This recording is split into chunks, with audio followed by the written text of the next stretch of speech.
So as I mentioned, we are going to move into public comment. Our first commenter is Metro Council President Lynn Peterson. Lynn, good morning. Welcome. Good morning, everyone. I'm coming to you live from Blaine, Washington, where I am at the Cascadia Innovation Corridor. So thank you for allowing this testimony this morning. Of course. Good morning, Chair Van Brockland and members of the Oregon Transportation Commission. For the record, I am Lynn Peterson, President of the Metro Council. Thank you for the opportunity to review and formally comment on the proposed toll policy amendments to the Oregon Highway Plan. I understand that we have limited time this morning. I just want to make a few quick points, but I will draw your attention to the detailed letter that was submitted as public comment for the amendment. As we all know, tolling will fundamentally change the way the transportation system in the Portland metro region operates. This amendment, in conjunction with updates to the 2023 Regional Transportation Plan, will serve as a foundation for tolling and congestion pricing projects and will deeply affect our region for many years to come. It is essential for us to get this right and to ensure that tolling policies further our regional climate goals and achieve more equitable outcomes for our communities. The main concerns that I would like to just bring your attention today are first, that the definition of diversion with the amendment is too narrow and does not adequately reflect mobility in the Portland metro region. The current definition is inconsistent with the 2018 RTP and prioritizes longer trips, which does not allow for the consideration of diversion impacts to neighborhoods and the health and safety of our communities. The definition also actively walks back ODOT's previously made commitments to address diversion, including solutions to address near-term impacts to the local roadway system that it may not have been anticipated by the NEPA analysis. Second, HB 3055 from 2021 clearly defines the dual purpose of the tolling system, which is to both manage demand and raise revenue. The current amendment does not reflect this and instead prioritizes raising revenue over managing demand. Specifically, the revenue section of the amendment needs to recognize the dual function upfront and should define tolling projects more broadly to include local networks that will be impacted by diversion. Doing so will explicitly allow for multimodal investments that address tolling impacts and will empower ODOT and local partners to holistically manage the system and relieve congestion to improve equity and climate outcomes. And finally, we were disappointed to see that frequent and ongoing input from local and regional partners was not included in the draft amendment. While the OTC is considering a statewide policy, this amendment will primarily impact people living within the Portland metro area. The language should be revised to include the commitments that ODOT has made to elevate the role of local policymakers and stakeholders, and to address the input from ODOT's Equity and Mobility Advisory Committee, which has called for a need to engage local partners at all levels and all stages of the process. This highway plan amendment should set a statewide policy to support partnership and coordination, but as written, the amendment undermines local jurisdictional partners' ability to work with ODOT to manage the corridors in a comprehensive multimodal way. While Metro Council disagrees with several key areas of the current draft amendment, we do look forward to continuing to work with ODOT and the OTC to develop pricing policies that will benefit our region and the state. And I appreciate your time and consideration today. Thank you, President Peterson, very much. We'll move to next to Julie Fitzgerald, who's the mayor of Wilsonville. Julie, welcome. We're not getting your audio. Good morning, Chair Van Brockland, Vice Chair Simpson, and members of the commission. I'm Julie Fitzgerald, Mayor of Wilsonville. I will address three issues of concern on your meeting agenda, item K1 for the Oregon Highway Plan Amendment for tolling. Thank you for inviting this testimony today. I call to your attention that the Charbonneau district of South Wilsonville, located south of the I-5 Boone Bridge over the Willamette River, is dependent on using I-5 to access vital urban services located in the commercial hubs of Wilsonville. The Charbonneau district was designed early in the 70s as a retirement community. It is still composed primarily of older senior residents, many of whom live on fixed incomes. ODOT policy at the time the Charbonneau district was built either allowed or did not address the district's structural dependence on the I-5 Boone Bridge for local access to the rest of our city. The draft OHP toll amendment does not address the situation of a community's dependence on the interstate highway for local access when there is no alternate, as is the case in the Charbonneau district. The city recommends in this case that tolls are waived. A second concern we have focuses on a maximum daily toll statewide for those trips that require multiple occasions to access the interstate system.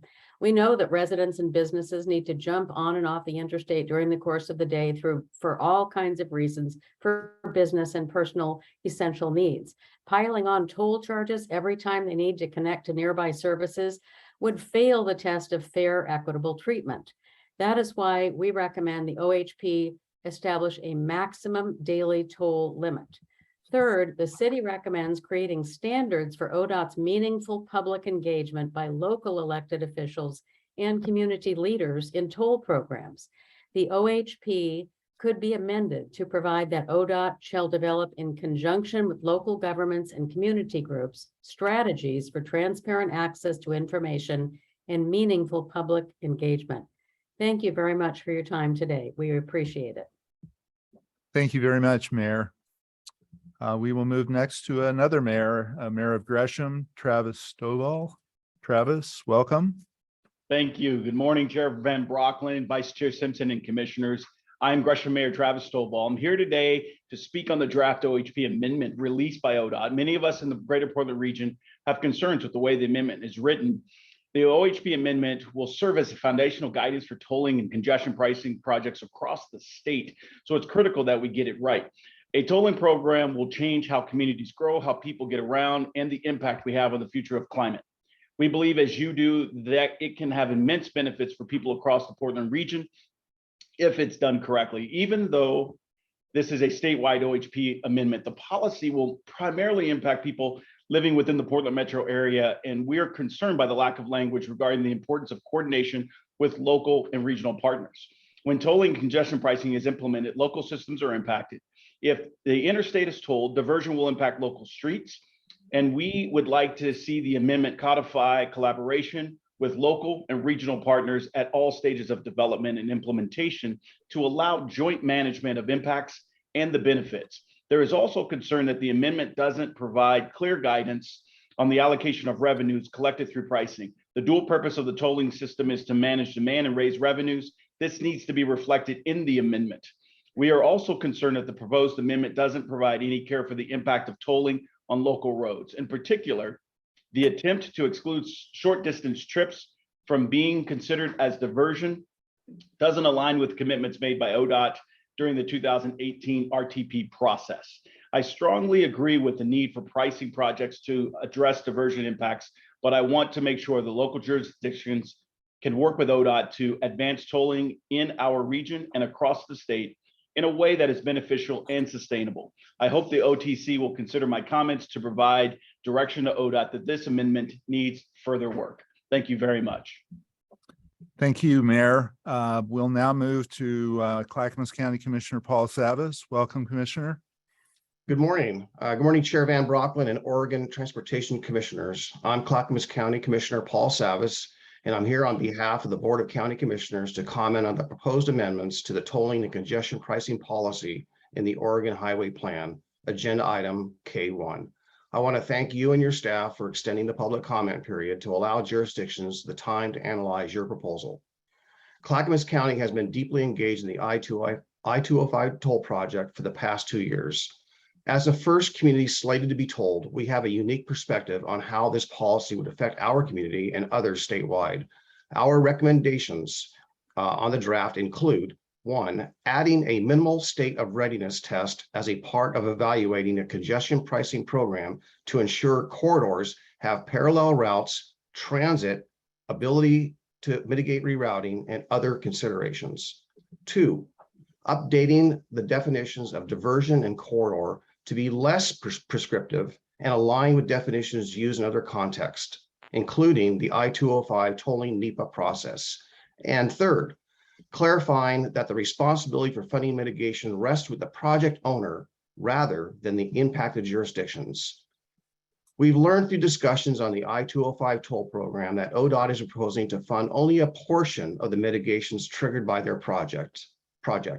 Local jurisdictions should not be on the hook for funding fixes to current deficiencies on the state highway system or mitigations triggered by another jurisdiction's project. These points and others are detailed in our letter that was submitted into the record last week. We have over 10 years of experience with diversion in this project area. It is the very purpose we supported 205 bottleneck project in the first place. The diversion we experience today is limited to rush hour traffic. Your tolling proposal will expand diversion to 24/7, all hours, all days. ODOT's tolling proposal along this stretch of I-205 offers no solution to diversion and offers no practical alternative mode, such as a comprehensive transit system. Additionally, it is counter to ODOT's stated goal of safety. The undue burden this places upon our local communities and jurisdictions is fundamentally unfair. I urge the OTC to look at other models around the country that implemented express lanes and frontage roads successfully. Thank you. Thank you, Commissioner. Next, we have Metro Councilor Shirley Craddock, who is also JPAC Chair. Shirley? She's not on? Okay, well, we'll come back to her. So next we have Senior Government Affairs Coordinator for Trimet, Tara O'Brien. Tara, welcome. Good morning, everyone. My name is Tara O'Brien, and I'm here today on behalf of Trimet. Chair Van Brocklin, Vice Chair Simpson, members of the Commission. I'm here to provide comment on the working revisions draft of the Oregon Highway Plan Amendment on tolling and congestion pricing on your agenda this afternoon. We appreciate the changes that ODOT has made and the draft included in today's packet regarding corridor definition, strengthening the commitment to multimodal and transit investments, and some improvements discussing the importance of local partnership. We think these changes are going in the right direction, though this policy must go further to ensure that in compliance with Oregon constitutional restrictions, transit is supported, prioritized, and eligible for toll revenue and mitigation funding in tolling and congestion pricing projects. We support and share the concerns that other jurisdictions in the Portland metro area have raised today regarding the impacts of diversion. We want the policy language to ensure that impacts to transit travel time and reliability from diversion of trips of any length must be mitigated. Pricing, when implemented well, should improve transit and make it a better and more reliable alternative to driving. But the policy language does not go far enough to ensure that any negative impacts to transit from pricing will be addressed.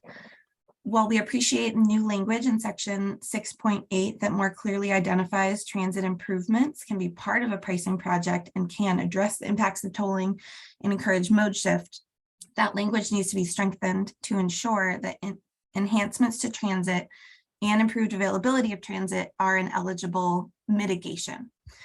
We'll be providing written testimony on behalf of Trimet with some specific edits to the policy language by the public comment deadline, and look forward to continued engagement with ODOT on the final draft of this policy. Thank you for your engagement on this topic and opportunity to provide Trimet's comments today. Thank you very much. Next, we will hear from Jeremy Tellinger, who is a local policy and government affairs principal at VIA. Good morning, Chair Van Brocklin, Vice Chair Simpson, and Commission members. Again, my name is Jeremy Tellinger, and I'm a public policy principal at VIA, and I want to thank you for the opportunity to provide comments today on agenda item H. And I'm here today on behalf of VIA to extend our appreciation to ODOT, moving forward with the Innovative Mobility Program. This historic investment to improve equitable access to public transportation and reduce car trips and greenhouse gas emissions aligns closely with VIA's work to ensure everyone has access to efficient, affordable mobility. As background, VIA works with more than 600 transit agencies, cities, and partners across the globe to collaboratively plan dynamic, accessible transit networks and provide on-demand microtransit systems that boost and complement existing public transportation options. You may have seen our partnership in Oregon with Lane Transit District to provide a microtransit service called the LTD Connector, which fills gaps in LTD's fixed route transit network and expands access to mobility, particularly in more rural areas. In addition to microtransit, Oregon transit agencies, including ODOT, and many municipalities utilize Remix, VIA's collaborative mapping platform for transportation planning and decision-making. We appreciate the most recent information shared regarding the kinds of services the Innovative Mobility Program intends to fund. In similar programs, though, in Vermont, Florida, and California, we found it very helpful for applicants to see a robust list of services eligible for funding. And we therefore respectfully recommend including in the list of services eligible for funding language that should reference on-demand, microtransit, integrated mobility, innovative software for transit planning, and safe street design. By explicitly listing microtransit, for example, ODOT could enable intended communities to use program funds to provide crucial first and last mile connections that would enhance ridership on existing transit services, as well as cover transit deserts that previously lacked access to transit entirely. I want to thank the board and staff, and we look forward to continuing to work together to deliver cleaner, healthier, safer, and more equitable transportation systems throughout Oregon. Thank you very much. Next, we will hear from Paul Edgar. Paul is with Vote Before Tolls Committee. Paul, welcome. Thank you, Chair. I'm Paul Edgar. I live in Oregon City, and I have been active in transportation issues for 3 decades in this area, including on the Clackamas County Transportation Commission committee that created the current TSP. What I would like to talk about is the disproportionate harm that will occur by tolling the I-205 corridor in an area where there are no abilities to mitigate all of the negative effects that can kill the local economy significantly. There is no ability to control the diversion. We'd have no parallel routes in Clackamas County to this area. We also don't have an ability to mitigate. So if there's a road like Willamette Falls Drive that comes out of the Willamette area, or Highway 43 or Highway 99E, these roads will become impassable by diversion because, as an example, the old historic Arch Oregon City Westland Bridge will become a diverted nightmare where transportation, where people will be just diverting.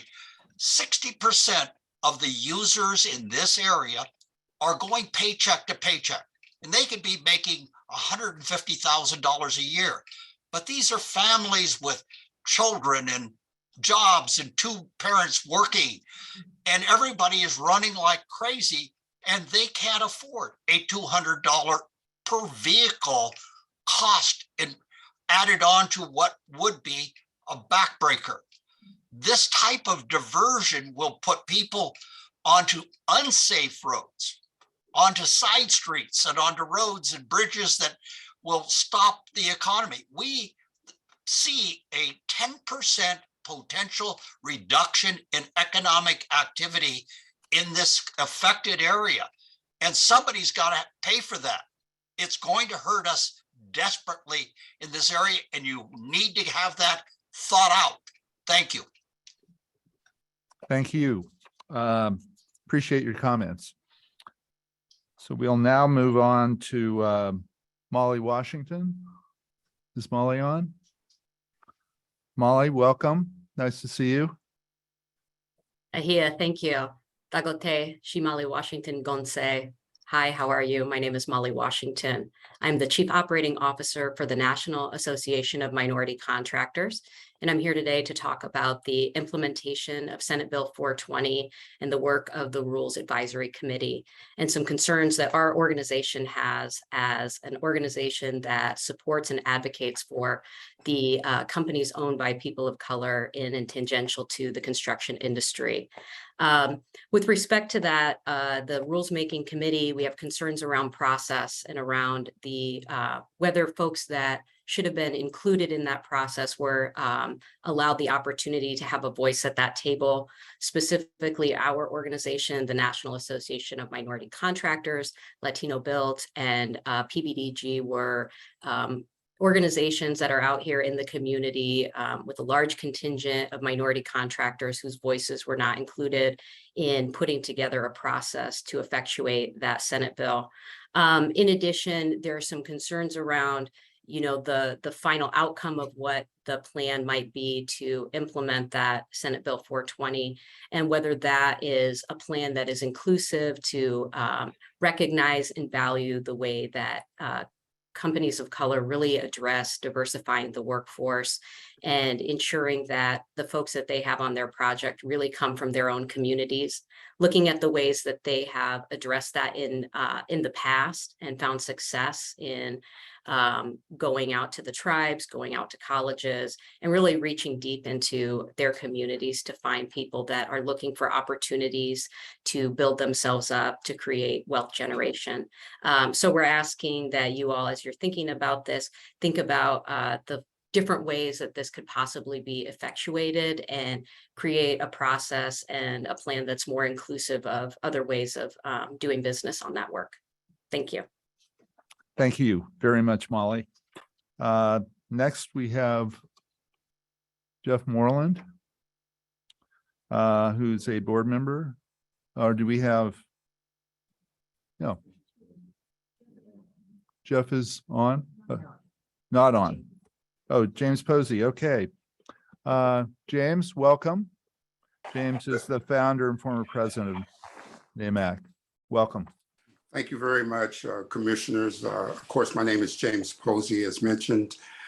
I come to this meeting with some major concerns about this rulemaking because I have a historical context about how and why minorities, African Americans in particular, have struggled to be prosperous and be a part of this economy. And I'm not sure that you all know how fragile, and I really do mean fragile, the opportunities for people of color on ODOT projects has been.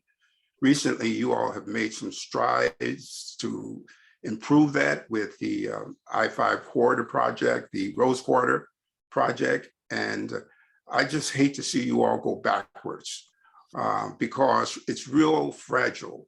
African Americans and other minorities have not been able to get a foothold in this market, which has consequently had major impacts on our communities in terms of economic capacity. And by instituting this rule, which basically gives a PLA or union opportunities to the union group, we find ourselves with less of an opportunity to be fully engaged in ODOT projects. And I say that because you have an organization like Jeff Moreland and Raymore Construction who have been fortunate enough to be on the I-5 Rose Quarter, but they're going to have some real challenges trying to get people of color on those projects. And so to make a long story short, the truth of the matter is if you put this sort of rule in place, you will be inhibiting small contractors, minority contractors from having an opportunity to fully engage on ODOT projects. And so I would, you've got the letter that was written July the 12th by a coalition of organizations. And by the way, when you have a coalition of organizations that typically don't work together, come together to get you all to really take another look at a rulemaking, that's pretty significant. I'm just going to tell you, It's really impressive for them to come together to talk to you about the consequences of you all implementing a rule that would have adverse impact on people of color. And so I'm here as the founder of NAMAC and as a former grinded out contractor on the ground trying to work with ODOT for many, many years. This is something you all need to take another look at. And I just implore you to rethink what you're doing, involve people like myself, other people out of our community in a way that will give you the data and some metrics on how to make this work. Not opposed to unions. Let me just be real clear about that. But I think you all have to figure out a way to make sure that unions have the real best interests of people of color and small contractors. So to that extent, I want to just thank you for an opportunity to testify this morning, and I'll be available for any questions or would be willing to talk to anybody about how this particular rulemaking might impact our community. Thank you. Thank you very much, Mr. Posey. We appreciate your comments and you're taking the time to come and talk with us. So Sabrina, Shirley is on now. Okay. So next we will hear from Metro Councilor Shirley Craddock, who, as I mentioned earlier, is JPAC chair as well as being a member of the Metro Council. Shirley, welcome. Oh, good morning. I apologize. We had it on my calendar that I was testifying today at 1 o'clock. So I apologize that I wasn't available. Thank you very much to the commission and staff to allow this testimony today. My name is Shirley Craddock. As you know, I sit on the Metro Council and I'm the chair of the Joint Policy Advisory Committee on Transportation. As you likely know, the Joint Policy Advisory Committee has been reviewing the proposed highway amendment regarding the toll policy, and we do have some deep concerns with the draft. The members have felt disregarded during this process and have already submitted a letter summarizing the questions and concerns that we have been raising with ODOT staff. However, due to the Transportation Commission's meeting change, we aren't able to get that letter officially from JPAC until later this week. And so the Metro Council, though, however, did submit a letter. The amendment will serves as a foundation to guide our tolling and congestion pricing across the state. This is a critical step in the history of our state.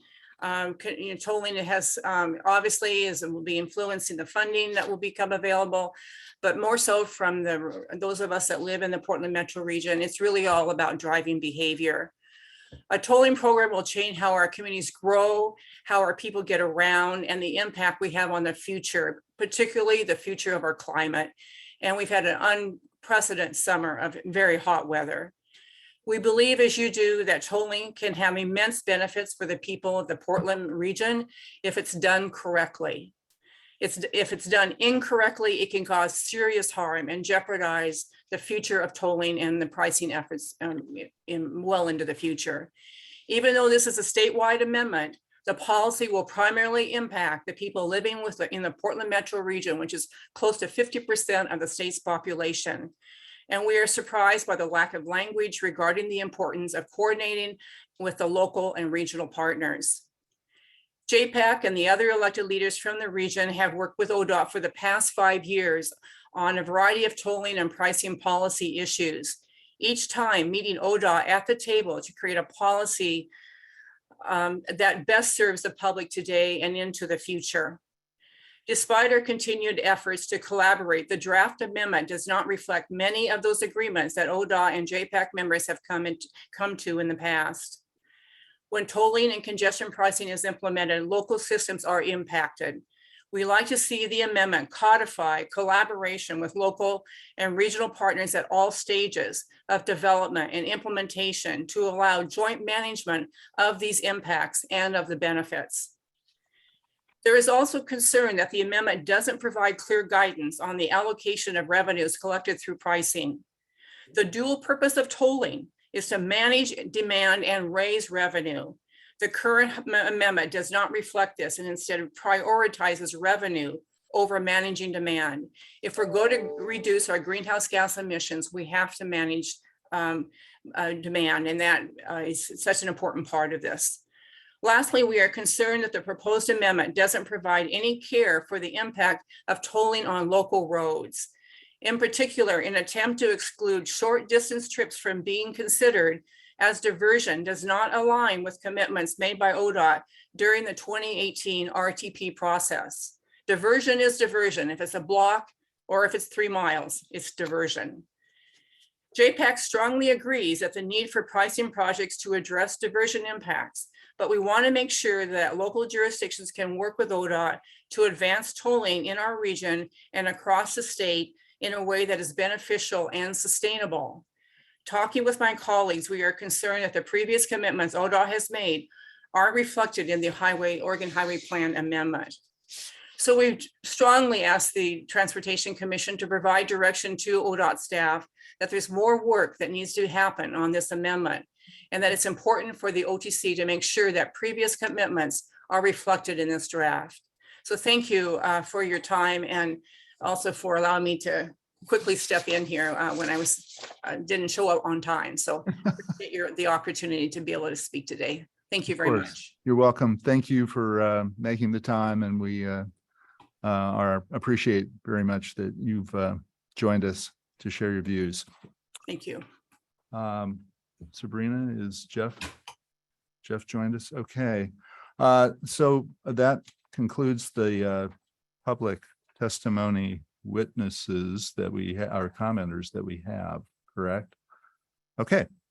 So we will move on to the director's report. Director Strickler.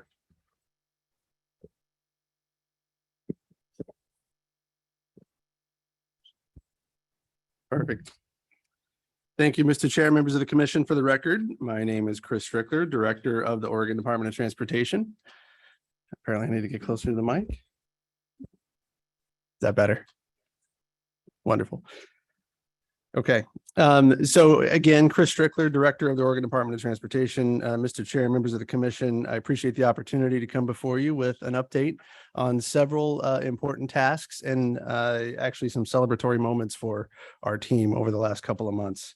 I'd like to start first with a recognition for Sabrina, Lisa, our comms team and our IS team in pulling all of this together. This is our first truly hybrid meeting in this space in this way. And they've done a fantastic job of pulling that together, even at a few 11th hour moments where things didn't quite go exactly the way that we had all hoped. And they rebounded and did a great job of pulling this meeting together. So I want to say thank you for that work. In addition to that, I wanted to give just a brief update on the Interstate Bridge Replacement Project. As you have seen in a few updates, the team has been very busy in pulling not just planning work together, but working with our local partners to bring a modified locally preferred alternative before each of our partner agencies. I'm happy to report that starting in June and completing in July, all 8 program partners passed resolutions supporting the modified locally preferred alternative. That's an important step moving us into the next phase of analysis, where additional analysis and partnership and coordination with those local partners will inform outcomes for that project and that program. As each of you already is aware, that is a partner project and program with our partners in the state of Washington. And so it's no insignificant feat to have 8 partners coming together saying we all agree with moving into the next phase of analysis. We are looking for the supplemental draft environmental impact statement to be completed sometime next year. So again, this milestone is significant in moving us forward. The next update is a partnership recognition for our Region 2 and Commerce and Compliance Division coming together and recognizing that no issue is too small for us to coordinate on.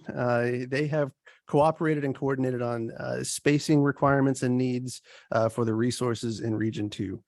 Put another way, they've decided to co-locate, helping us to end one lease about 2 years earlier, saving about $2.8 million a biennium. So you see the ongoing impacts and the ongoing benefits of our teams working together to celebrate victories for coming out of what has been a long and arduous COVID process. I'd also like to recognize our procurement office. They have just moved through Oregon Buys Phase 2A, excuse me. And I want to compliment them on really taking an enterprise-wide system and approach and really putting it into ODOT in a way that's allowed us to take a leadership role. Our procurement office has been integral in the ability of us moving Oregon Buys forward as a state. And I want to congratulate them and the entire team that's been working on Oregon Buys for what they've been able to accomplish so far. Almost done, 2 or 3 other items. So I wanted to take a moment and recognize the Dave Campbell Quality Award recipient for AASHTO. So that's probably new to many of you. And I'll give a quick description. From the late 1970s through his retirement in 2002, Dave Campbell was a driving force on the administrative subcommittee in AASHTO for internal and external audit. The Quality Award is presented by the AASHTO Committee on Internal External Audit, recognition of significant contributions to the state DOT audit community. Recipients have to be members of the public sector transportation audit community and can be an individual or a group. And significant contributions are based on a specific project, overall body of work, or even an entire career.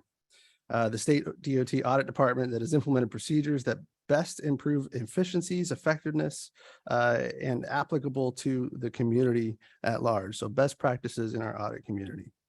I am happy to report that Marlene Hardinger has received that award, and at its annual meeting in Chicago, the AASHTO Committee on Internal and External Audit awarded her the Dave Campbell Quality Award for excellent service. So we're really proud of what she's been able to accomplish. When asked, her response is a typical Marlene response. I'm not sure how I got so fortunate to be included in such a fine group of individuals, and that just embodies who Marlene is. And so I wanted to congratulate her on that work. And then also, as she was exiting her chair role on one of the committees for AASHTO, she also received the Board Chairman Award. So she has been very busy and representing ODOT nationally, and we're really proud of what she's been able to do. The next item I want to mention, and I'll probably read this directly because this is an example of what our teams do on a daily basis, but a recognition of just how important our crews are in all aspects of the state. So on August 11th, a hailstorm hit Eastern Oregon's Wallowa County during the middle of the day, and right in the middle of one of our projects, the Oregon 82 Wallowa-Lostine ADA Sidewalk Curb Ramp Project. Global Electric was one of our contractors, subcontractors, trying to shelter from the ongoing hailstorm that was coming down. During the peak of the hailstorm, Randy, which is Mr. Randy Burns, was there to help rescue a pedestrian that was trying their best to find cover from the hailstorm. And alongside his back truck, he noticed an elderly woman crossing the highway at the Holmes Street intersection near the east end of Wallowa. The woman was clearly distressed, had already sustained a head injury from over 3-inch diameter hail. And Randy selflessly ran to the woman's aid, carried her to a nearby carport, and provided care to her while waiting for paramedics to arrive. I have since heard that the woman is recovering at the local hospital, or had been recovering at the local hospital from her injuries, which would have been much more serious if not for Randy's quick actions. Following the hailstorm, drill operator Aaron Griffiths and laborer Willie Ramos immediately made the surrounding work site safe, cleared the highway debris for emergency vehicles, and closed an adjacent road that had down power lines, all within a matter of minutes. Additionally, those 3 men jumped to help board up windows of 2 residences that had suffered severe hail damage, and donated most of the plywood that they had with them at the time. This is just one example of what our crews and our contractor crews across the state do on a day-to-day basis, and then how they respond in emergencies. I thought it important to recognize our Region 5 crew and their ongoing relationships with the contracting community for the great work that they do in order to keep our citizens safe. And then finally, before we turn to the consent items, I want to make mention of some recent awards that have gone to members of the Urban Mobility Office, Region 1, and then elsewhere throughout the state. The 2022 Daily Journal of Commerce Women of Vision Award was created to recognize women who have been trailblazers in the trade industries within Oregon and Southwest Washington. The award seeks to recognize women who have contributed to creating a path for other women to get involved in the industry, in addition to women who have made an important impact on the company and community they serve through mentorship, inspiration, motivation, and action. They go beyond society's limitations to provide a foothold for others to follow in their footsteps to learn and grow. We have had 3 employees selected for the Women of Vision Award this year. Shelley Romero from Region 1, Maria Ellis from the Office of Social Equity, and Miranda Wells from Region 4, all recipients of the 2022 Daily Journal of Commerce Women of Vision Award. They will also be recognized in the 10th anniversary of Women of Vision event in Portland on October 26th. And then finally, the Women's Transportation Seminar Portland chapter selected ODOT's Urban Mobility Office as the 2022 Rosa Parks Diversity Leadership Award winner. This recognition is a bit of a capstone in the work that they've been doing. And I say capstone, that almost sounds like it's complete. It's not. We are still in process, but this is for the work that team has been doing on the I-5 Rose Quarter Improvement Project, as well as other aspects of the Urban Mobility Office delivery.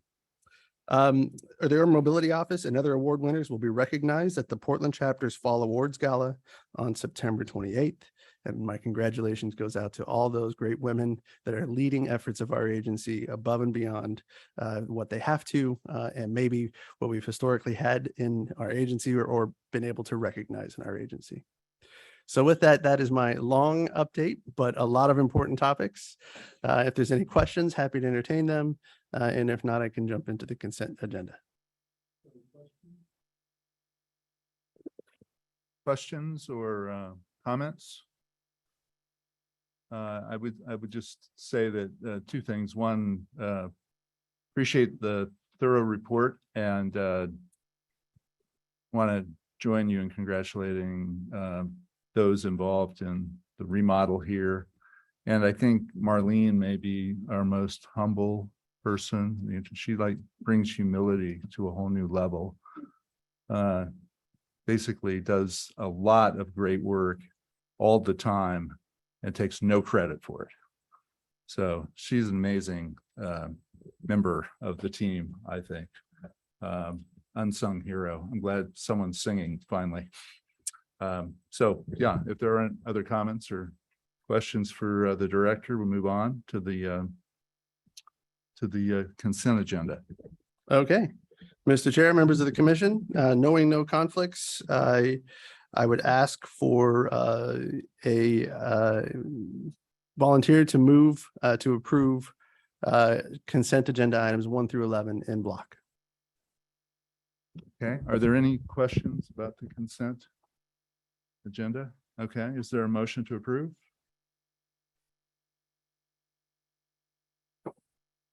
I move that we approve the consent agenda. Moves, is there a second? Second. The moves and seconded, discussion? If not, we're in person, so I think we just do it non-roll call. All those in favor say aye. Aye. Aye. All those opposed? Okay, approved. Thank you. Thank you. All right, we are going to move on to an item we spent quite a bit of time on at the last meeting and have spent additional time on in the interim leading up to this meeting. And that is the CWA issue, community workforce agreements. And I will turn to Assistant Director Cooper Brown and the director to provide a report.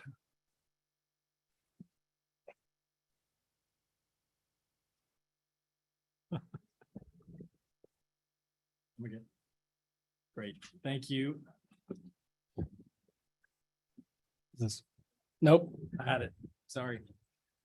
Good morning, so a little rusty, clearly. Good morning, commissioners. Can you hear me?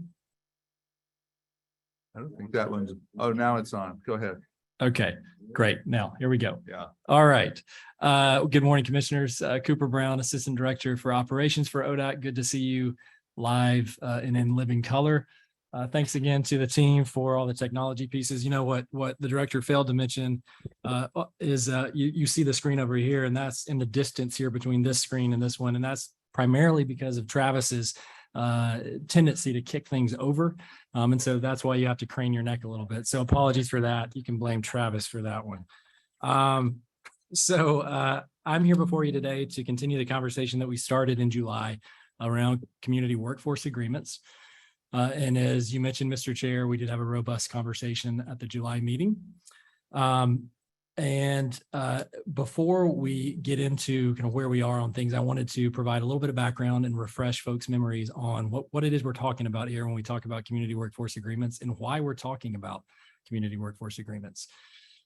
So as a quick reminder, CWAs are pre-hire collective bargaining agreements that can be negotiated between public contracting agencies and labor organizations, or between labor organizations and contractors.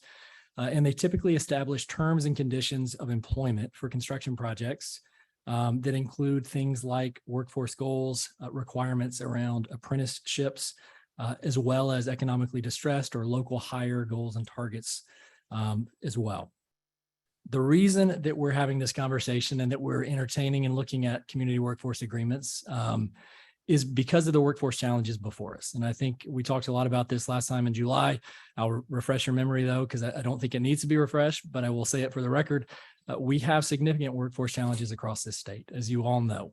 At the same time, we have many projects that are coming our way in the near term, whether those be House Bill 17 projects that are coming online, whether they be IIJA projects. And we do run the risk as an agency of not having the workforce to fulfill all of those commitments and requirements and get those projects delivered.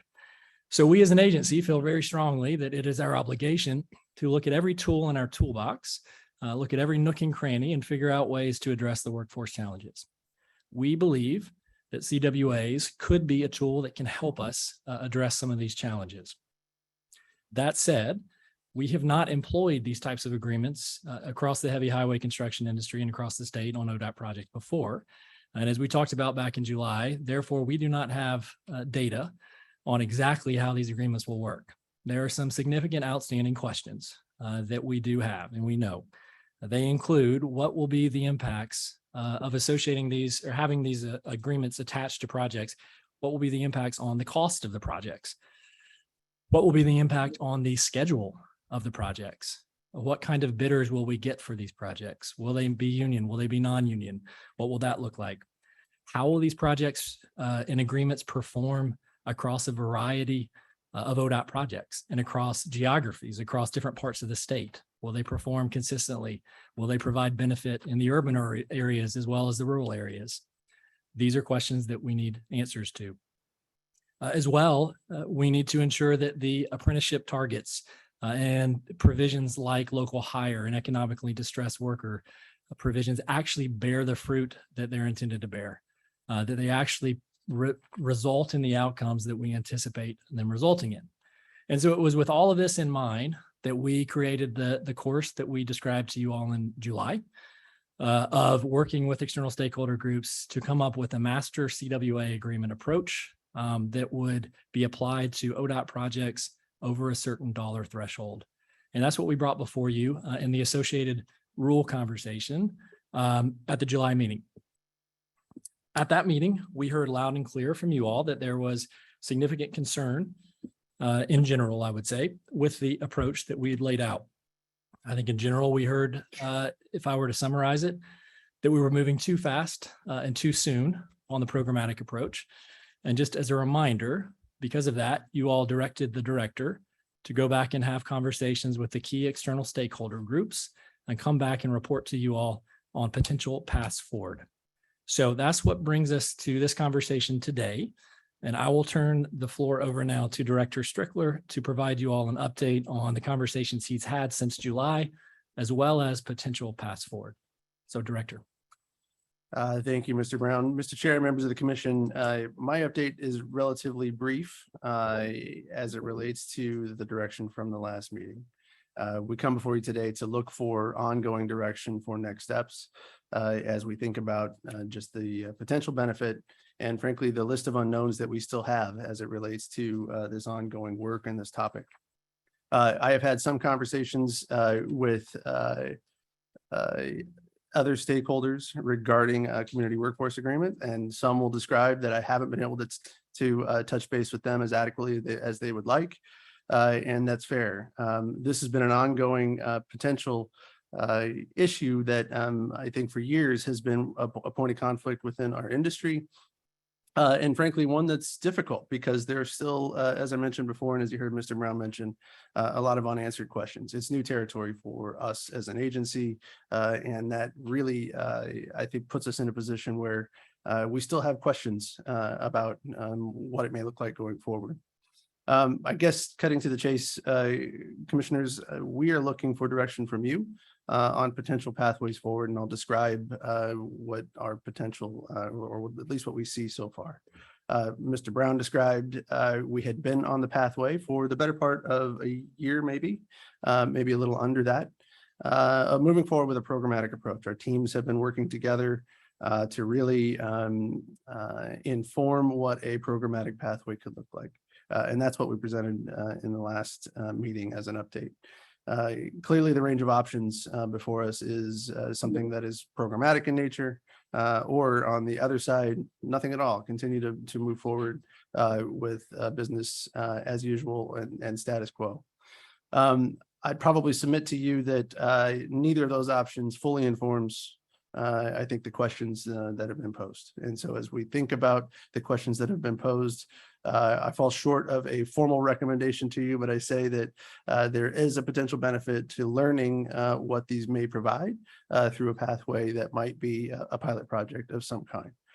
We would want to define what we are trying to learn from that effort, but at least from where I sit right now, the number of questions that we would like to answer and the amount of data that we would like to collect, we would like that to inform any future discussion that we might have around this topic. And so that's what has me saying a potential pilot could help, I think, create a very discrete list of those tangible outcomes that we're looking to achieve with a potential community workforce agreement.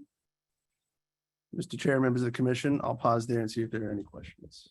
And in terms of the measurements that you would envision and the data coming out of the pilot program, I'll call it, with a set of projects, I assume they would include some of the things or all of the things that Cooper mentioned on price, on schedule, on cost, on geographic differences around the state, and maybe others beyond that. Yeah, Mr. Chair, that is correct. I think, perfect world, we would want to be in a position of selecting the right projects so that we can answer those questions. And we would want to report back clearly to the commission.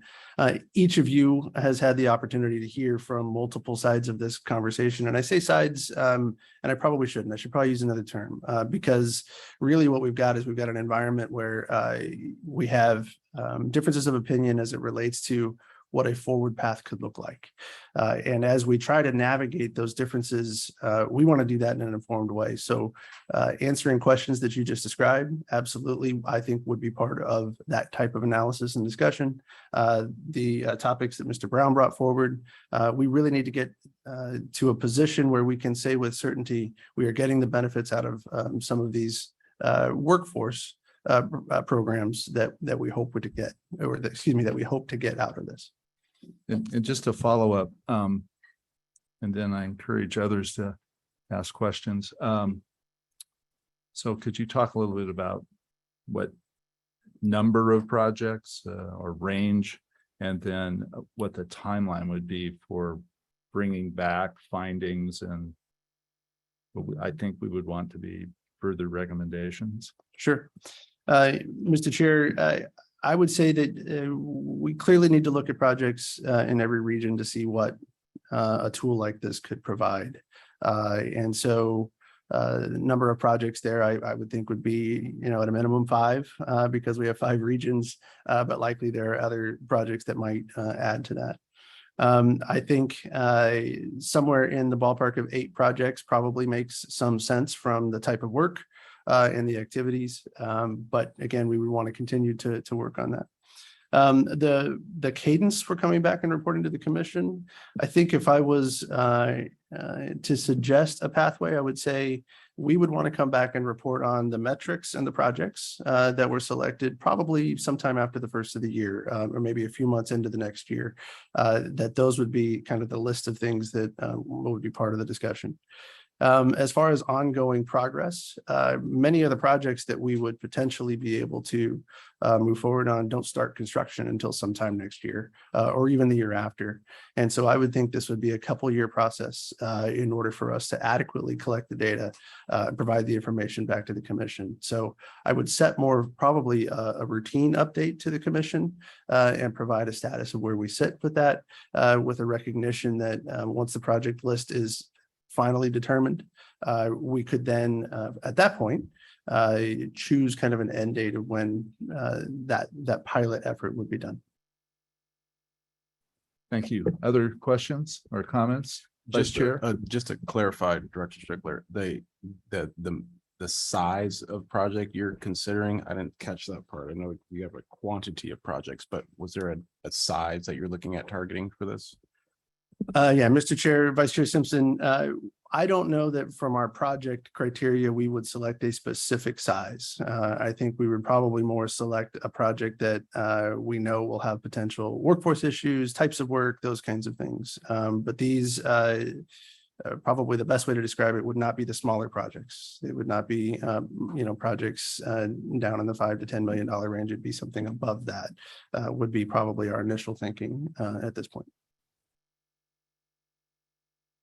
Questions? Yes, Commissioner? thank you.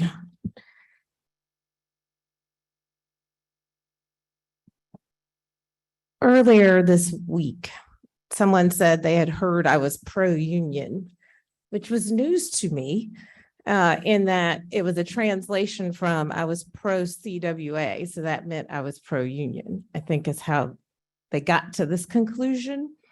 And so it reminded me of this question that I felt kind of fuzzy about the answer to. And Cooper just raised it in his list of things we don't really know. And that is about bidders, whether or not those that would bid would be union or non-union. And so I understand that for various and sundry reasons, who's at the negotiating table, all right? But what's not clear to me is who would actually be able to participate and who this would make sense for on the bidding side, whether or not there's opportunities for non-union to be involved in these heavy, highway projects. Yeah, I'm happy to answer that. Either way. Mr. Chair, Commissioner Burke, any contractor would be able to bid. Now, I say that with the caveat that the contractors make choices to bid. And so I certainly can't put myself in the position of any open job contractor about what they would choose to or not choose to bid on. And that's a decision they can make for themselves. But we would certainly, as an agency, provide this opportunity and bidding environment to any contractor. And the only thing I would add to that is I think some of the answer to that question will be determined by the conditions and the provisions in the agreement, to include, as we talked about back in July, what are the core worker requirements attached to the agreements, which are things that allow non-union firms to have their workers and a set number of those workers work on the project. So that I would imagine would be a determining consideration for many non-union bidders or potential bidders when it comes to answering that question, Commissioner. Thank you. And that is a huge unknown for me to be able to give direction to you. Because I don't know what's actually in the agreement, but that that's a concern about whether or not substantial or significant possible bidders, it wouldn't make sense for them to engage unless they decide that they want to use union labor. And that's a whole, as you said, a business decision. But whether or not we're making, in effect, that decision for them as to whether or not they would participate because you set the guidelines as such that you're going to have to use predominantly unionized labor. Thank you, Commissioner Burke. Commissioner Smith? Yeah, a clarifying question. Come out along the lines of Commissioner Burke's question about the choice for a non-union contractor to bid on a project. Are you contemplating structuring the agreement in such a way that if a non-union contractor bid on the project, they would then be subject to the pension liability funding? So I think that is, that's one of the kind of open discussions that we've been having is how do you address that? Because to your point, that is a key concern that open job contractors have raised from the beginning, from the early days of the advisory committee, has been how do you, they shouldn't have to double pay for some of those benefits for their workers. I think the reality, just to be frank, when you look across the board at these types of agreements, is there would probably be some of that reality for some open shop contractors, and it comes back to the percentage of workers that would be held harmless, and the core workers, and those that would not. That is a key kind of piece of the puzzle, though, is to how do you minimize that kind of dual unfunded liability, double payment. That is the key, one of the key topics to be addressed in this and for these agreements. So I guess to answer your question more directly, I would say, if I would imagine there would be some of that in pilots, and we would see what the results of that would be for the non-union or union bidders in terms of whether they're willing to do that or not. But typically on these, there is some of that double payment, at least for some portion of open shop contractors from the ones I've seen, if that answers your question, Commissioner. I think it does. I guess my follow-up question is there a way to structure the agreement so that doesn't happen? To be quite frank, I think there is, there is a way to structure it, but you have to reconcile that with getting an agreement in place. And so that is the challenge when you're negotiating on how far is the union organizations willing to go in that regard. But that's certainly what we're aiming for, is to minimize that impact as much as possible. Because my concern is we've heard from a lot of the minority contracting agencies that they're concerned that this will negatively impact their ability to be competitive. And one of our strategic action plan goals is to increase minority and women participation in the workforce. And so I'm very concerned that whatever course we take, we minimize that impact as best we can. So to me, making sure that if we decide to do a pilot project, that the selection criteria for the projects would be done through an equity lens and looking at what are the impacts of this particular project in this particular community to the folks who are on the ground who would either be impacted by the project or who would be working on the project potentially and bidding on the project. So I think that's a critical factor in the selection if a pilot project were to be put forward. And also so that we have some real-time data as we go down this path, if we do, so that we would do a real-time audit so that the questions that we're asking don't wait till the very end where we've done all these 9 projects and oops, it really did have the unintended consequences that we were worried about. So if we're going to pick that many, maybe we start out with a couple and do that real-time audit to see where we are so that we can course correct if we needed to, if that's the direction that we go. Because I'm very mindful of the goal of workforce development, mindful of the goal of increasing women and minority contractors, but I don't want to do a pilot where it has the opposite effect. And those are my concerns. And I'm very torn with the concept of doing it programmatically. Could be, after I'd like to hear from the rest of the commission, interested in a pilot, but if the pilot is done in such a way that we aren't turning a blind eye to impacts. And that's a long-winded perspective, but that's where I am. Good comments, good questions. On your comment, last comment, I agree with you, and I think we need to structure this. We're going to do a pilot program with a group of projects, at least 5, 1 from each region, I think is what I heard you say, Director Strickler. So we're learning, as you're saying, we're getting kind of real-time feedback. I like the idea of a real-time audit. I also, though, want to make sure that I understand how that would work in terms of construction seasons, the length of time it takes to get a project underway. So I wouldn't want to be, and I know you weren't suggesting this, I wouldn't want to be sequencing this out so that we didn't have the full information available to us for like 6 years. That's not going to work.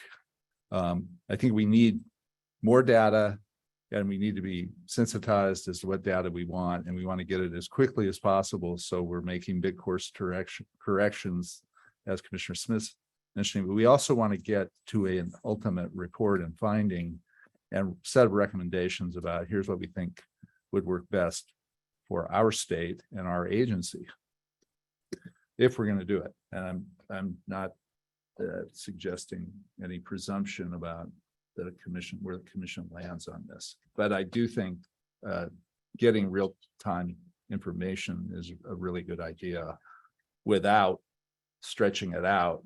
So if you did 2 and then looked and then we did 2 more, which you weren't suggesting, but so the question I get to is, can you do it so you can move it along while still getting real-time information? Is that a possibility? Yeah, Mr. Chair and Commissioner Smith, you have our commitment that we can provide a real-time audit of how we're progressing through this. And we'll be doing that anyway, frankly. We'll be conducting that analysis as we move forward, and we can certainly report that back. My only suggestion would be to let the schedule of the projects that are selected dictate that more than a cadence that we have to hit on an audit sequence, because we wouldn't want to impact and then potentially make changes midstream on a contract, because that could impact the contract itself. But other than that, we could certainly report back, especially after we have the project list identified. And if I may, Mr. Chair, Commissioners, just add to that comment, to your point about, not dragging the collection of the information out over numerous years, 6 years. To the director's point earlier, I would imagine if the commission gives us direction to take a pilot approach, most of the projects that would likely be considered and would be, prime candidates for this would be done within the next construction season or 2. So I think that we would have the full data within a couple of years, most likely. And again, it'll depend on the actual projects and the direction you give. But I just wanted to be clear, it's not, I would not imagine it would be multiple years to get that data. While in the meantime, we could also be providing the real-time audit and reporting out, as you're suggesting, Commissioner. Thank you, everyone. So further comments, questions? Mr. Brown. Trying to phrase this and think this through a little bit. I've had problems with this since the beginning. I've questioned because it has been very vague for the commissioners, and we're being put in a spot where we have to make a decision with not all the data, not all the information. It's very vague in the direction we're going. The pilot is out there. The idea of a pilot is out there. I think that's been thrown out by some of us commissioners as, can this work statewide? Is this something that we should look at regionally? I'm still not comfortable with it. I still have many questions, and I feel like we're being put in a position to just move forward on this without really having any parameters or understanding as to what it looks like. I'm concerned that when I spoke I met recently with some of the union employees along with NAMAC and some of the concerns that have come up. One of the things that I heard, and from the beginning, I have always said, and I've said this for many years, that we needed to start developing our workforce in the state of Oregon. And it kind of fell on deaf ears and it hasn't really raised its head until recently when it's hit us across the entire state that our workforce isn't there, that we need to build this. And I am very concerned about our strategic action plan and the things that we have put in place. And are we jeopardizing that? And so I still haven't gotten real answers to those questions, and I'm still not comfortable.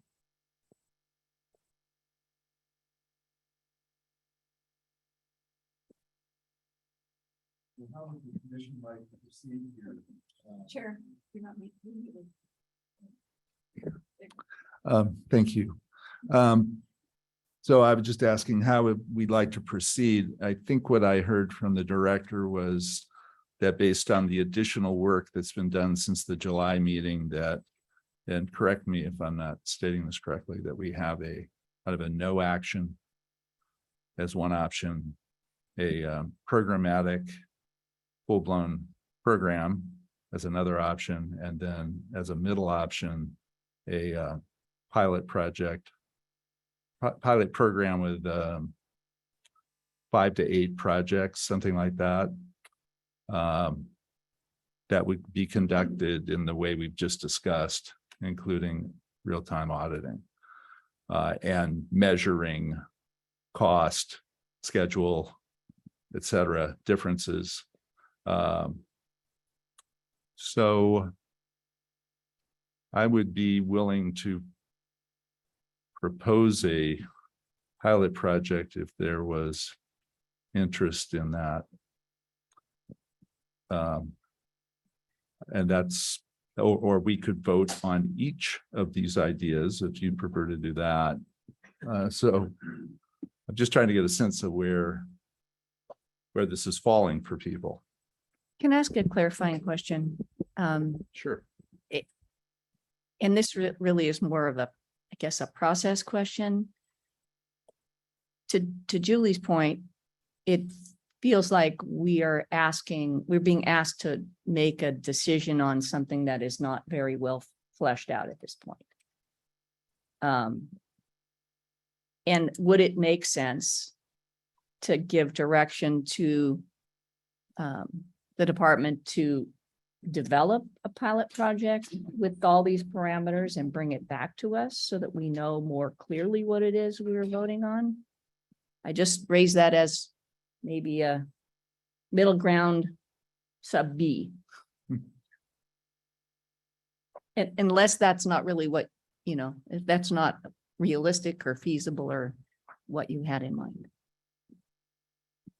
So my friendly little codicil to that would be, that question would be taking into account wanting to, if we're going to do a pilot program, wanting to get the information in a timely manner, which is an issue that I think is out there, so that we're doing something, coming back with sufficiently more data so that we can have a more informed discussion.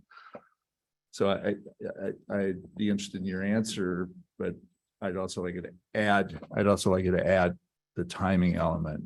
When you think about this, you're thinking about construction seasons and a whole bunch of stuff that I'm not an engineer. I've never built anything out there. That's a good thing for America. So what are you thinking about when you hear that question in terms of getting it done? So if I may, Commissioner, thanks, Director.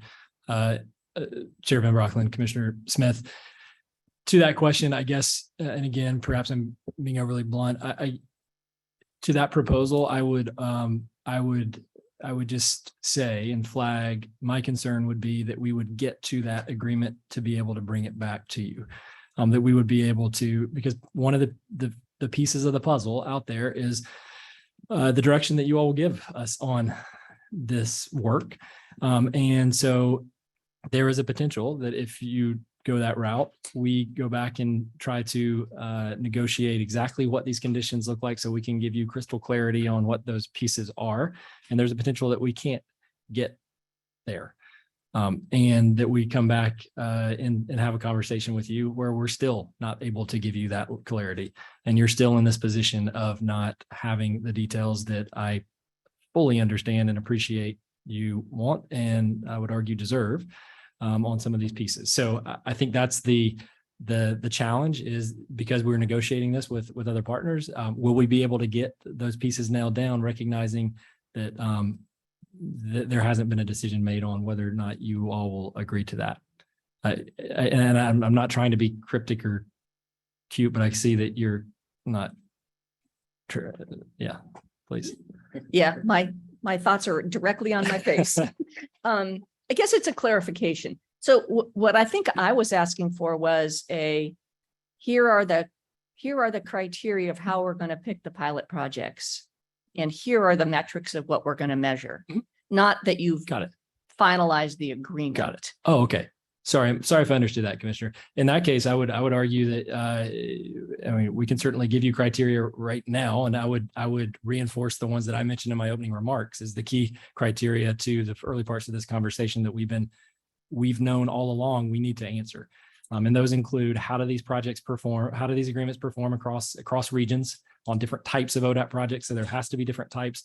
There has to be representation across the state, to Director Strickler's point about at least 5 projects. There has to be guidelines that set lofty goals for apprenticeship, that set goals for local hire employment or economically distressed zone employment, to make sure that to Molly Washington's comments this morning, to make sure that those communities are feeling and getting positive impact from these projects. We have to have those in these agreements. We have to have measurements in place to look at the cost overall of these projects. Do they fluctuate? Does the original cost estimate fluctuate as we go through the project? Do we see costs increasing and change orders and the like? Do we see schedules shifting?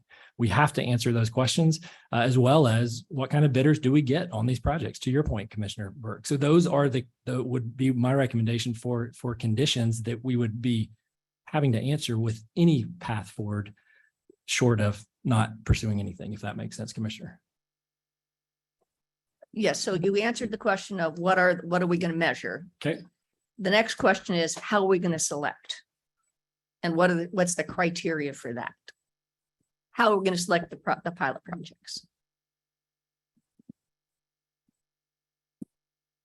So if I can, I would say the first would be to look across regions and make sure that we have one, as I've mentioned, at least in the 5 regions, and potentially maybe more. I think we also need to have projects that capture different types of work. So if that's a bridge improvement project, if that's a significant repaving auxiliary lane project, those types of projects need to be accounted for. So we need to have a range. So I guess the overarching criteria that I would propose is that it's that range to see how do these perform in a multitude of scenarios, and whether they do actually produce that benefit. So and that's maybe not as detailed as you're looking for, but that would be my answer to your question right now, Commissioner. Just to follow up. So in trying to get at the equity lens perspective and selection, would you be looking at identifying projects in areas that have been historically underserved? Would that be a metric that you would look at? Or how would we make sure that we are implementing our strategic action plan vision and goal to promote serving underserved communities, increasing minority and women in workforce, local hire, that kind of thing? How would that look? So if I may, Chairman Brockman, Commissioner Smith, so I think the provisions would need to be strong in those areas, right? So when it comes to economically distressed worker provisions, which are typical in a lot of these agreements, they basically set a target, a goal for workers coming from zip codes that are economically disadvantaged. And so that addresses some of that piece. I think the typical way that the kind of DBE considerations are addressed in these agreements and TARO considerations, tribal employment rights ordinance, I believe, if I'm getting my acronym correct, those are through the federal requirements that exist already. And so those would still be the goals that we would be looking for. And anything that is inconsistent in the agreement with those DBE and TARO goals would be kind of superseded by those federal goals. So those would be the way to account for the DBE consideration that is critical to our strategic action plan. But you can certainly give us direction if you would like us to do above and beyond that. But those would be the ways they would typically be addressed, if that answers your question, Commissioner. And Mr. Chair, Commissioner Smith, one thing that I would add to that is a couple of things just by way of context. So our team, and I haven't been in the room, but our team has been, they've been working towards consistency with our strategic plan through the early aspects of the negotiation process, and we would expect that to continue. To your point, we have to make sure we're hitting the metrics of what our strategic action plan is trying to achieve at the same time. And that's the foundation of some of the work. And I think they've had that front and center, but Mr. Brown would have to answer that directly. As it relates to available workforce and where we know we have contracting opportunities that are better served versus not better served across the state. We are geographically different across the state. And so we shouldn't let geography drive every aspect of this. And I think that's the point you're making. And so we would also be looking at areas where we have varying levels of work that we know we have maybe contractors that haven't historically been able to work with us, and really trying to satisfy that as part of this process as well. I would also, and I agree with all of the direction of all of those questions on equity and consistency with our strategic action plan. Another I want to make sure gets on this list is that these, which is a conceptual list right now, but that we also ensure that the pilots are, to state the obvious, that they are allowing us to measure workforce development so that they provide opportunities for apprenticeship, which you said, but we would certainly not want to have any of these pilot projects not developing any opportunities for development of the workforce. That's the whole point. So with all of the detailed lenses that are being suggested here, but so, we can't have a pilot project that creates one apprenticeship opportunity. That's not going to tell us anything about how we might ultimately design something like this. So we have to get good data out of this. Other comments, questions, concerns?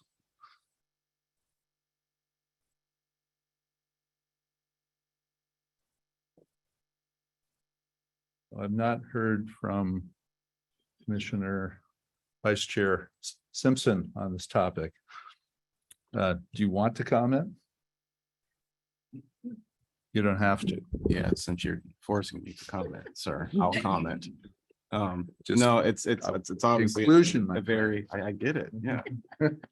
No, it's obviously a very contentious topic, and there's a lot of ambiguity in it still, but obviously, I think the agency seems like they're doing their best effort to try to get something to go forward, to be able to collect some information and data so they can make a real thoughtful and educated guess as to how, whether or not they can provide something back to the commission that makes sense to move something like this forward or not.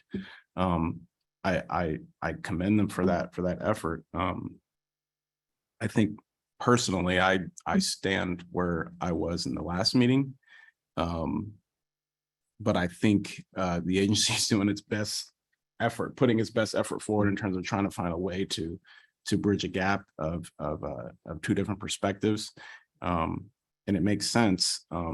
I just personally, from personal experience, personal sentiments, personal understanding, I'm just going to look at it way different than a lot of people are. Just because of my experience around it and my intimacy with the topic and how it relates to being a business owner and building your own people internally. And so I look at things through that lens because I invest a lot of resources to help uplift and support and provide alternative services and amenities to my employees, especially those that don't have a lot of experience. And so I have I look at it through a very different lens than a lot of people. And so that's my comment for now. Good That's what I was comment for thinking now. of, I got the now for now. Thank you. Commissioner Smith. Can I ask you, Orlando, are you uncomfortable with the pilot program also? Does not rise to the level of being something that you would consider? Not necessarily, because I always believe that things evolve, things can change, and things can always get better. And I don't have the magic wand or the 8-ball. And so who knows, there could be some great information and data that actually comes out of a pilot. And I'd be remiss if I would say I'd be opposed. I mean, I'd be lying and incorrect if I said I'd be totally opposed to something that we don't know anything about yet. And so with that, that's where I'll leave it. Simple yes or no question.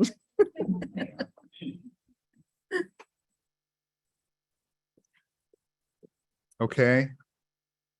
What's your pleasure? You want to vote on a pilot project concept? Let me ask before you answer, let me ask the director one other question. In your report, you said that you would be in a position by January 2023 to describe where this would be going in terms of here are the projects, here's the. So if we were to approve something subject to a review in January of the details, does that still work as a timing matter? Or do you need to be contracting before January? So, Mr. Chair, that's a great question. I would say there's a couple of things that are worth noting. I think Cooper was really trying to place on the table that what's difficult about some of these discussions is we clearly need direction from the commission. That is obvious. But too much specificity on that direction hinders a negotiation and an ongoing conversation. And so from a timing perspective, I think what I would offer as a first try, and then you can tell me it's not good enough, would be we would love direction now, and we would report back just as soon as possible, which could even be November, on where we go. I don't know that I would suggest putting the agency in a position, though, to not have approval on a negotiation, because then that takes us out of the negotiation, frankly. So what I heard from that is no condition, please, but a report back with further detail in November, hopefully. That would at be the latest January. That would be the strongest position, recognizing that we still have more work to do to get to something conclusive if you give us direction in that regard. And so because of that, I would not want to hamper any outcomes by providing too much report back for approval to the commission. And again, I understand that that's difficult, and that's the awkward position that we find ourselves in. And I'm trying my best to represent the ambiguities that the team has been working with for quite some time, because it's difficult to go into negotiation and really not have the authority to enter into it if they get to that point. Mr. Chairman. Commissioner Burke. Yes, I think we've given a lot of direction today and at the last meeting. I think it's clear the concerns that we have, and that at this juncture, we need to trust that that will be taken under due consideration in the ongoing negotiations, and that we should be able to move forward with a pilot, recognizing that we'd like to hear frequent reports about how it is progressing to the extent that it's possible in this negotiating context. And which includes all of the detailed discussion we've had about equity, about all of these things we've been talking about, related to cost and related to schedule and related to all of the rest of I can't encapsulate the entire list by memory, but you seem to be keeping detailed notes on what we're asking.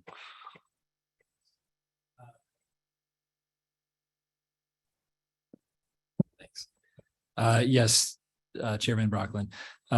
So if I'm capturing it correctly, what I've heard from you all in July and today to proceed on Commissioner Burke's comments there about a pilot approach is that if we went that route, we would need to ensure that there are provisions that address apprenticeship, that we have provisions that address DBE participation, that we have provisions and conditions and metrics that will assess cost impacts, that we have metrics that will address schedule impacts, that we have metrics that will address the type and number of bidders that we get. And when I say type, I mean union and non-union.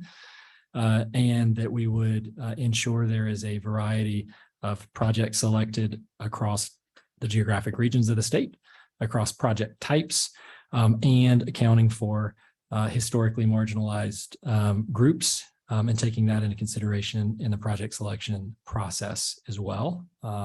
So those were the things that I've captured as the criteria I've heard from you that y'all are most concerned about with pursuing the, let's say, the middle path, I believe, as you described, Chair Van Brocklin, when it comes to CWAs. So that's my notes and encapsulate. And you also mentioned local hiring targets or economically distressed zones.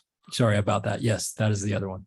And I would say either of those, local hiring or economically distressed zones, because I think it's a bit of an art on which ones go in, but those are key to seeing if the impacts of these agreements are felt beneficially for those communities that most need it.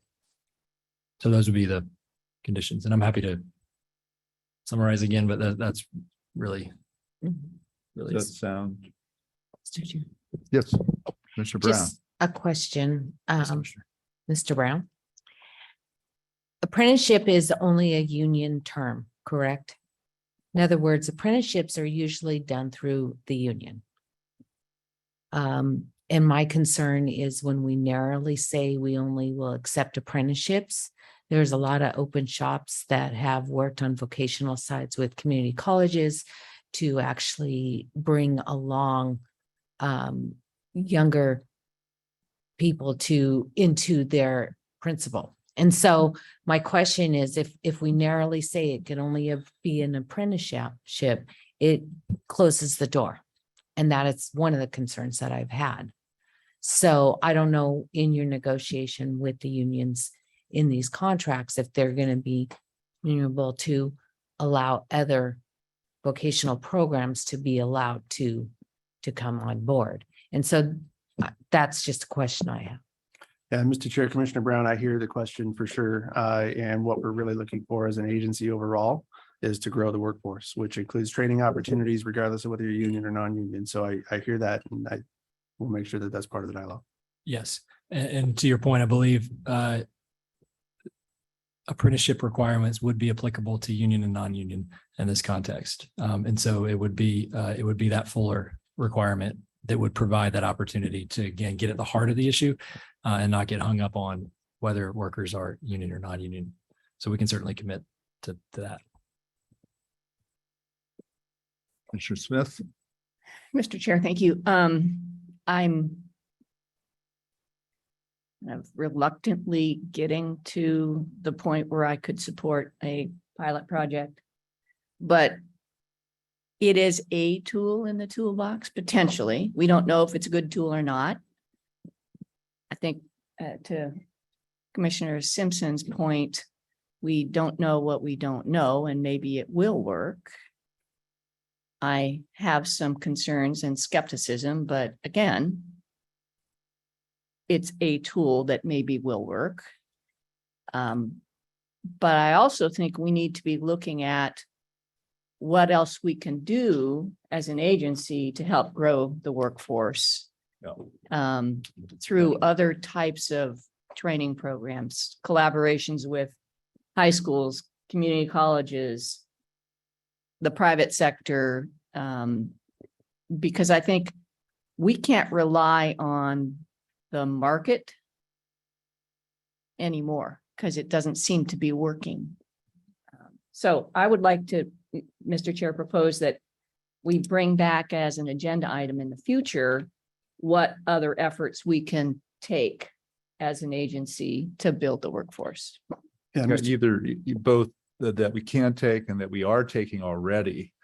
I think a report like that would be very helpful since we're in this area now, in the next meeting or two.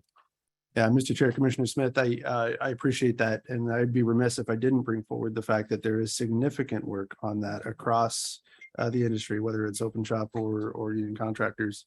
And in fact, the training programs, there are millions of dollars invested in training programs through partnerships in the contracting industry, whether that's AGC or even the contractors directly themselves, as well as on the union side. And so bringing that report back would be very beneficial. I would also say that I had the benefit of going to an opening for a industry training facility that Knife River recently opened, that's available to the whole industry. And they've been great partners to the industry. And I will tell you, it's state of the art. And we are really lucky to have it in our state. We are really lucky to have those partners. And I think they should have the opportunity to describe what they are doing to try and blunt this issue, which is a workforce challenge across the entire industry. So I think that's a great suggestion for us to come back and we can do that. So Assistant Director Brown, also on your list should be, I think you said one from each region. I think we had talked about capping this at something like 8. So we need to have a ceiling on this. Maybe the way to do this off of Commissioner Burke's comment is that she described succinctly, but with the integrating this list that we're working on, what this pilot project would look like. I guess the way I'd like to, we're providing direction here. So I'm going to ask, Commissioner Burke appears to be comfortable with the idea because she articulated it. I'm comfortable with the idea. Commissioner Smith, you said you were getting comfortable. So could you support this?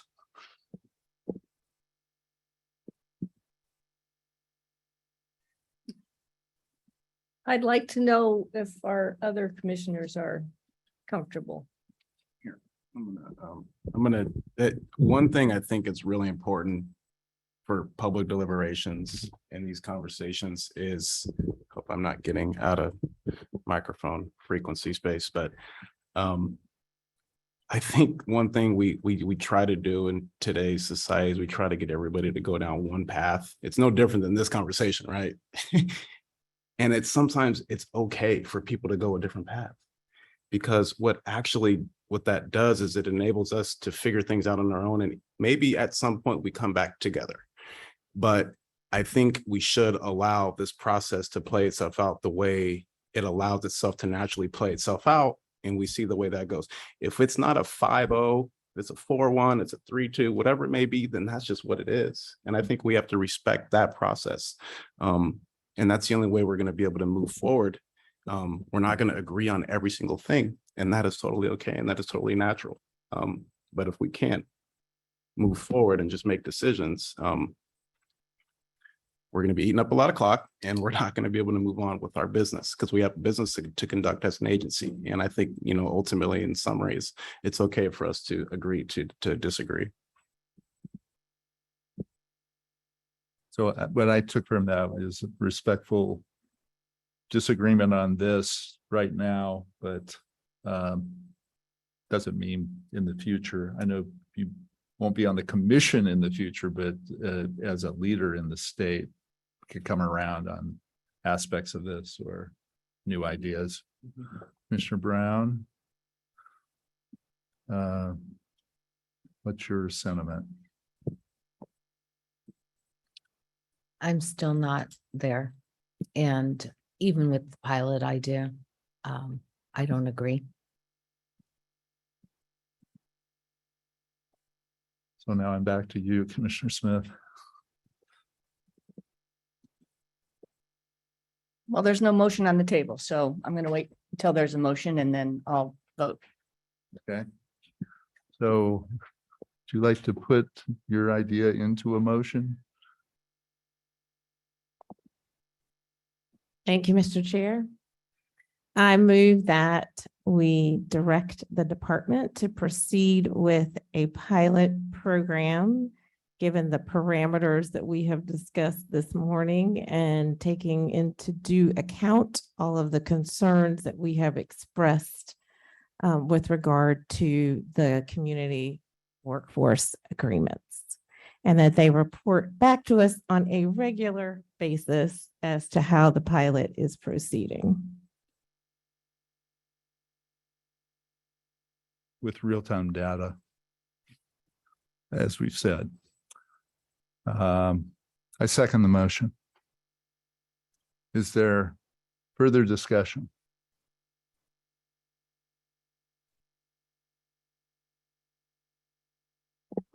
Can we take a 5-minute break? Yes. 5-minute recess. So it's 10:46. We'll be back at 10:51.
We're going to reconvene.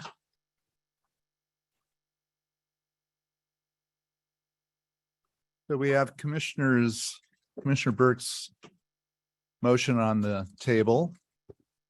Are we ready to vote?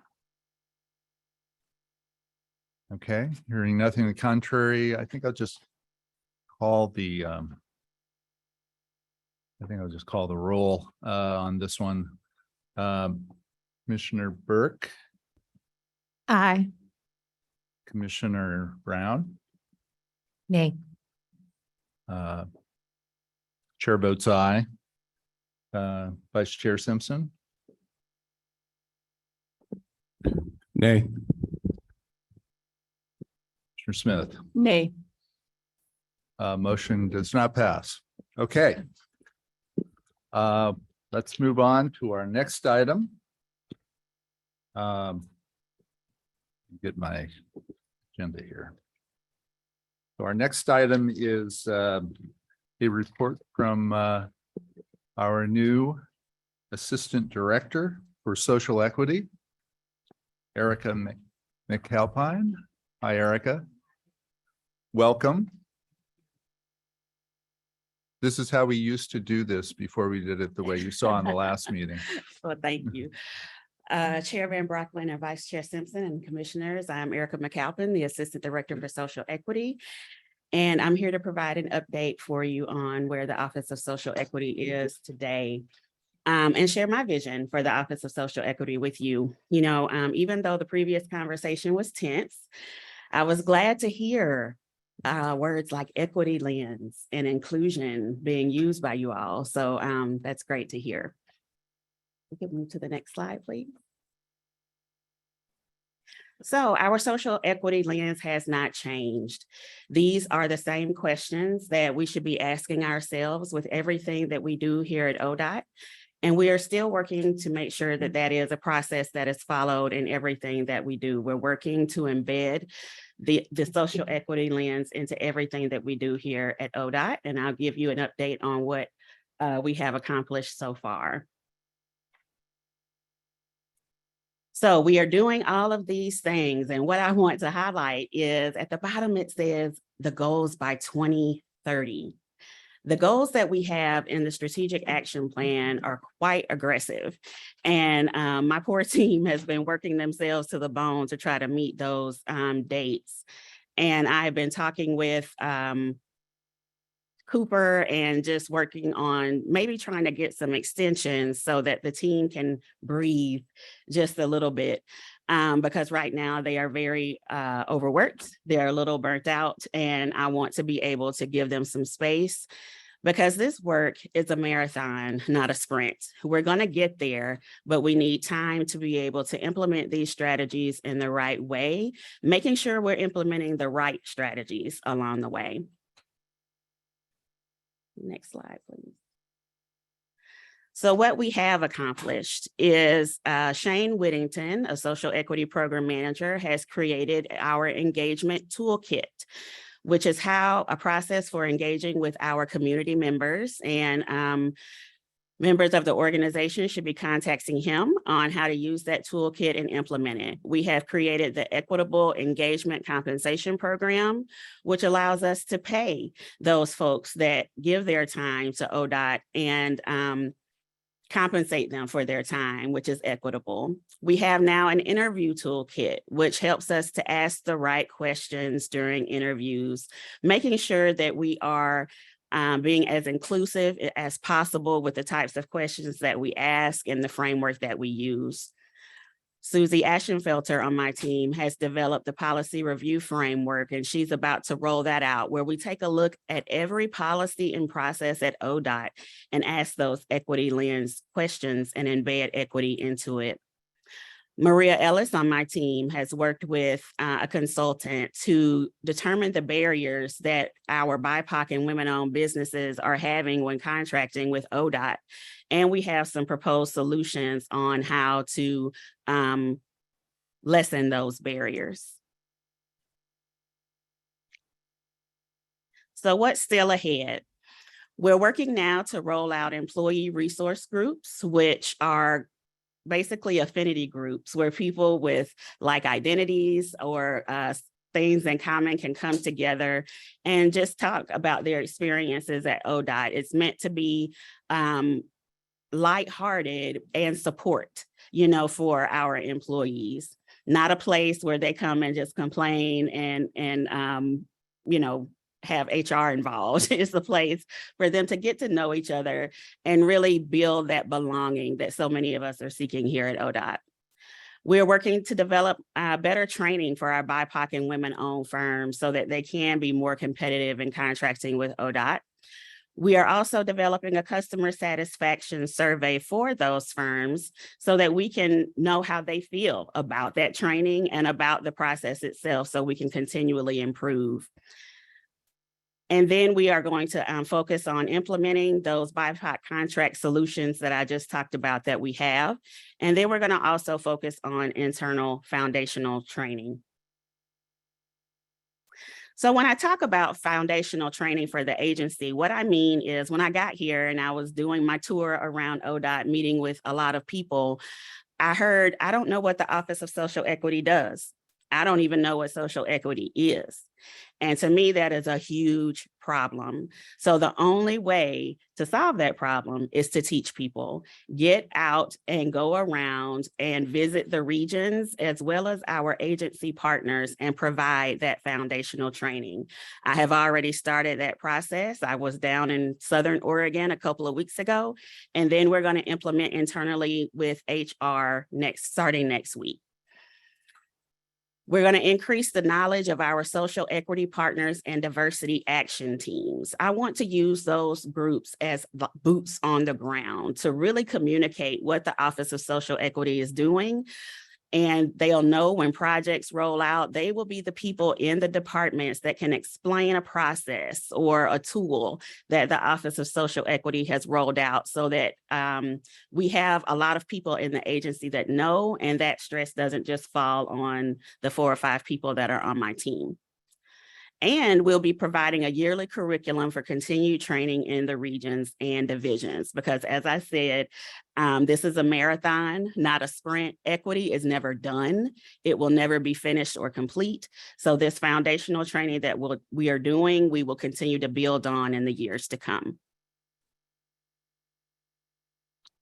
Any questions for me? Or comments? I just had a quick one. Thanks, Erica. Sure. Good to have you up here today. When you did go around and individuals did address the fact that they didn't understand what the definition of social equity was, what was your response to that? Well,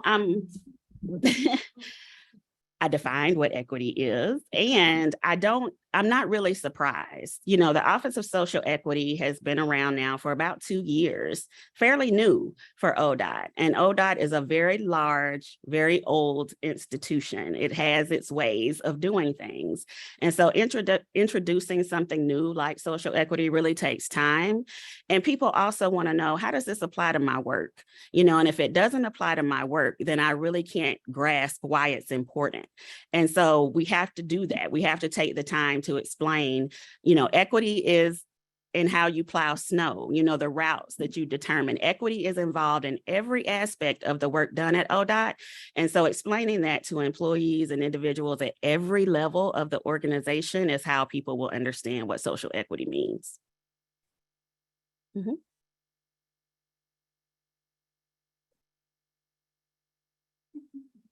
Other questions or comments? Thank you. Thank you very much, Erica. Appreciate it. Okay, since we just took a break, everyone okay with us continuing forward? All right, let's take up the ADA update and STIP amendment. If we have the team here to do it, we do. And here they come.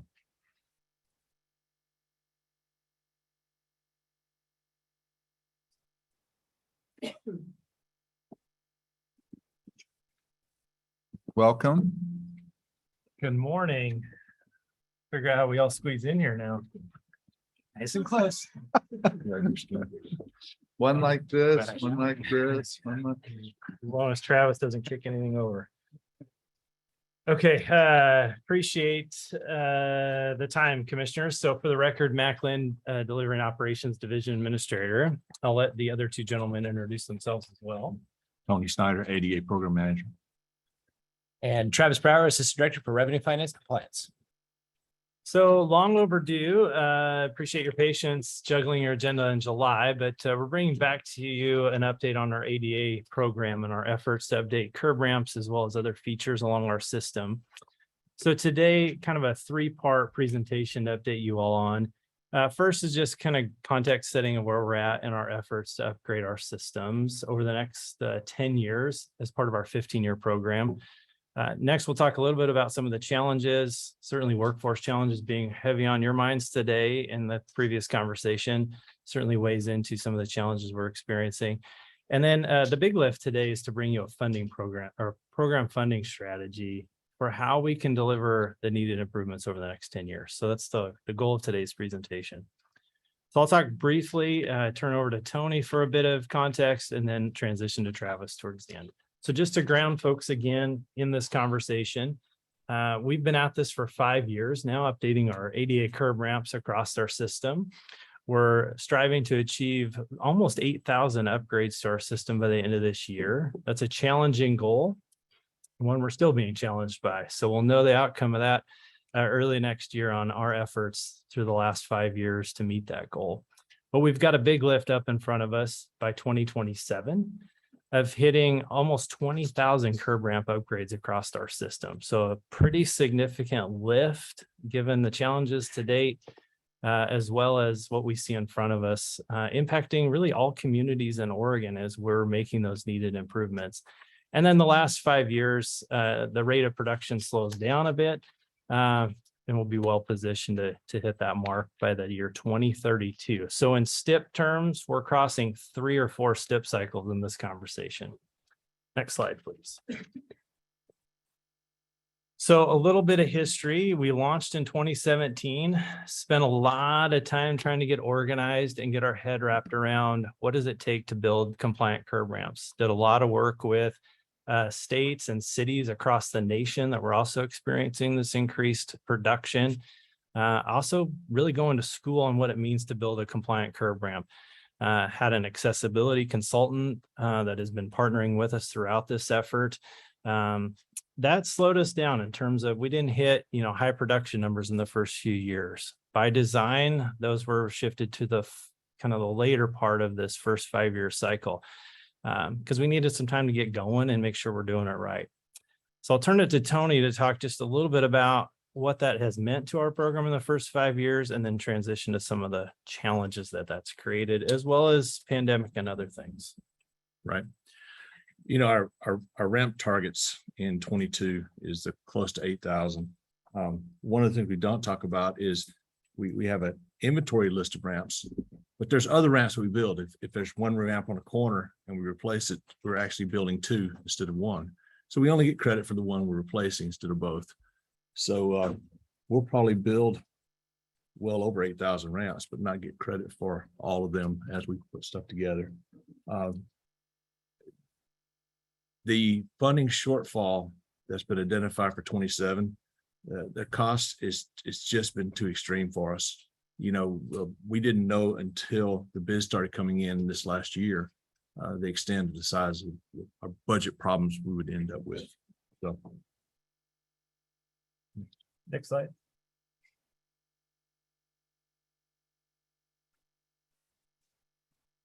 So with the increase in ramp targets, we've also had workforce challenges. There's not as many high school programs where people learn to be laborers and bricklayers and concrete pourers and those types of things. People would prefer, being a barista or working in a tech job or something like that. And so we just don't get the number of people going into this. So the contractors have told us that they're having difficulty getting workers and hiring enough. There's a limited number of crews. There's supply chain issues. They couldn't get enough trucks to deliver stuff. They couldn't, the concrete companies closed down, winter shutdowns that they're familiar, used to, but during COVID, it was just difficult to get some of the stuff. It puts us a little further behind. We have had, because the three different phases, the first 5, the second 5, and the third 5 have different production rates. We were going to have to do around 2,500 ramps per year in the second phase. So we had hoped to get 2,500 ramps per year in year 3 and 4 of the first phase. And frankly, when we put that number of bids out, we started getting failed bids. 2 different projects failed in the bids. We had to rebid them. We did rebid them with a little bit of extra time. And so instead of being finished by the end of December, some of the ramps will go over into 23. And that affects the number of ramps we get done. We can get them under contract, but unless we can have the contractors to build them, there's little we can do. So we're looking at ways to up the number of concrete crews working on ODOT facilities. One of the things is by right sizing the projects. Certain firms that work for us can do a 300, 400, 500 ramp job, but the smaller firms and firms trying to break into ODOT work, they can't. So we're putting out some 30, 40, 50 ramp jobs to try to encourage, new primes to bid or to even pick up some new subs. We're planning some meet the prime events in different places. So the end goal is to increase the number of firms working in Oregon for ODOT building ramps for us. So Next slide, please. So Quick question, Matt. Sure. I think I've asked this in the past, but just for the record, because I forgot now, but what is the average cost of an ADA ramp? all right. Right away is about $6,000 each. And that's not when you're going out and you're buying one corner, how much you pay the property owner. That's just kind of how much it costs us overall. The design cost for an intersection with 8 ramps in it is about 14, 15 grand per ramp. And so depending on where you are, it's actually more expensive to build ramps in Region 5 over in Eastern Oregon than it is in Portland, just because of the number of contractors we have available. And our ramps have ranged from, 35,000 a ramp when we have good bids to over 50,000 a ramp in other cases. And so when you come in to redo an intersection, you're essentially building a 3-bedroom house is about what we look at. So I would say, Chair Van Brockling, Vice Chair Simpson, I think that's one of the challenges that we're facing to answer that question just really simplistically is it depends on what's going on at that intersection. Where are we at in the geography? Are we talking about a 2-ramp location or a 1-ramp location? Tony, wouldn't you say we sometimes just throw out a number of about 40,000 a ramp? Yeah, that's what we based our modeling on, about 40 grand a ramp combined. But there are cases where we're having to add money. And there are others, if I get to cooperate with a PRES project or something that comes along, we get to save money. The ramp cost is lower attributed to the program. So all of that is feeding into, so what can we do differently as we move forward? Knowing that the volume of production is going up, not down, knowing some of the challenges that are going on in the industry, but also what we've experienced over the last 5 years of doing this work at this level. And we're increasing it. So we're going to school on what has our experience been? What has our contractors' experience been? What can we do internally, but what can we do to manage risk differently and hopefully drive down that cost? We had an opportunity to bring this conversation in front of the CIC, the Continuous Improvement Advisory Committee. Commissioner Smith, certainly you were familiar with that conversation as chairing that committee.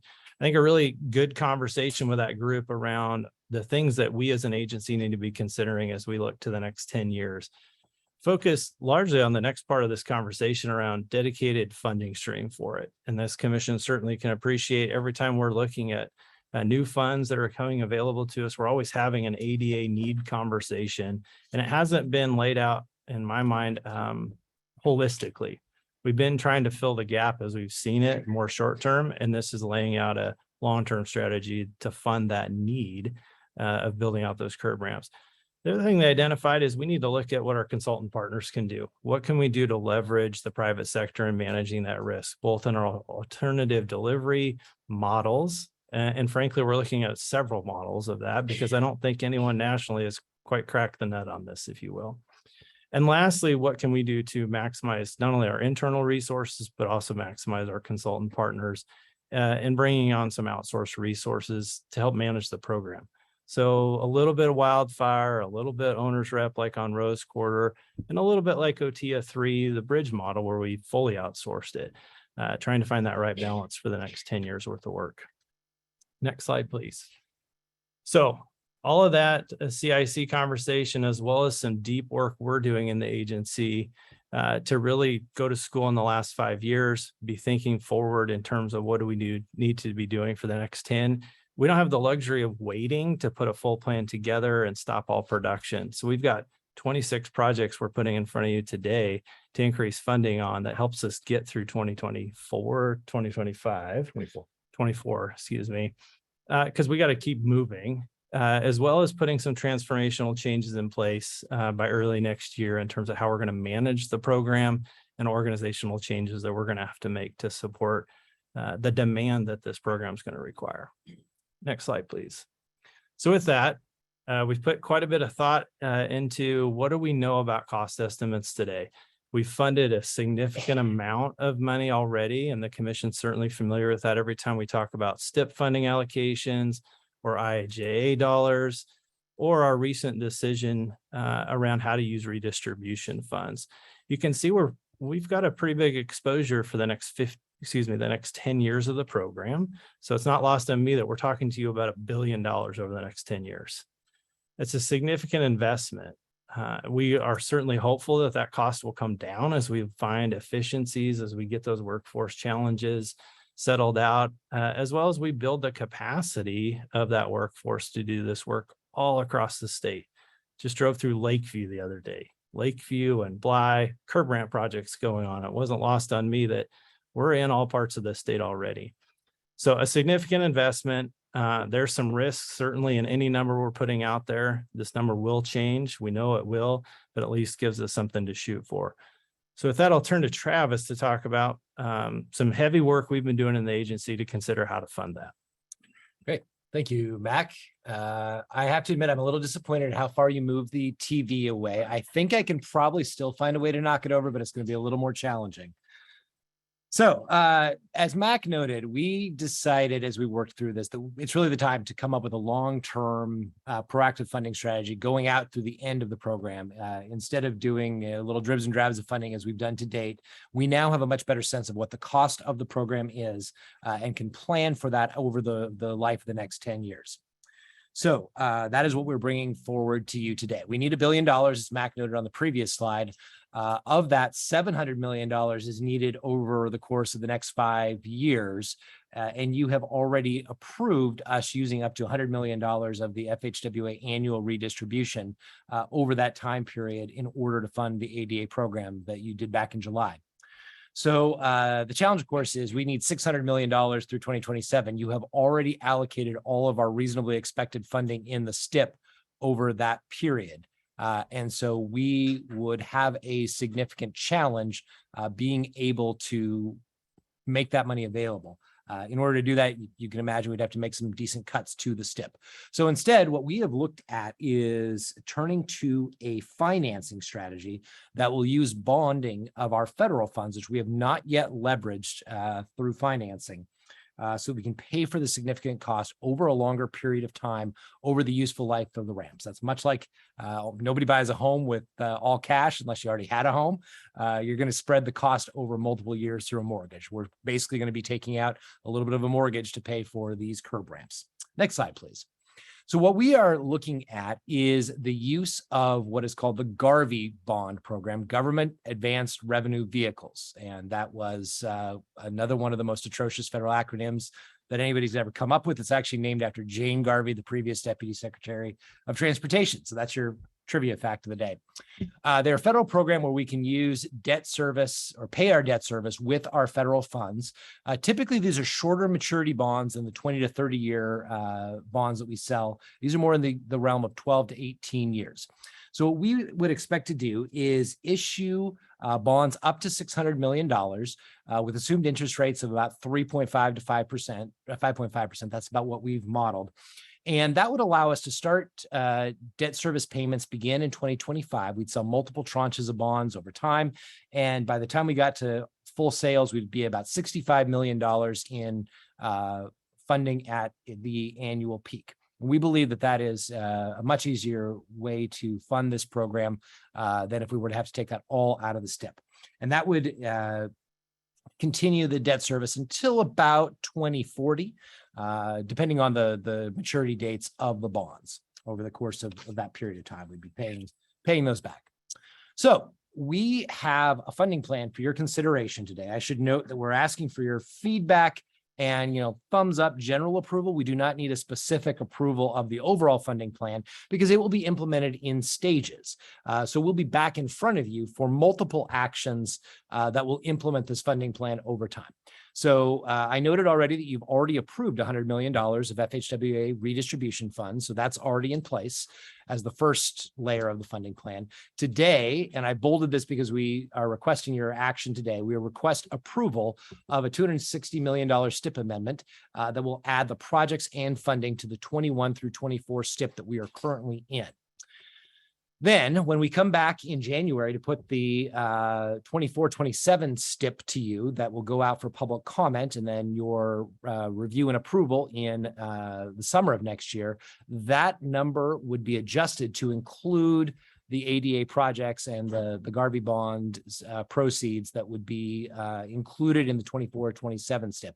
Similarly, we'd include when we start the building of the next STIP, the 27-30 STIP, we would include the needed ADA funding in that initial funding allocation all the way out into the next STIP as well. So I think as Mac noted, we've got 4 STIP cycles that we're going to be implementing this across. The legislature actually authorizes bond sales to be followed by an actual authorization by the OTC. You have one of those on your agenda today, so you can see the action that would be taken in the future. We would likely begin that process by getting legislative approval in 2023 and then continuing to get those approvals.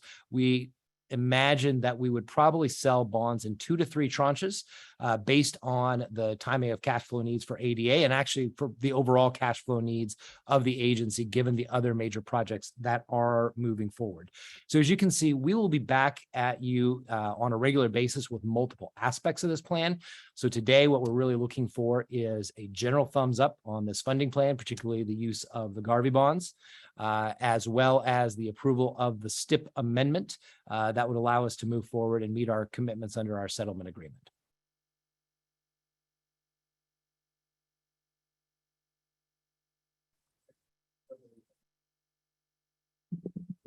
Are there questions? Real quick, Travis, how does this help or hinder? I would assume it's assisting us in the conversation tied to the legal issues around ADA. This keeps us on track, on target. Yeah, I think it's probably best for Mac or Tony to answer, but I think that making a funding commitment that shows the commission's intent to complete this program will be an important part of meeting our requirements under the settlement agreement. Yeah, well said, Travis. Chair, Vice Chair, I think that's frankly been part of our challenge is looking out far enough to say, what is the commitment of funding that we're going to need? I was reflecting on it this morning.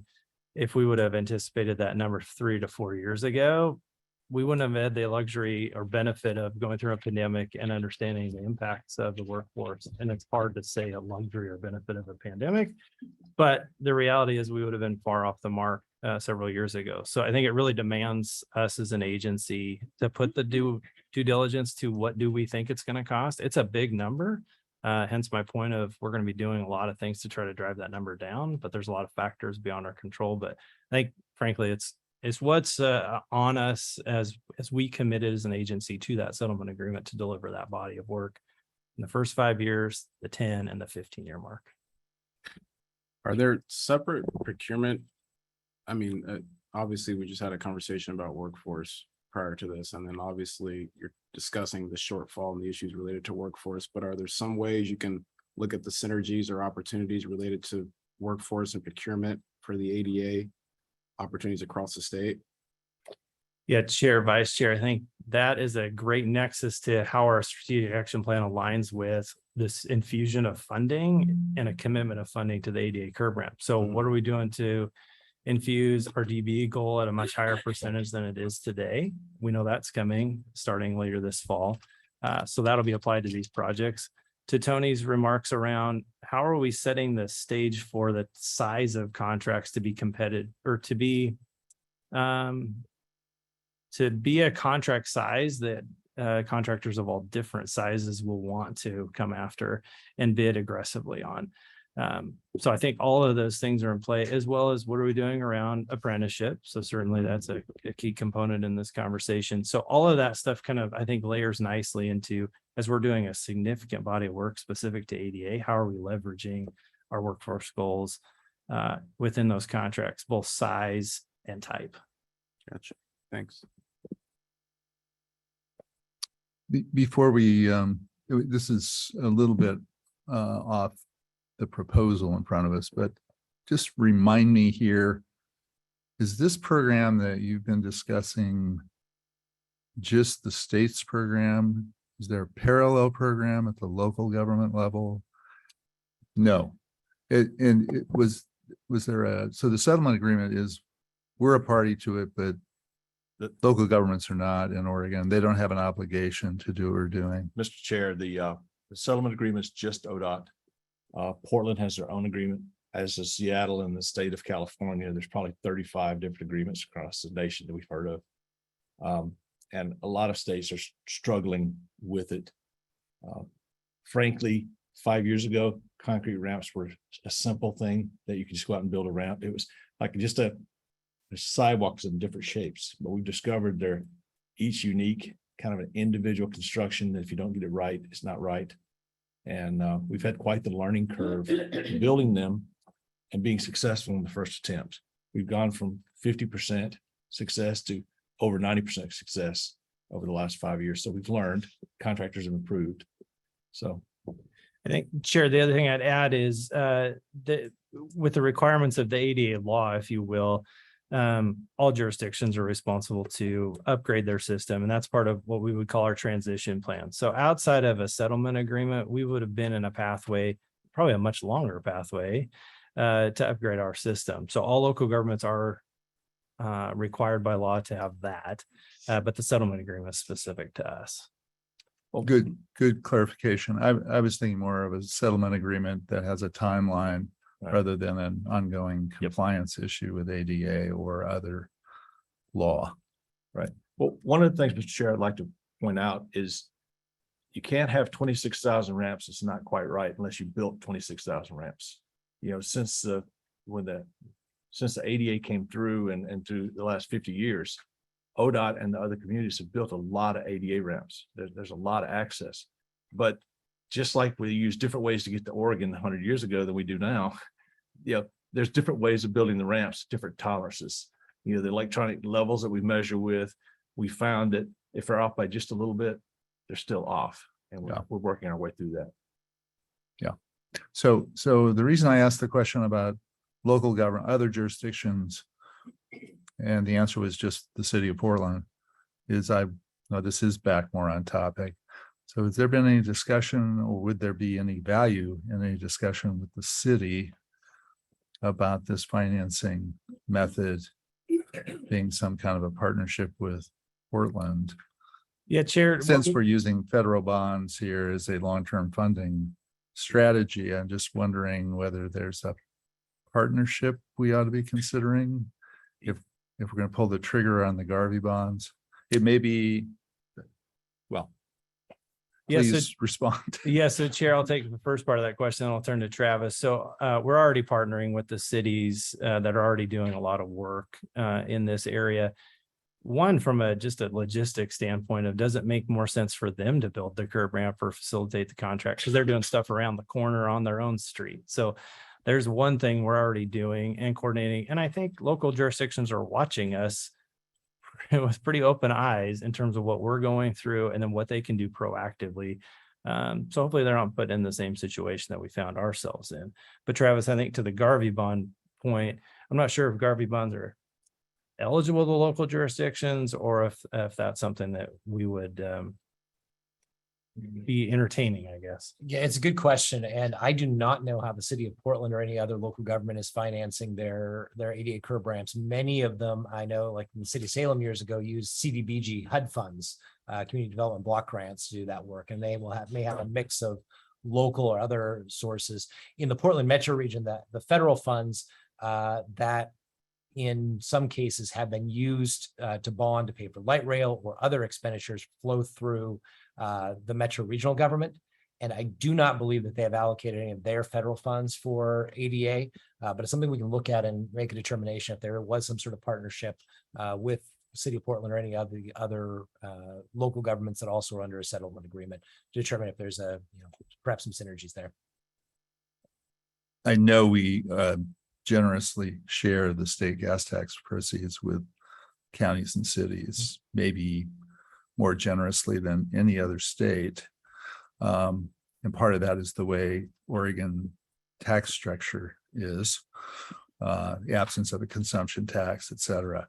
But we also heard from a number of elected officials at the beginning of our meeting today about coordination, about cooperation. So I am just thinking about these things in terms of if there are opportunities to coordinate that are useful to both parties and don't put us in a challenged position, we may have to be thinking more creatively about this going forward, because we have this appear to have backlogs in almost all areas on what we need to do and the money we have to do it.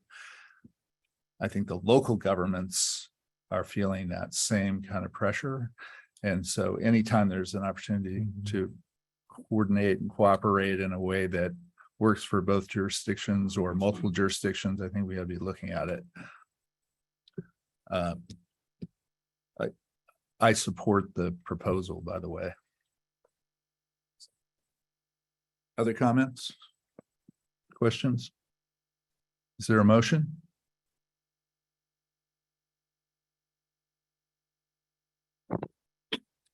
Make a motion for you. So I move that we, I guess, move forward with the idea of I shouldn't say the idea. We move because it's not an idea anymore. So excuse me, caught me off guard.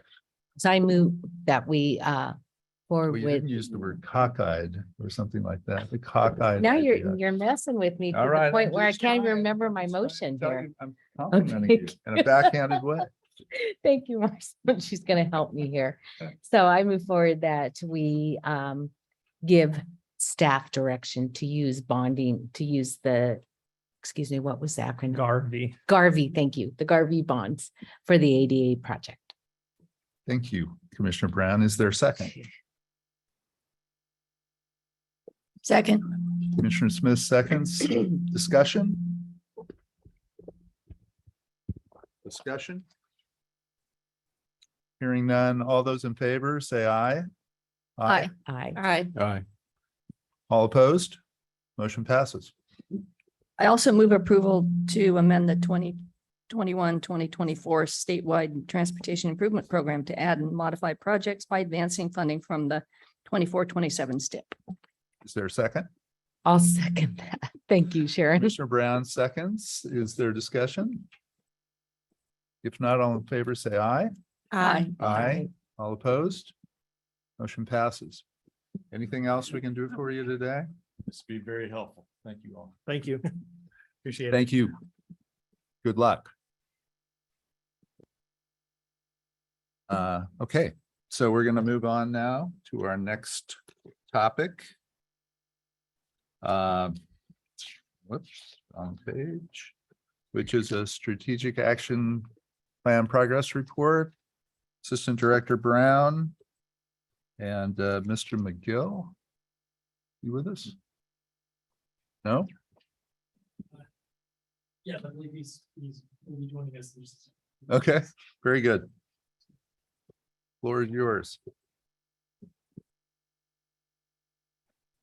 All right.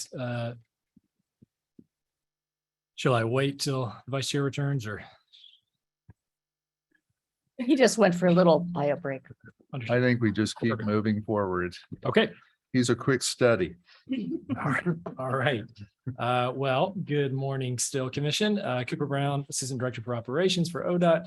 Good to see you again. I will be joined here momentarily by Mr. Galen McGill, who's our State Maintenance and Operations Engineer. I'll wait till he arrives for his introduction. Let him introduce himself.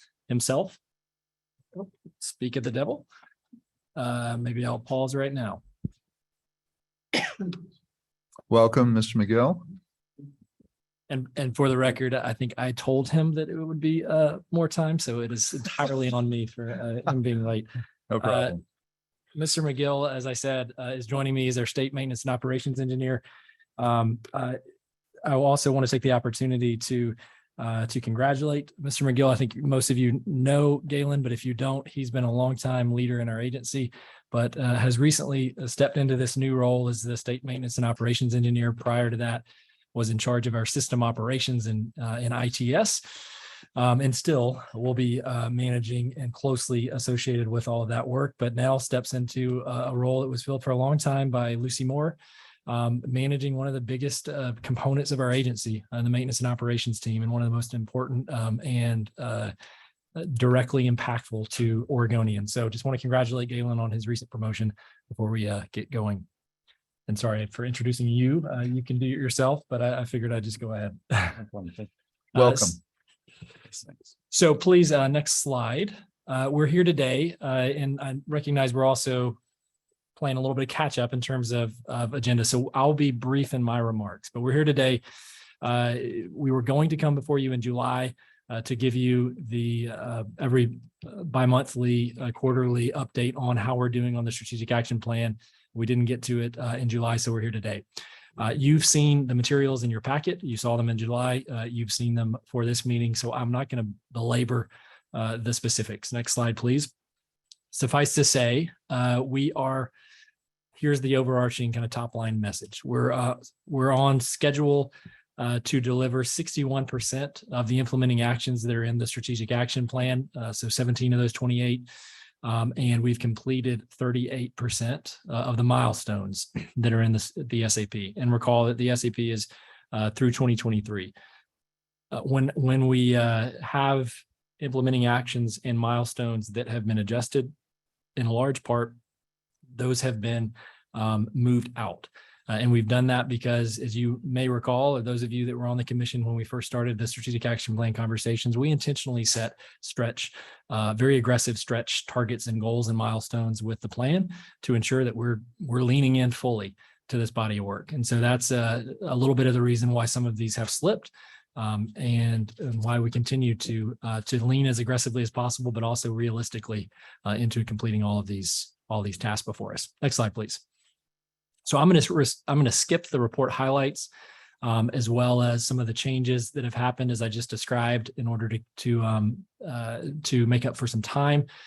Primarily, any changes that have happened that you've seen in the report and the executive summary are due again to timeline adjustments of 3, 4, 6 months to make sure that we're hitting those milestones in a kind of comprehensive way. If you have questions, I'm happy to pause and answer any, but I'd say in the interest of time, I want to make sure that Mr. McGill has time to talk through his portion of this. Next slide, please. So again, these are the revised milestone deadlines on workforce diversity, BIPOC and women-owned businesses. We'll speak to that a little bit later. Next slide, please. And same here along the front of electrification, public and active transportation, and road usage charge, which you'll hear more about later today. Next slide, please. And finally, some of the congestion pieces. So I will turn the floor over to Mr. McGill. As you'll recall, we typically, when we come before you for these updates, we do a deeper dive into one of the strategic outcome areas. And today we're going to talk about innovative technologies, of which Mr. McGill has been leading the team on a lot of exciting efforts. And so I'll let Galen speak to all of those, and then we'll circle back and conclude by talking a little bit about SAP measures that we've been developing. So with that, Galen. All right, I've already been introduced, but for the record, Galen McGill, State Maintenance and Operations Engineer. So it's my pleasure to be here to update you on this transformative technology section of the plan. So let's go to the next slide there. Yes. So just as a quick reminder, this is what's in the strategic action plan. Of course, innovation, transformative technology is kind of a broad topic. So what we ended up doing here is picking 4 projects that are illustrative of the kinds of things we're pursuing around technology, how technology can help support the goal of a modern transportation system. So I want to give you a quick update on these 4 projects, where we're at with those, as well as a couple other projects to give you another flavor for how technology is being used to modernize our transportation system. Next slide. So this first project is the Connected Vehicle Ecosystem project. It is an exciting project, maybe one of the more forward-leaning projects we're working on in the technology space. It is looking at really connecting infrastructure to users of the system, to vehicles, essentially. We are at the final stages of a vendor selection for this project. We've been through, we're really pleased with receiving 11 responses in response to our request for proposals. And we're down to 2 finalists now. We're working to make the final selection there, but it does include some of the big industry players.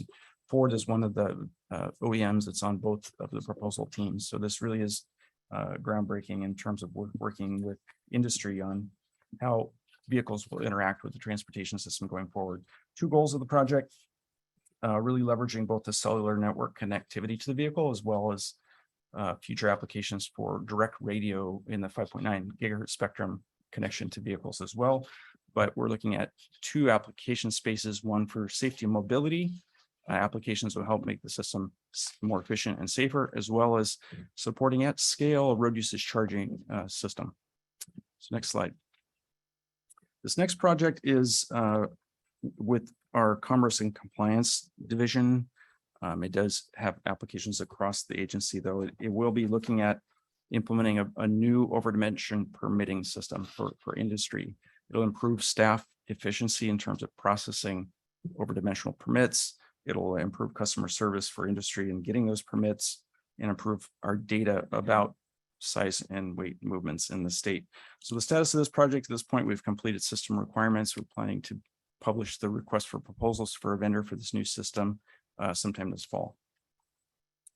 Next slide. The next action item was to develop an agency broadband strategy. As you know, broadband is a hot topic right now with the broader broadband application, getting broadband to the people of Oregon.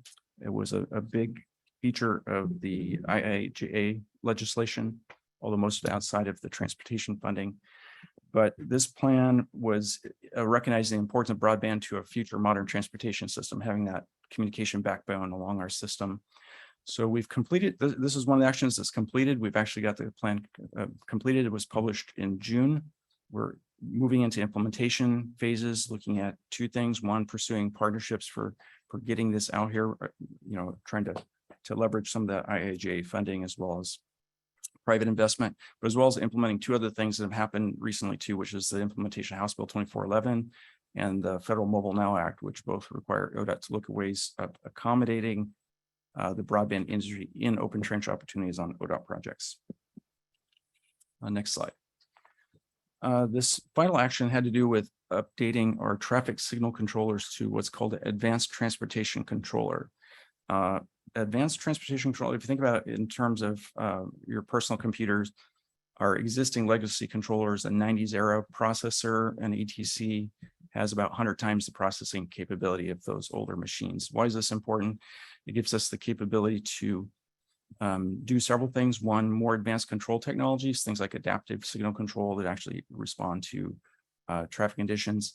It lets us do some what we call high definition data gathering, which is important for helping us to manage performance of traffic signals.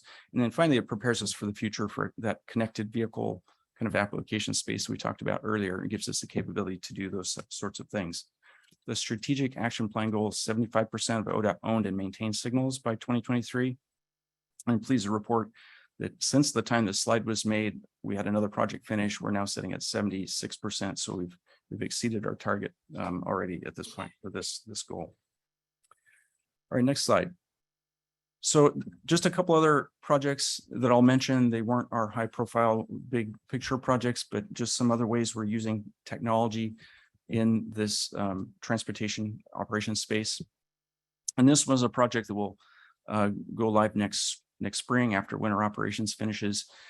But we've been operating for about 10 years. It's something called OIS, Oregon Interoperability Service. Actually, Oregon State Police operates the system. But what is electronic data exchange between 911, State Police, and ODOT dispatch centers to electronically exchange information. I don't think most people realize how many things happen on the state highway system. Last year, we had over 122,000 events happen on the highway system that ODOT had to respond to. Varies from the things we think about, crashes and fires, to other things like animals on the road, traffic signals that don't work, that sort of thing. But all of this response is inherently multi-agency, multi-jurisdictional, multidisciplinary. And if you think about it, when you have a big event happening and the only way you can communicate is calling another dispatch center, one dispatch center calling another, they're waiting on hold to wait for somebody, you lose a lot of time.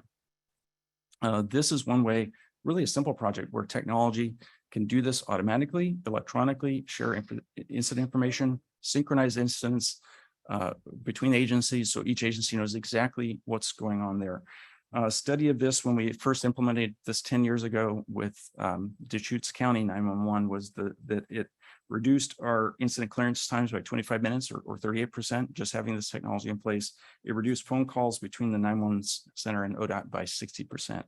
So incredibly effective technology can be done for really not that much money. This project will modernize the old OIS system that is end of life and expand our reach to include all the 911 centers in the Portland metro area. Next slide.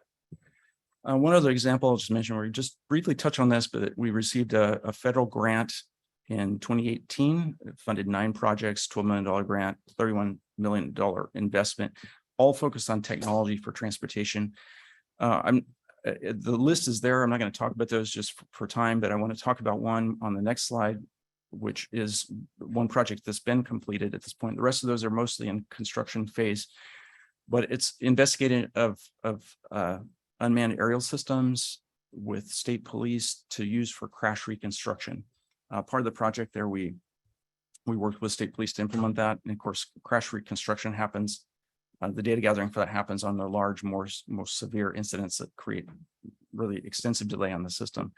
So you can see the difference in technology with UAS. We cut dramatic time off of the crash reconstruction time, and we're hoping that as it moves forward and OSP implements this technology more broadly, that we'll see even better benefits from that.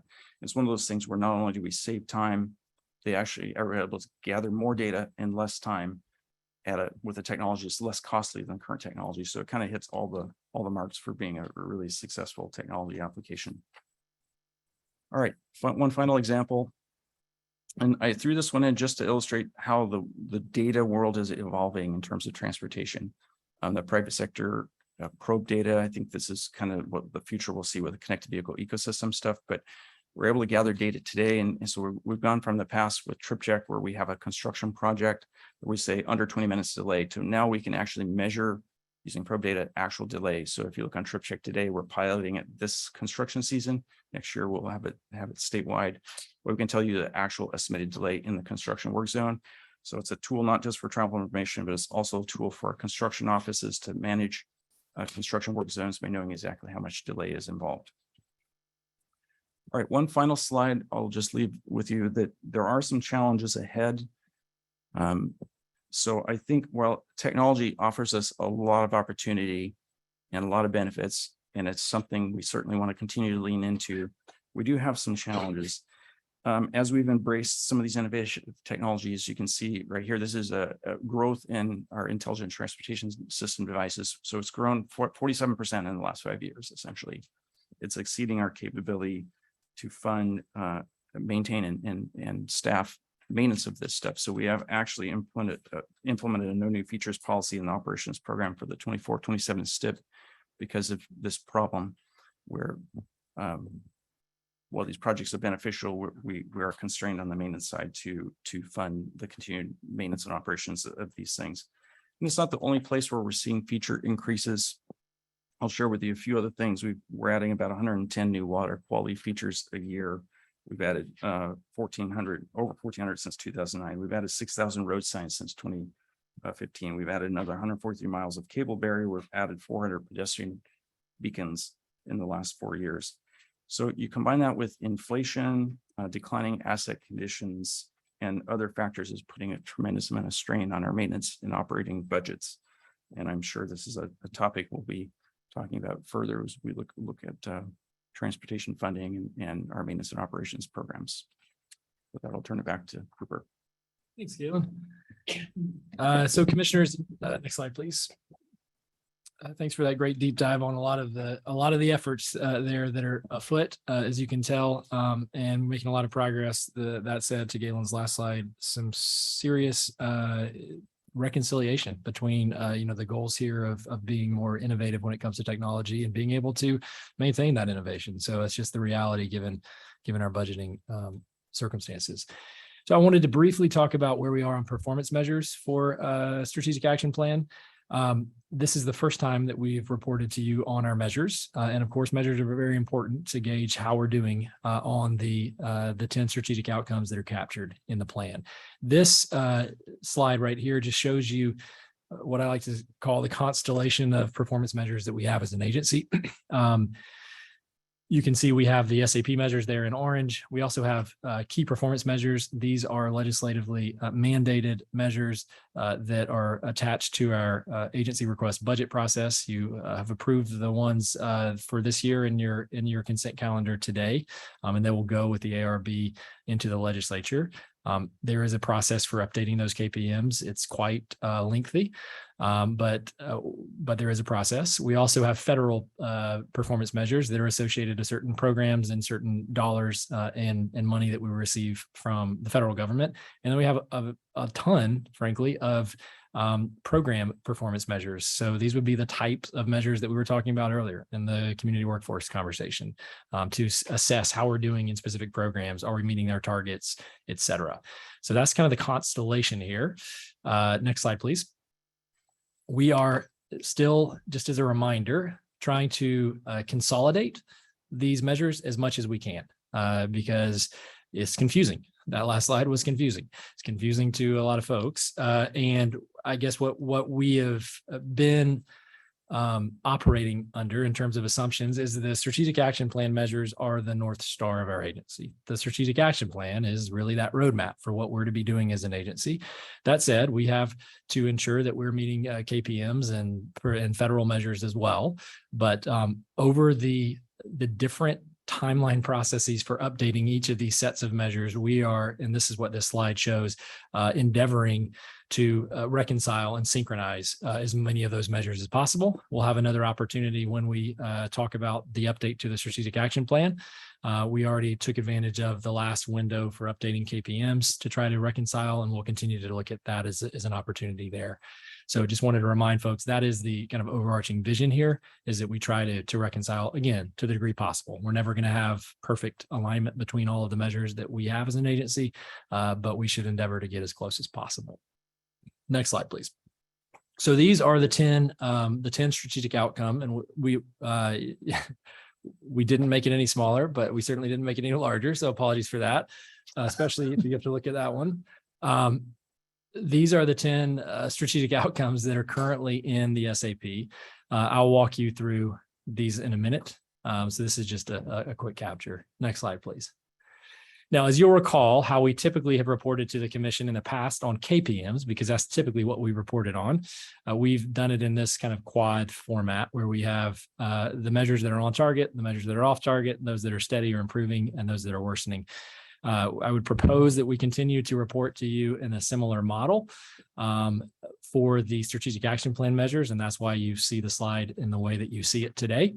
And you also will recognize that there are none in the worsening and off target, the worsening or really steady or improving categories, because this is the baseline. This is the baseline report. We're giving you the first report on how we're doing all these measures. As we move forward, we'll have that baseline and we'll be able to then judge are they moving in a positive or negative direction? You'll also notice that there are some that are TBD, to be determined measures, and that is for some reasons that I'll talk about here in a second. Wait, Coop, Please go back. can Yes, you go back to, okay, so go back to the slide before, please. if we can. So on the number one outcome, I'm only targeting content because we're using terminology differently.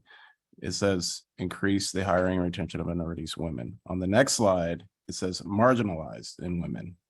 So I just want to make sure that we're clear and concise, consistent with the terminology we're using on these documents. Yeah, And so fair point. I think we're either going to use one or the other. Yeah, and we should use the one on the previous slide, and that's totally on. Well, because then down here you have dollars to BIPOC / women-owned businesses. So are we going to use BIPOC, minorities, or marginalized? So those are two different ones. Yeah, it is confusing with the terminology, and we made it more confusing by not being consistent with the word marginalized there, to your point. If you go back to the previous slide, you'll see that there's actually number 7 is that other one.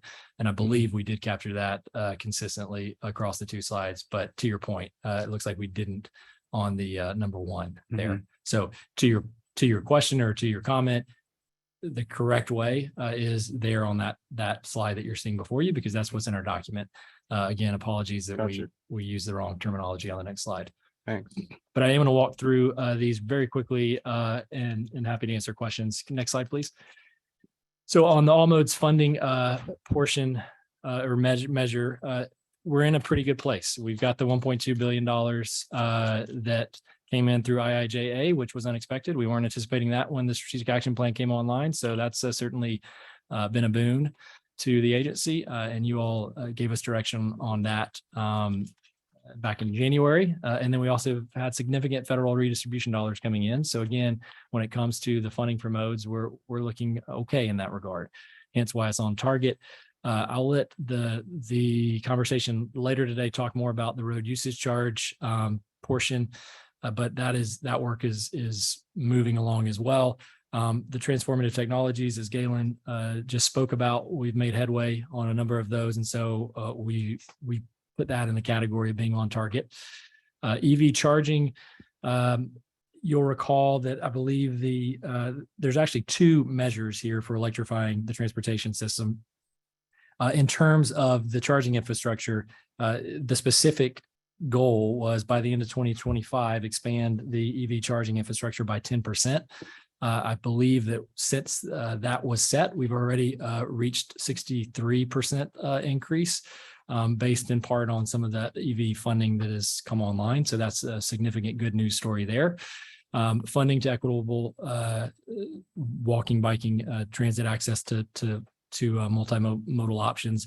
Again, I think we need to work on the language there. So apologies for that because it's not consistent with the previous slide. We are in a pretty good place there as well, based on y'all's direction in the last step to devote a good portion of that money to those modes of transport. And so again, we're on target there. The EV vehicle adoption measure is, you'll recall, perhaps, if not, I'll remind you, by the end of 2023, the goal is to triple the number of EVs on Oregon's highway. I believe we started with about 35,000 EVs when we started the SAP, and I think we're now at 50,000. That's not quite keeping pace with the 2023 goal of having whatever triple 35. 105,000. And so we're a little bit short on that. Obviously, there are factors that are outside of our control with that, but we need to be leaning into that body of work. The hiring and retention of women and people of color, disability, and persons with disabilities. That is an effort, and there's lots of components that our Office of Social Equity has been working on. But some of those have been delayed because we want to make sure we're doing it right. And one of those is employee resource groups, which we're working on to make sure that there is an opportunity for different folks within our agency to have kind of affinity groups that can be resources for them.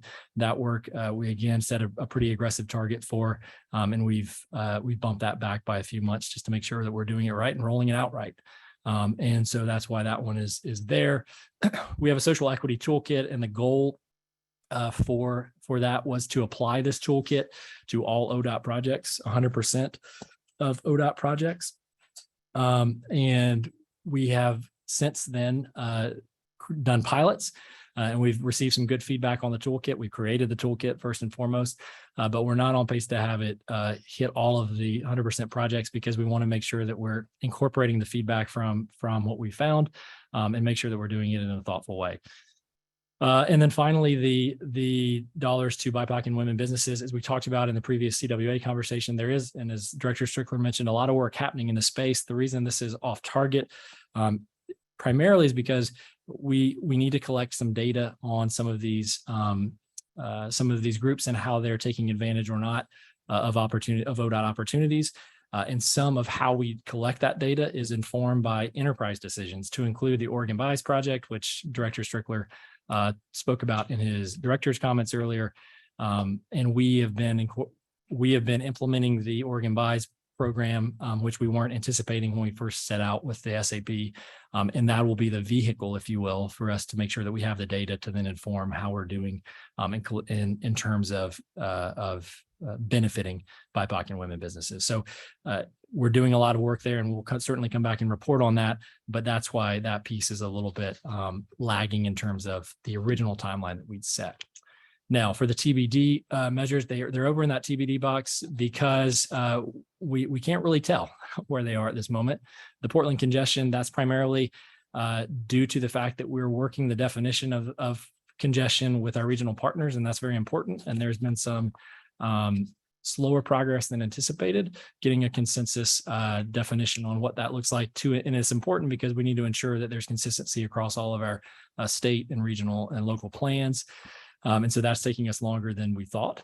And ODOT greenhouse gas work, as you'll recall, we have been leaning into to getting a baseline on what kind of emissions we produce through our work, through the materials we use, through our fleet, et cetera. We have developed that, but the rubber will meet the road in a lot of ways. And you've also, by the way, as you'll recall, given us direction on and incorporated a climate lens into the 24-27 STIP development process from at a programmatic level, as you'll recall those conversations. So that's been helpful. Now we're developing the project list for the 24-27 STIP.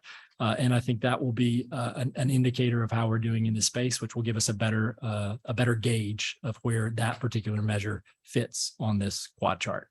So I know that's a lot, but that's a quick capture of kind of where we are and why we are in these places. Maybe I'll go to the last slide and then we can certainly take any questions. Next slide, please.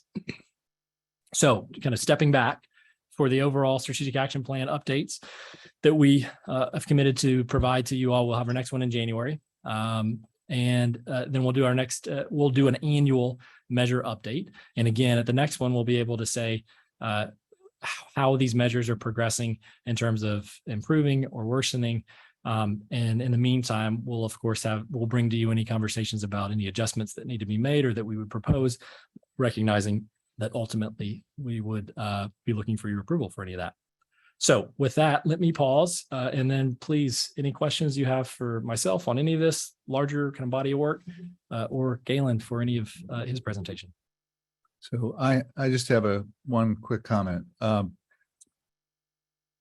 There are a lot of targets to hit here, as you said. The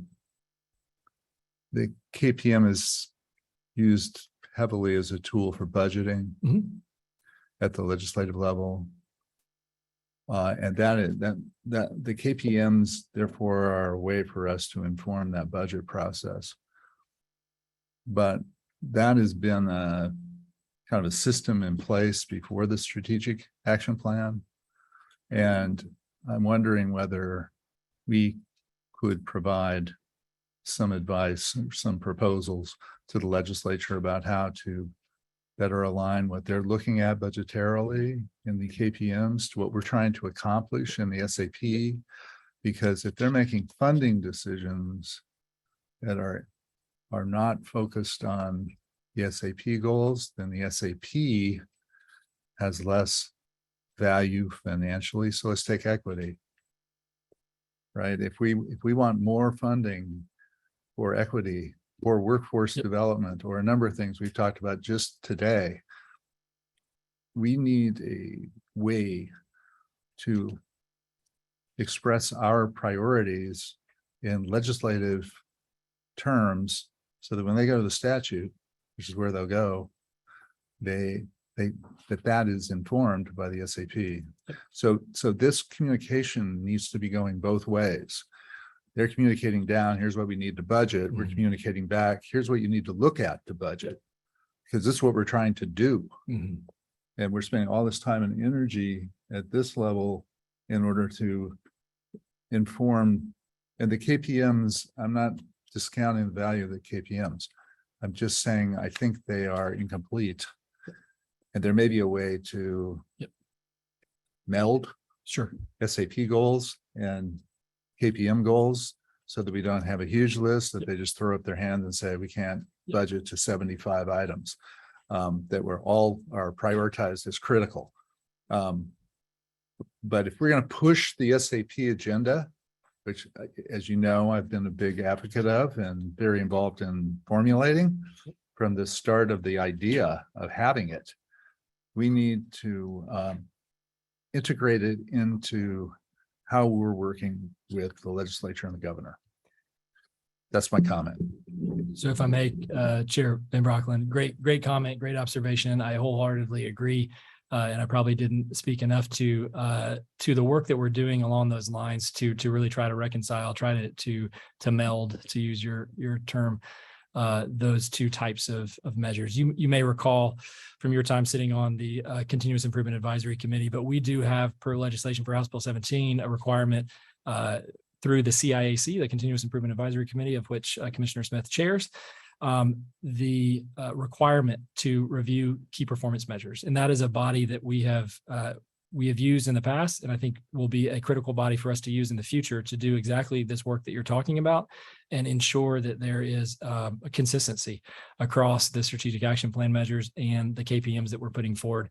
Again, the timeline for the KPMs, and don't quote me on this, I believe it's 3 years or longer. Well, it is, I guess, through the biennium, but there is a lag in getting changes that then come online. And so we're doing it in an incremental fashion, but certainly with that aim in mind of, at the end of the day, ultimately also recognizing that there are legislative and fiscal requirements to be reporting on certain things that need to be in there that might not ever be reflected in the top line SAP measures, but we still need to report on. But there's also an opportunity to align those to a great deal. And that's certainly the work of the CIAC. We can certainly bring that back as part of these conversations moving forward. If you would like us to really highlight how we're doing that in a more kind of detailed way, we can certainly do that if that's the desire. Yeah, I take those points. I think are good points. I think of this as a legislative project for which the CIAC can be a vehicle, because we're not going to be doing it in commission meetings. So, but I do think we need to ask the question, are the statutes modernized to reflect where we're going? I mean, the world continues to move on us quickly. Electric vehicles. Earlier discussions on KPM at the legislature, state's going to have to put money into that. We're putting money into it, but DEQ, other agencies, I just think we need to continue to modernize the statutes so they reflect what's actually happening, because we're in a period of rapid change. Yeah. And if you just take environment, equity, these are the things that are in the SAP for a reason. They're anticipatory of the future. Yeah. And the statutes have to keep up with that, or we will get at cross purposes. And that would be frustrating for everybody. Yeah. Ultimately, for Oregonians, aren't seeing progress at the level. So I do view this as ultimately a legislative project, and I would have a discussion with Lindsay about it. Understood. I would recommend you all have a discussion first. Understood, Chair. Thank you.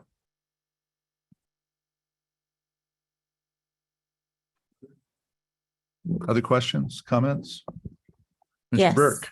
Thank you, Mr. Chair. If we could go back to your 4 boxes slide.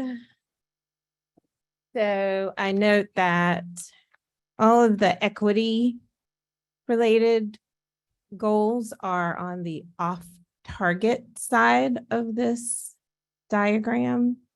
Increasing workforce diversity, implementing the social equity engagement toolkit, and more money to Black, Indigenous, people of color, women-owned businesses.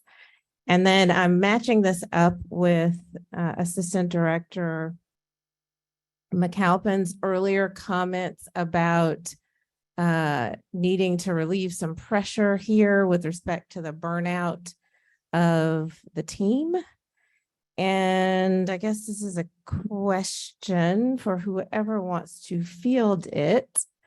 Is part of this issue a lack of adequate staffing to work on these issues?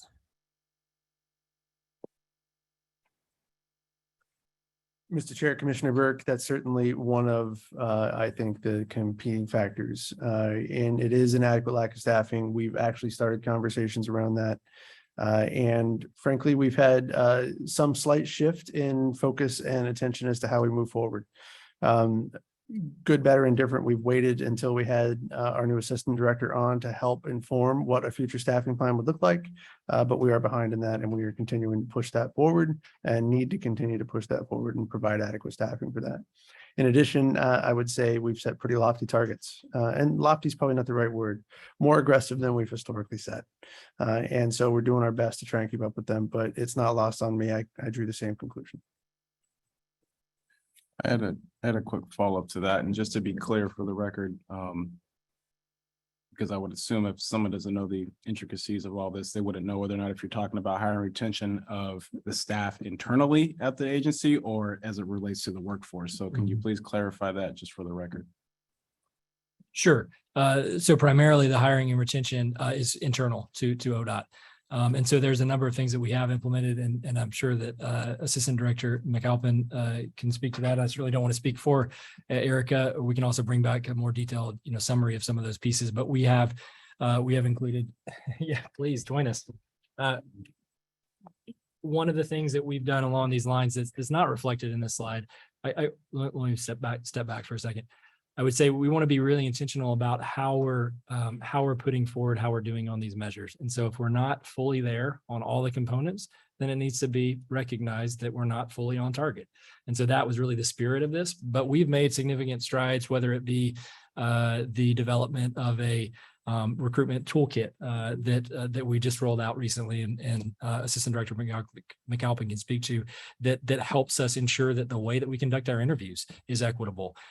Lots of kind of critical pieces of work, foundational pieces of work, some of which has been put on hold because we have been in transition leadership wise, we have been doing. So it's not, I would say, a fair reflection of a lot of the good work that's been done. If you look at this is entirely off target. It's just that not all of it that we initially set out to do has been completed in the timeline that we originally set. But please, Erica, sorry.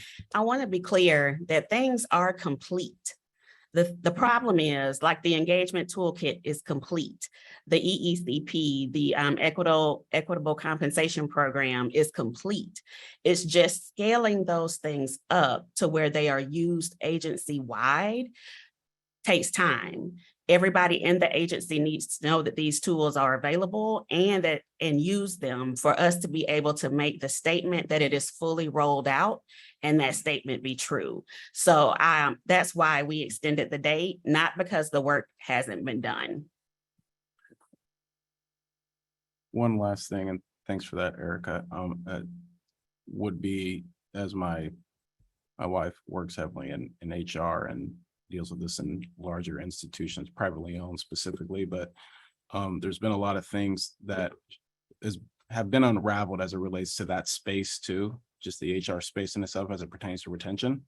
And so I just didn't know if that was something that the agency was going to look into, whether it's more hiring a diversity in that department, or just figuring out a little bit more intentional criteria as to why folks are deciding to leave and how that impacts not only the recruitment efforts, but also making sure that people feeling safe just because of trauma-related experiences in other institutions or agencies that people have encountered or endured, which forces them to leave. So just one of those things. I don't know whether or not we've been diving into that department at all. Right. Well, Vice Chair Simpson, I just want to remind you, it hasn't even been 3 months yet for me, but I do have a lot of ideas, and working with our Chief Administrative Officer, who's also been here for the same amount of time as I have. I do have a lot of ideas around recruiting and retention, and I will work closely with the HR team on improving retention at ODOT. Absolutely.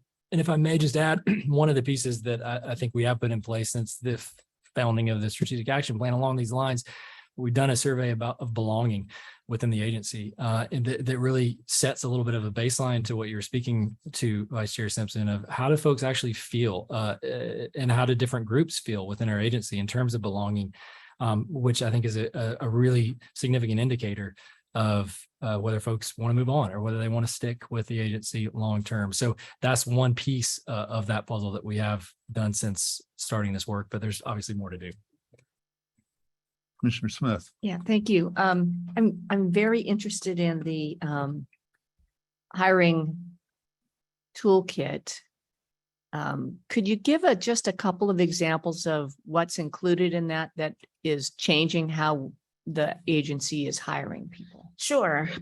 One thing that we've done is we've added some forms in the process, and one of the fields is it tells the candidate what we're looking for in the answer to the question. So it lists the question, and then in the next column, it says what we're looking for. This helps with folks like veterans that have transferable skills that they may not be able or may not read in the question and be able to articulate just by reading the question. So if we say what we're looking for, that helps them, it jars their memory to think, oh, I have that skill, and this is the experience related to that skill. So that is one key factor that we have implemented. Another is we have a question bank at ODOT. It's been around for a long time, but managers haven't been required to use it. And so now they are required to pull a certain number of questions from that question bank, as well as they can create their own questions due to technical specialization that they might need. So those are two key factors of the that the toolkit is meant to improve our hiring processes.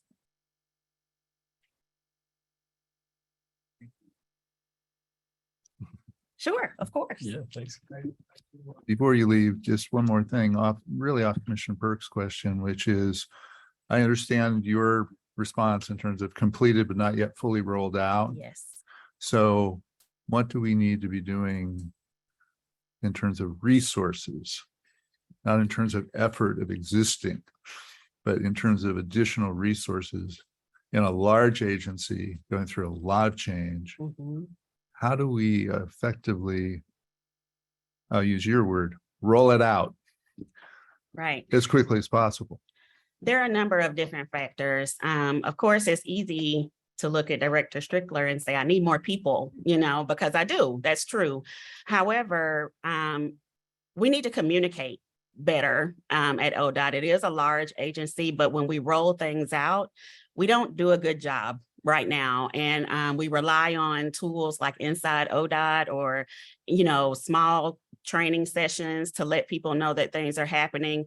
We need more than that. And my plan to use social equity partners and diversity action teams in that way to help us to roll things out will be a larger component to that rollout process. But those are some things that we can do before more people are hired. Thank you. Any other questions or comments for this panel? Yes. So I understand in part, we're talking go slow to go fast right now. And that this chart is a very high level summary a way to get at this, but I think it is important to, and I read the summaries of the material, so that gets at some of these things that you're just discussing, Assistant Director McAlpin, that be clear that items have been completed and that we're in the rollout. I understand why it's on the off target, steady or improving phase. And yes, 3 months. We don't want to forget that 3 months, and we're glad that some of this staffing waited for you to get in place and to make some assessments about the actual needs. But I, don't want to continue to hear that it is lack of staffing in the future, right? And I know that's a challenge in itself as well, right? Even if you create the positions, to hire into the positions, and to get the right people. And one of the things in doing the assessment about your internal sense of belonging is being ready to receive these people, right? Because we can all hire but not retain, right? We've seen that cycle as well.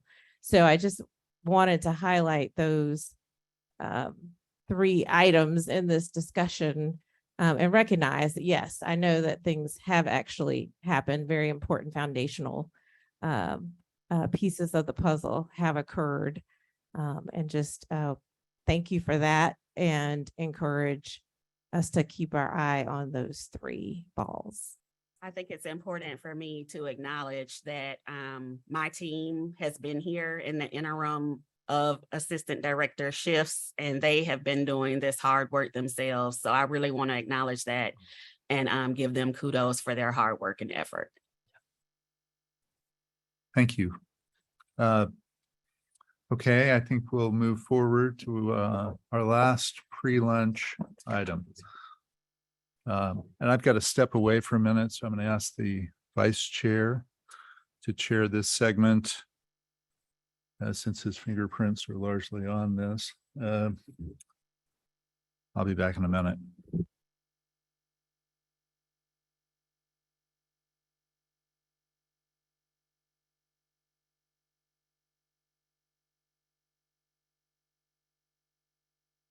What's happening?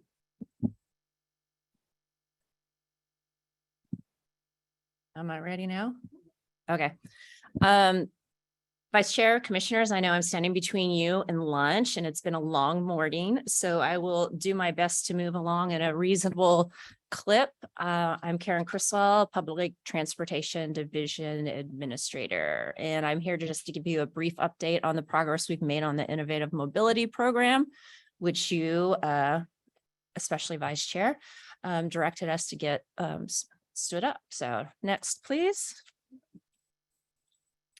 So just as a quick reminder, the goals of the program are to provide grants to community-based organizations and local agencies that make it easier for underserved groups to get to where they need to go, applying both a climate and an equity lens to that body of work.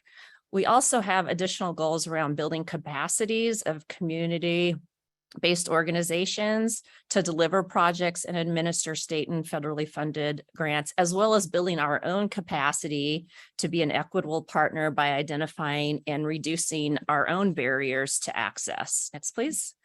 The program is funded through a combination of federal and state funds. The money will be distributed through a combination of grants as well as ODOT directed and commissioned projects. Next, please. Related to our engagement update, the engagement on the IMP has been underway over the summer, and we're expecting to wind it up at the end of September. We've held around 30 small group or one-on-one engagement sessions, and we've presented in a variety of forums. This engagement has primarily been with community-based organizations, but it's also been with our partner agencies. The engagement is now supported by the IMP website, which is live, as well as a fact sheet and a survey that are available both in English and Spanish. We've had particular success in working with our partner agencies, Oregon Health Authority, as well as Business Oregon, who have been really kind in leveraging and letting us leverage their community contacts and connecting us with their networks. What we've learned through the engagement that we've done so far is that there's really strong support for the program. There's a very high level of need out there. That technical assistance in financial reporting and human resources will be critical to the success of the project. And a significant portion of those that we've been speaking with say that they do not apply for our funds because they simply don't have the capacity and the expertise to meet the requirements of both state and federal funds. Some transportation options providers, existing providers, have expressed concern that the IMP funding will compete with or duplicate existing services. And another recurring theme that we heard is the concern that funding would be concentrated in urban areas, which I think couldn't be farther from the truth. We know that rural Oregon is far more diverse. It has far lower wages than urban areas, and there's a deep need, particularly for affordable transportation services and options among BIPOC, over 65, under 21, veterans, and other excluded groups. Next, please. Okay. So as the commission has directed, we've really focused on getting the funding into communities as quickly as possible. Our van pool RFP is about ready to go live. This will be worth up to $2 million. One of the things we've learned is that there is a limited pool of potential applicants for these funds because of the economies of scale that are required to support the service, and that makes it harder for smaller businesses to apply. We're addressing this in part by introducing language into the RFP that ensures that the successful applicant is marketing the van pool services to underserved groups in multiple languages, and that they'll be required to report those outcomes to us. In addition, we have our microgrants available and we're accepting those applications. The $5,000 microgrants are for transportation projects that help underserved communities get to where they're needing to go. We know that's a tiny drop in the bucket. The other purpose the microgrants are serving is to help us get even more information about the kinds of services that are needed. So we've had probably 30 contacts. I think we put out the news release on the microgrants last week and been pushing it out to networks. And so we're getting a lot of inquiries, not only about the microgrants, but about what else might be eligible for funding and how do CBOs get involved. We're going to restrict the microgrants to 2 grants per entity over a 12-month period until we see just how popular they are. And next, please. The larger grants programs, we're expected to begin accepting applications for that in fall of 2023. It's taking a long time because we are taking the time to make sure that we design it in the most equitable and accessible way possible. We are planning to bring on equity consultants, probably a consortium rather than a single organization, to help us not only design the application process, design the criteria, also to provide technical assistance and support to applicants in terms of taking their ideas. Like, you might have a kernel of an idea, but what does it take to bring it to a robust, full proposal and project that can be implemented?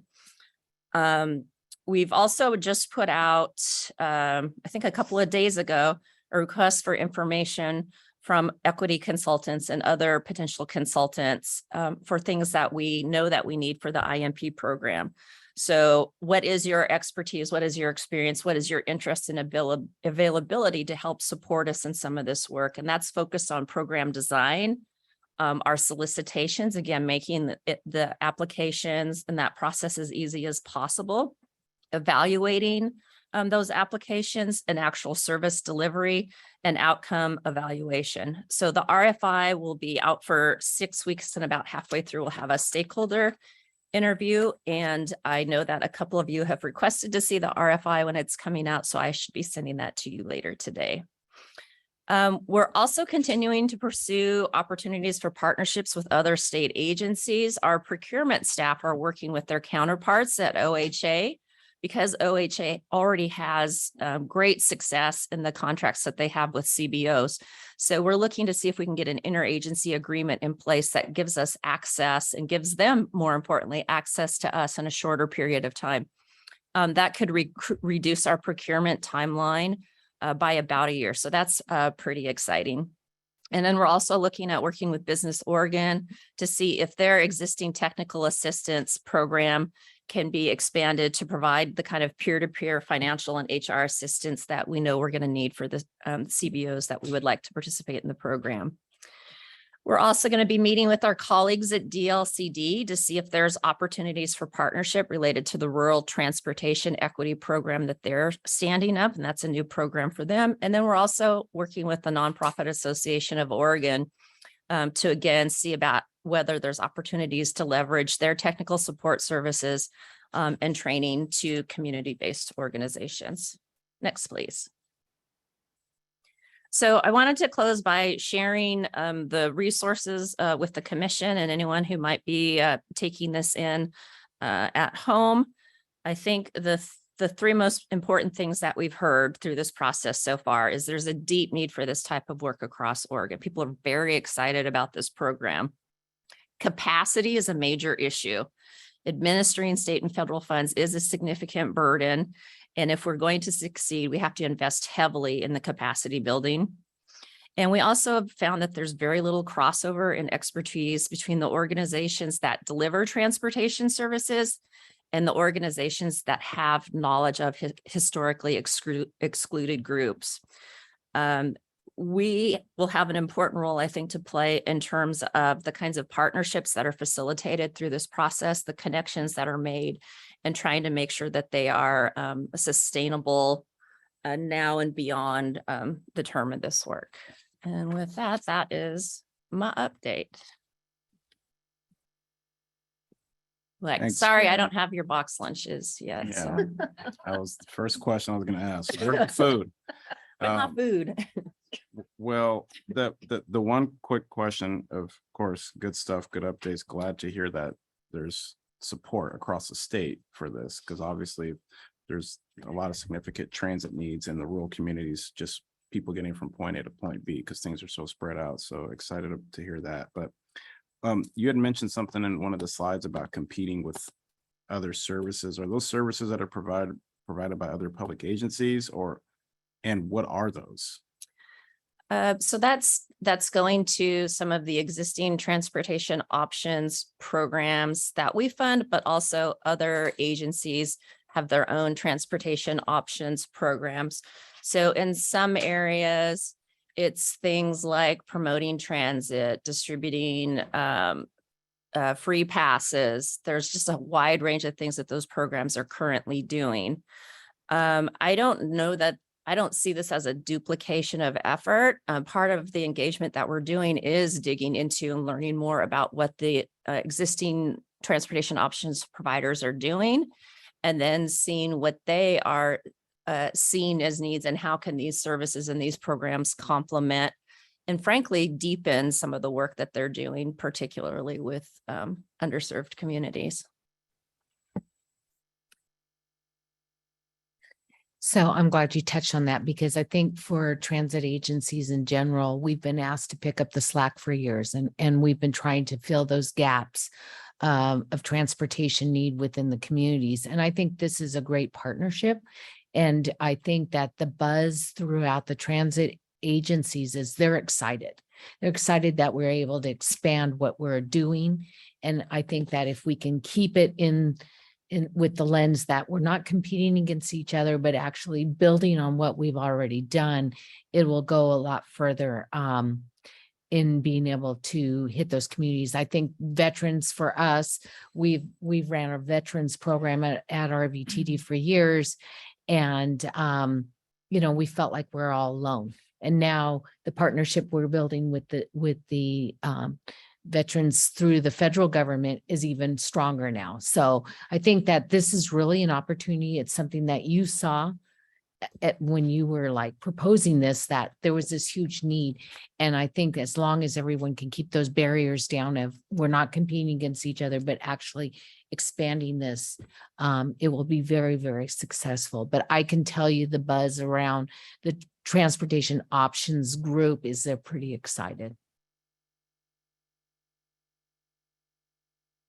You missed all the good stuff, Chair. Just saying. Okay. I'll catch you at lunch. Okay. I do want to thank the vice chair for his leadership on this, which has been, if it hasn't already been said while I was out, really, as Julie was just saying, very insightful, forward-looking, perceptive, the kind of thing I was trying to mention a little while ago about anticipating where we're going or where we should go. I mean, this is a perfect example of that. So requires leadership. He's a good leader. And we'll miss his leadership on the commission. So with that. And it's not singular, just for the record. So I appreciate your assistance in this. So we're going to break for lunch for an hour. Downstairs, is that right? Is that where we're going? Okay. Does everyone know how to get downstairs? Okay, that's what I was worried about. We don't, like the entire commission except Orlando and I has never done this before. So elevators will take you down. These guys will help you get there. All right, so we're in recess until 1:30.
construction being overseen by our partners and colleagues at Region 1.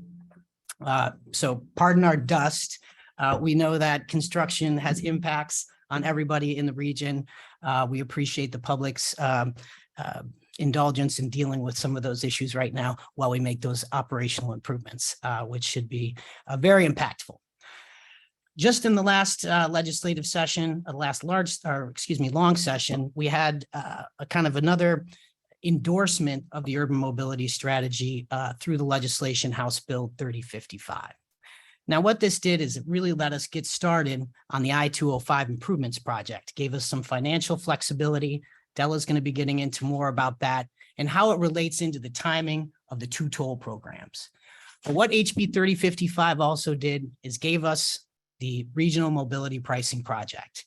Again, an endeavor that has not been taken on by any city or state in the nation, where we're going to be looking at a regional tolling and congestion pricing system on Interstate 5, starting just south of the Willamette River and going up to the Interstate Bridge Replacement Program, and then the entirety of the I-205 corridor in Oregon.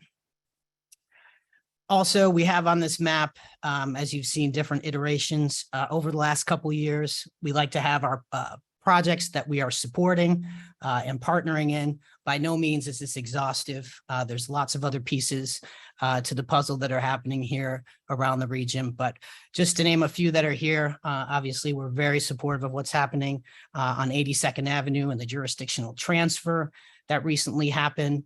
I'm happy to see our partner Greg Johnson here, Program Administrator of the Interstate Bridge Replacement Program. He's moving along a modified, locally preferred alternative and having lots of progress there.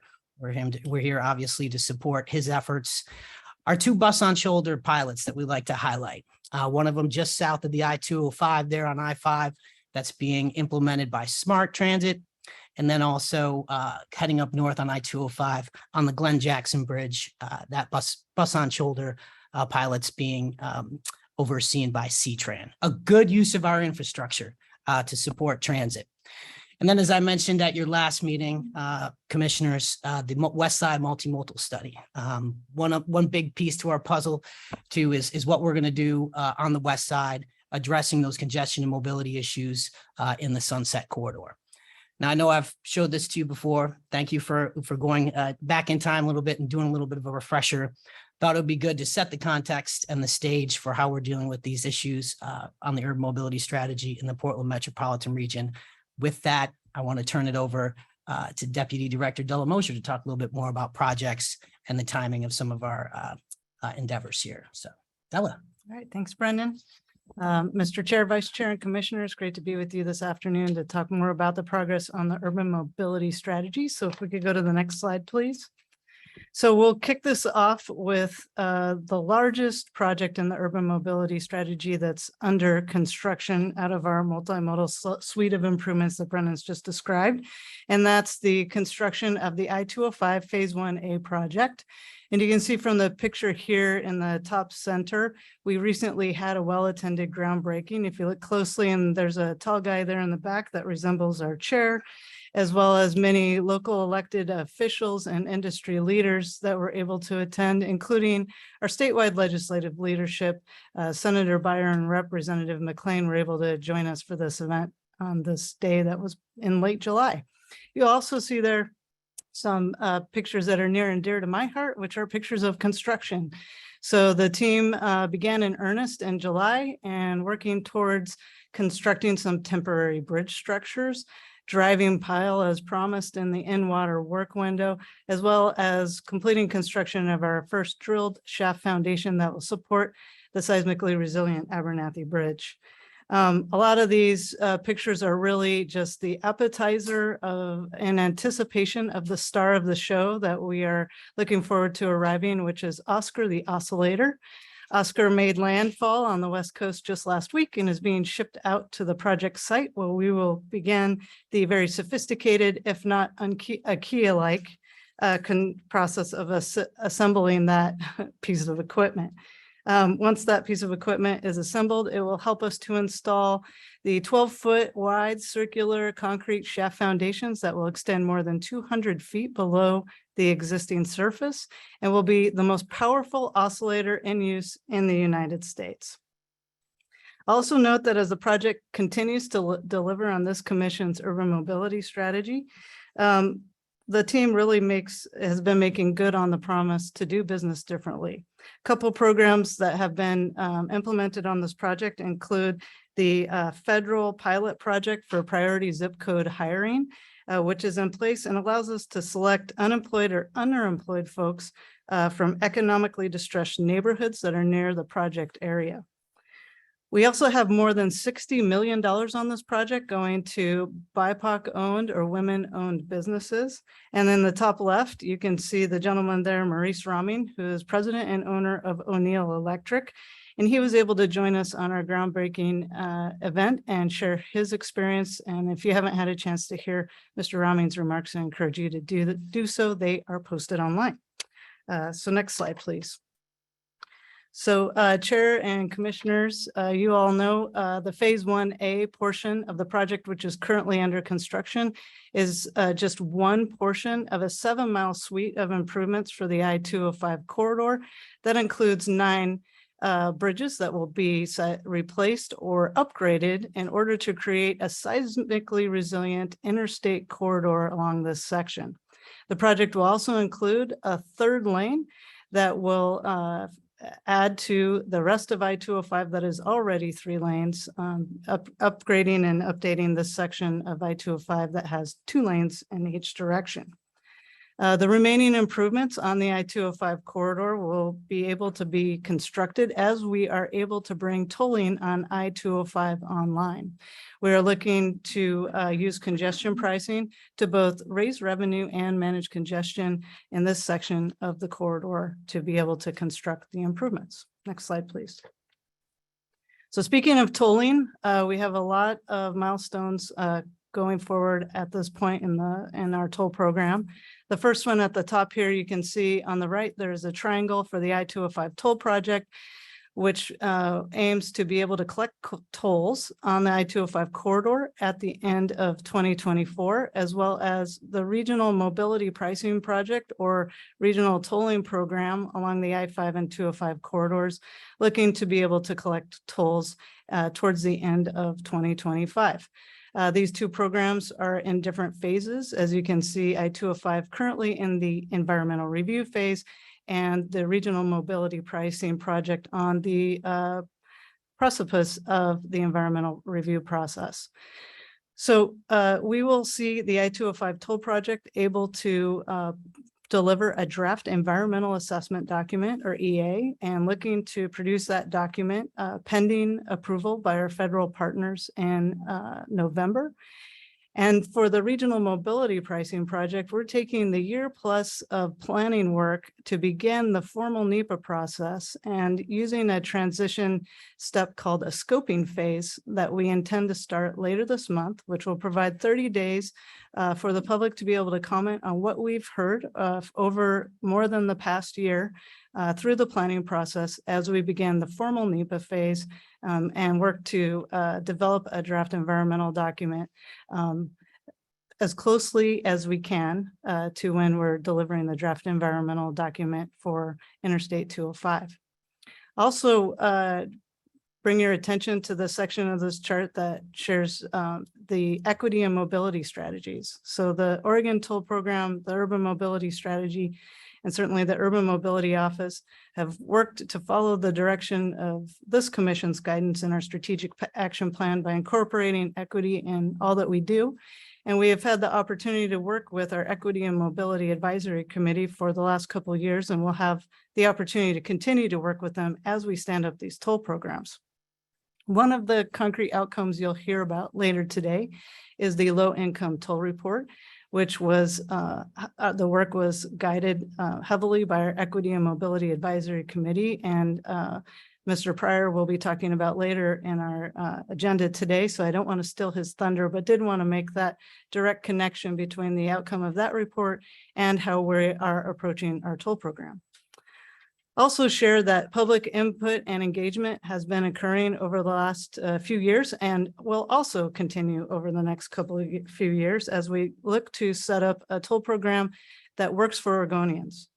And as we have been working with local groups from the region on traffic modeling for the past few years, we continue to work closely with our diversion sub-teams made up of local agency representatives, as well as transit sub-teams that include local transit leaders. We have attended numerous city councils and county commission meetings, as well as had numerous in-person and virtual webinars and workshops. We continue to accept invitations and look for more opportunities to engage and receive input from the public. And the most recent movement to these committees has been to stand up the Regional Toll Advisory Committee, which includes several local elected officials, as well as industry and community representatives from the Portland metro region. And we look forward to continued input as we work to stand up these toll programs. So next slide, please. I'll take a breath. We'll switch gears and move on to the I-5 Rose Quarter project. And as many of you know, the Rose Quarter project reached a significant milestone this summer when my partner here and many others worked with the city council to generate a unanimous vote to re-engage as a partner on the Rose Quarter project. That milestone allowed the execution of an intergovernmental agreement, or IGA, that put city staff, including planning and engineering folks, back to the table with the consultant team. And we are excited and thrilled to have our partners back with us, helping to develop the elements of the locally preferred hybrid 3 alternative. Really, the timing couldn't be better to have the city back with us. As you can see from the schedule here, we are looking to present the supplemental environmental report in mid-October, and that will include, again, the reevaluation of the hybrid 3 elements that were selected. We're also excited to have the city back so that we can continue to partner on the Reconnecting Communities Pilot Federal Grant application for I-5 Rose Quarter.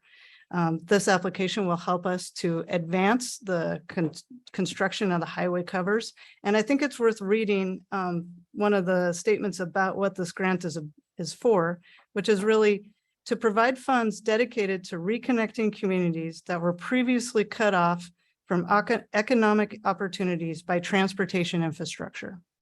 And as you can imagine, this grant really provides us all with an opportunity to address the past harms to the Albina community that was separated by I-5 in North Portland. Next slide, please.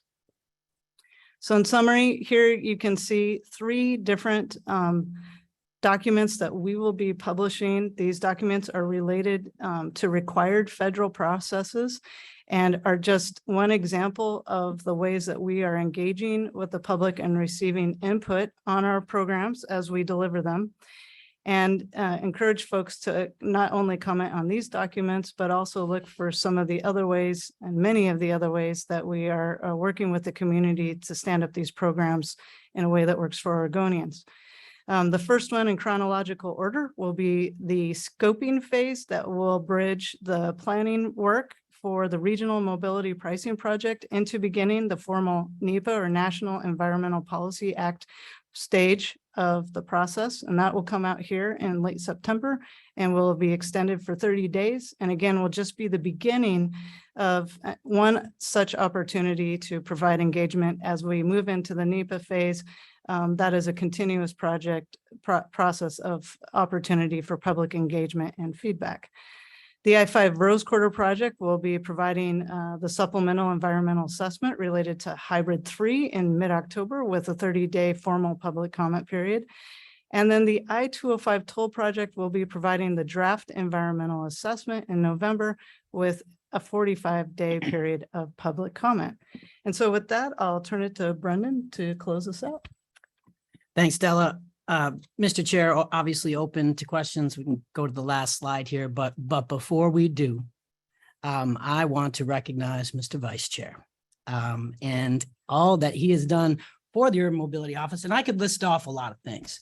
I think the Rose Quarter Improvement Project and him standing up and chairing the executive steering team or committee, excuse me, there. And I got to have a nice seat to watch a lot of that. He moved this project forward. This is a project right now that's being looked at across the country as a model. And we wouldn't be here today if it wasn't for Commissioner Simpson, Mr. Vice Chair's leadership on that, and so many other issues that I know that he's dealt with over the years here. So I get this opportunity to thank you, sir, for all that you've done. It's been a pleasure working with you in this role and in others. So thank you for your work. We're open to any questions, comments, or concerns the commission might have, Mr. Chair.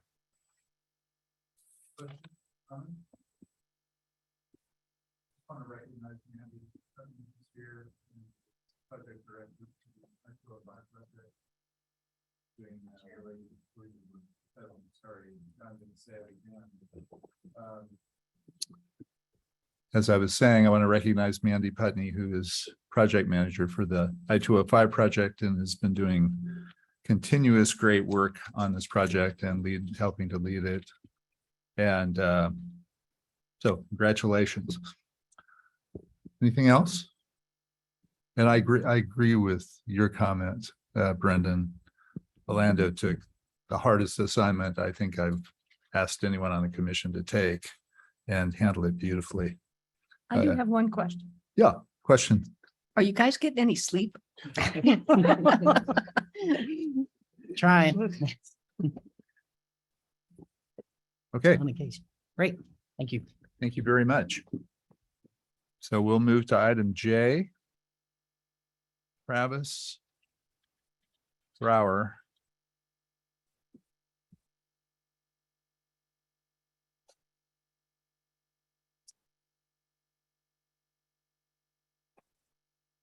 Welcome back. Mr. Chair, members of the commission, my name for the record is Travis Brower, Assistant Director for Revenue Finance Compliance. And I am here to just give a really brief overview of some of the discussions we're going to have this afternoon about funding and revenue for the transportation system, as that's an important question given where we're going about tolling and road usage charging, electrification, and the urban mobility strategy. All these things really rely on a new way of looking at how we're going to generate the revenue we need for the transportation system. Next slide, please. So I typically talk about the transportation revenue challenges that we face across the multimodal transportation system. You know, first, public and active transportation revenue sources are horribly inadequate. We know that we just don't invest nearly enough in those areas and have some real revenue constraints. Second, the fuels tax in particular, and really most of our funding streams are continuously eroded by inflation. Unlike, you know, the sales taxes or property taxes or income taxes that rise as prices and incomes and property values rise, all of our rates are set in statute at a flat level. And so over time, they're just eroded by inflation. So for example, I was looking at the gas tax, which was raised to 24 cents per gallon, I believe, in 1993. If it had kept up with inflation, it would be 49 cents per gallon today. It's 38. So even though we have had these increases that we've seen in recent years in the gas tax, it has still fallen significantly behind inflation. Third, and this is particularly, again, for the fuels tax, growing fuel efficiency really will render the fuels tax unsustainable, unreliable, insufficient in coming years. We'll talk a little bit more about that throughout the rest of the afternoon. Fourth, and this gestures at something that the chair mentioned earlier, in Oregon, there is a significant lack of local funding options that makes cities and counties more reliant on the state highway fund. I think the chair said we are one of the most reliable or most generous states in the nation. I believe that if you looked across all the states, I've not done so comprehensively, but I believe we are the most generous state in the nation in terms of the percentage of our state dollars that are shared with local governments. And then finally, this is one I was happy to cross off the list, literally with strike through. I always talk about how federal funding has been flat or declining for more than a decade. But as you see on the next slide, we'll be able to give 2 cheers for the Infrastructure Investment and Jobs Act. The IIJA really was the first time in years that the federal government had reinvested. So I show you here, if we were just to take the federal funding that we had in 2010 and adjust it for inflation, we were running behind inflation for more than a decade. With the IIJA, though, we went above the inflation line. However, and this is why I said 2 cheers for the IIJA, when you count the total amount of money that comes in thanks to the IIJA, it puts us just 4% above where we would be if the federal government had just kept up with inflation. So it was a massive investment, and yet it didn't really fundamentally change the math here. But I think what is really important is not just the amount of funding, but the way in which the IIJA has broadened and deepened the federal role in transportation. Amanda's going to talk about the National Electric Vehicle Infrastructure Program a little bit later, which is a critical part of our efforts to decarbonize the transportation system. And similarly, there's a carbon reduction program in the IIJA and other investments as well that will really help bend the curve toward a decarbonized transportation system. So not just the amount of money, but really how that money is made available to us will help in the long run with the investments we need in the transportation system. Next slide, please. This slide violates my rule that I should never have any more than 3 lines. But what I wanted to show you was essentially a graphic of the challenges I listed on that slide. So the top 3 lines there are really the components of the state highway fund: the motor carrier, weight mile tax, the fuels tax, and DMV. And this really illustrates a lot of those challenges. So first off, you notice that the payroll tax, which is really the only tax that would even show up on a chart when it comes to public and active transportation, is completely dwarfed by each of the 3 components of the state highway fund, really just showing you how little as a state is invested in public and active transportation through the taxes we have available. The other thing that I really wanted to note here is you see that other than the weight mile tax on motor carriers, all of our state highway fund revenue streams are flattening out in the next few years. In fact, the fuels tax there is starting to bend downward. You can barely see that, but it will be essentially compounding over time and continuing to decline over time. So one other thing too, I wanted to note here is just if you look at the different time periods I've laid out for the State Highway Fund, the annual growth, what you can see is even in the past, from 2013 to 2017, the State Highway Fund grew at about the rate of inflation, 2.9%. Even during this period of HB 2017, when we had massive investment, additional $500 million in annual funding, it grew at 4.4%. Well, the inflation rate this year, 8%. So this year, we're not even keeping up with the rate of inflation. And after we, find out what the inflation rate is over a period of time, we may find that HB 2017 basically just kept us up with the rate of inflation. That's at least better than we're going to see after 2025, when our annual growth is 0.3%, not 3%, but 0.3%. So essentially every year we're going to go backwards when you actually adjust for inflation. So that is the cheery outlook we have for transportation funding into the future. Next slide, please. And of course, we know that we're going to see increased fuel efficiency in Oregon and really across the country as the fleet turns over. And this is a very good thing that will help us decarbonize transportation, meet our climate commitments. There are a number of factors that are pushing us there, whether it's the CAFE standard increases, the Biden administration's put through high fuel prices, the deployment of EV charging infrastructure, the EV purchase incentives that are in the Inflation Reduction Act and in state law, the DEQ climate protection program and other efforts, whether it's California's new move to essentially ban new internal combustion engines after 2035, which Oregon's going to follow.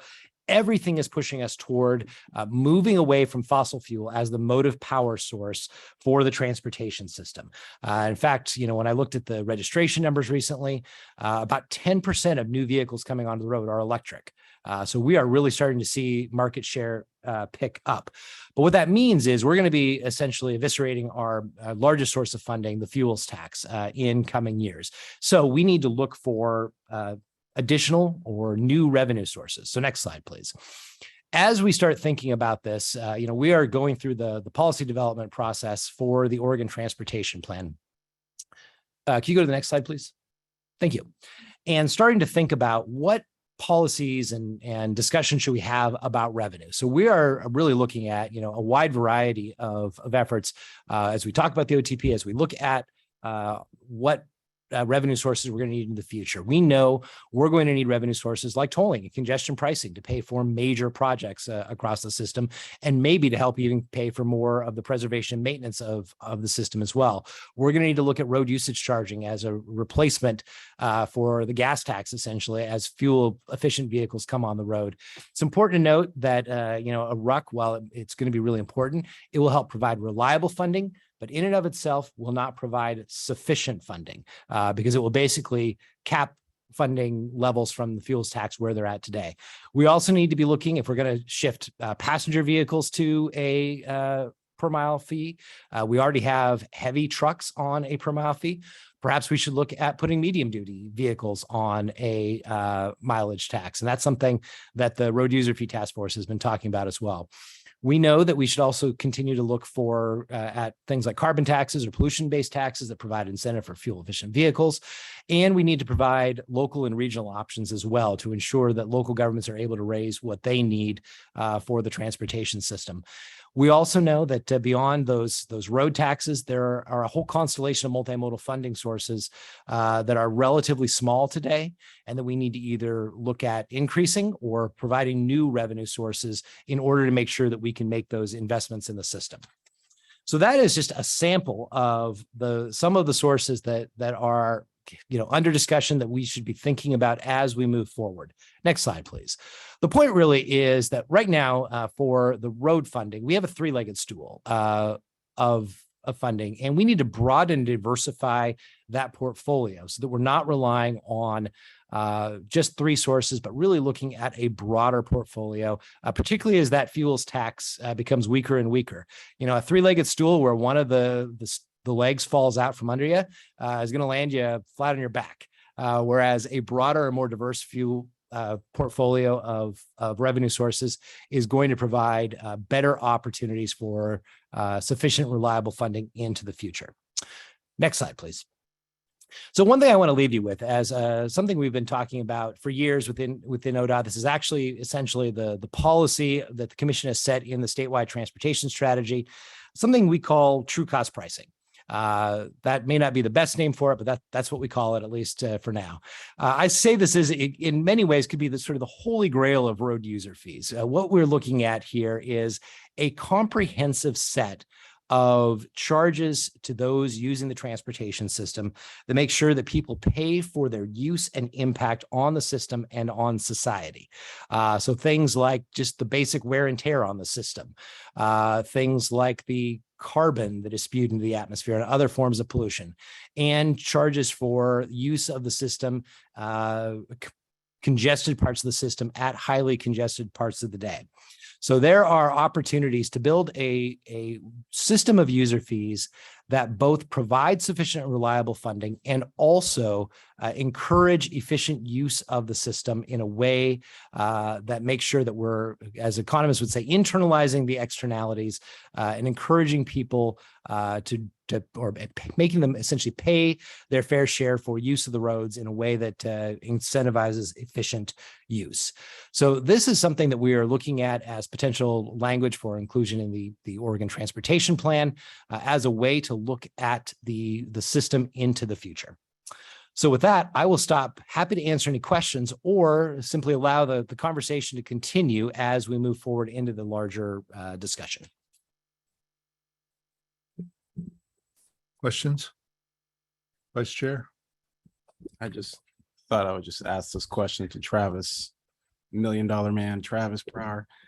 At what point will the shape that was up there before, it was like a 5-sided shape, I think, yeah, I don't even know what that's called, but I know at least the next step is a hexagon, right? So how do we get to the hexagon and get in sales tax into there? When do you think that'll happen?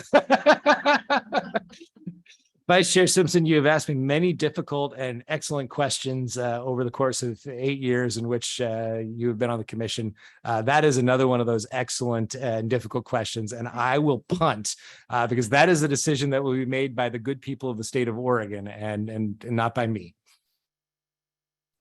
It was just a question about timing. Maybe a decade, two, you know. Can I say like 2047 and then you can't hold me to it? Okay, 2047 then. Other questions or comments for Travis? I have one that's, well, first of all, thank you for the presentation. Since I asked for it, I appreciate your putting it together. I think it's at the level we need to periodically remind ourselves of the kind of big picture on this. So good job. My question is about the IIJA and just since you're the money man, any update on how we're doing on discretionary funding through the Secretary's $100 billion fund? Chairman Brocklin, that's a really good question. I know that we're starting to see some of the discretionary grants come in. ODOT was unsuccessful with any of the RAISE grants, which was the first one to be announced, but there were a number of them announced across the state. So I think Oregon probably got its fair share, even if neither of our applications were successful. We did just see a good deal of money come in for some of the transit programs, including the low and no emission vehicles. And Oregon, I know, got a number of grants in that area. I couldn't recite them all for you because there was a list of like 10. And then we expect any day to start hearing about the next tranche of grants, which would include the infra grants and the rural surface transportation program. We put forward a number of projects, including the I-205 project, the I-5 Aurora Donald project, and a project on US 97 in Redmond. And so we're knocking on wood that one or more of those applications are funded, as that is going to be incredibly critical. We've also got, as you just heard from Ms. Mosier, the Reconnecting Communities. And we'll also be submitting the Bridge Investment Program as well for the Interstate Bridge. So we are keeping ourselves very busy with applying for federal grants, as we're going to be going for those very aggressively to try to bring home a share of that $100 billion that was set aside by the IIJA. So maybe as we go forward into 23, we could have periodic announcements, summaries of how we've done, particularly the victories, obviously. Yes, we can keep track of so that. we can kind of keep track of IIJA beyond the piece of it that we were most involved in, which was the discretionary piece. Mr. Chair, Yeah. follow-up question. So when do you think we would hear on the Reconnecting Communities grant? I'm trying to remember when Reconnecting Communities is due. Oh, it's not been submitted yet. Yeah. Lindsay says October. Lindsay Right. says Thank you. October. So then typically we see 3 to 4 months. I will say, without sounding overly political, that when there is not an election deadline of trying to get grants out the door, they perhaps have a little less urgency. One of the reasons why we do expect to see the infra and rural grants in the near future. So I would say probably early in 2023, we would see the Reconnecting Communities grants and the Bridge Investment Program announced. Okay, thank you very much. We will move on unless doesn't look like it. Okay. Item K1 and beyond.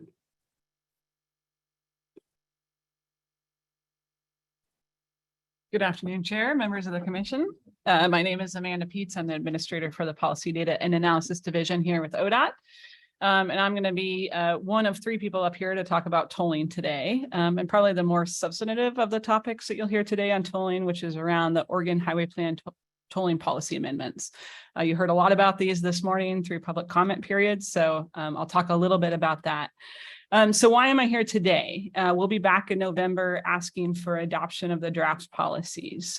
So ahead of that meeting, we wanted to share with you a little bit about what we're hearing from our stakeholders, some of which you've heard directly, but I'll also relay some of the broad comments that we've received thus far, and also to kind of get your perspectives on if where we should kind of head with some of the comments that we've received.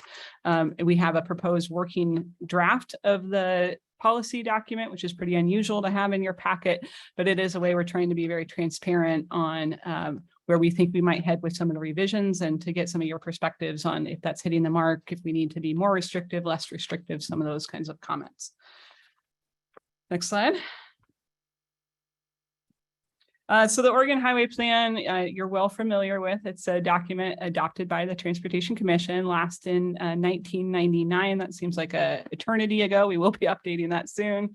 But it's been amended several times since then. Back in 2012, tolling policies were first added to that plan. And that was really when tolling was being considered as a tool in the toolbox.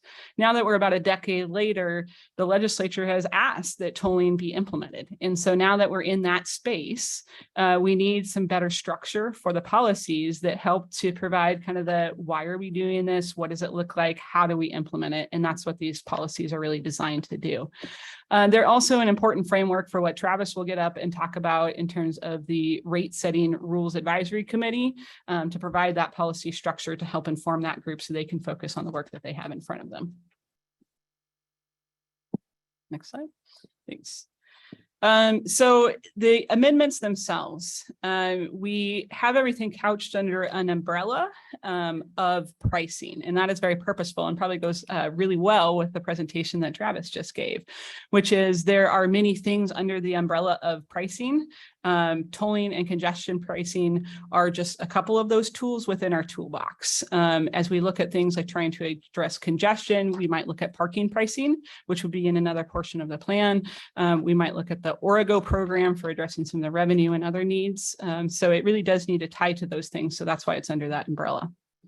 There's four main sections within the policy itself. The first starts out with objectives. And so this is really the why are we doing this? So we have some description and definition around the word tolling. We're really talking about projects that we're trying to pay for. We have a revenue or funding deficit to pay for a major capital improvement. We put some thresholds in the policy that says like, well, a project that's $100 million or more, maybe we start to consider this tool in our toolbox for using it for that. We have a definition and threshold as well for congestion pricing, where really the recognition is we're trying to reduce congestion or at least make it from not getting worse in the area. And for that, you know, looking at things like speeds, when speeds are lower, 45 miles an hour or less, as well as kind of capacity is high, that might be a good tool to pull out from our toolbox. Part of what the objective section does as well is recognize that there's many different things that we'll need to pull in to solve some of these issues. So if we're talking about congestion, it's not only the tool of congestion pricing, there also is demand management strategies that should be deployed, more on biking, walking, public transportation. It is a suite of things to solve many of these problems, not just one. In addition, some of the other objectives we highlight are climate, making sure that we're reducing trips overall, reducing miles traveled as kind of a key and core component of the work, encouraging more utilization of multimodal, so biking, walking, public transportation. And then, of course, across all of these efforts, we really want to center equity. What does centering equity mean? What we're really talking about is process equity and outcome-based equity, so that we're making sure that we're including affected populations as we make decisions in every part of the decision-making process. That is absolutely key. And then from the outcome side is how are we making sure that we're not putting disproportionate burdens on certain populations, particularly low income, but also others as we think about that. So that has to be core and center to the work. The next section on rate structures is probably the most substantive of the pieces of the policy itself. They include information on what to consider when rates are set. And so as rates are set, we need to consider what we have to pay for. That includes the project, it includes mitigation, and it includes also trying to get to the performance levels that we set. So for congestion, we're trying to address that. What is that performance level that we're trying to achieve? So all those things need to be considered as rates are set. Also, as I just said, equity, we absolutely need to make sure that we're not disproportionately burdening some populations, that we're contributing to further indebtedness of individuals. So that's key as we kind of balance that rate piece.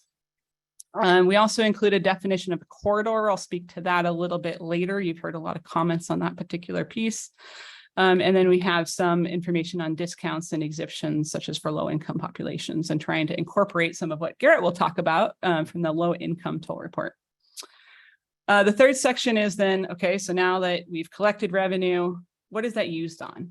And so we get into the uses, and we have a hierarchy that's been identified there where it says you pay first for the administration of the tolling program, then the project, including mitigation, and then the other pieces in there.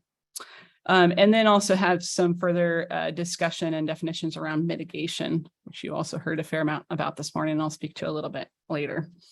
And then the last part is infrastructure and management, where we really talk about your role as a commission in the tolling authority, where we speak to the need to make sure that we have interoperable systems. We have folks in the back of the room here from the Interstate Bridge Replacement Program. We need to make sure between states that we have interoperability. And it's also where we kind of solidify how often do we look into these things, what's our accountability. Those kind of pieces are included in that policy section. So those are kind of the total of policies that we propose, we put forward and released for public review on June 13th.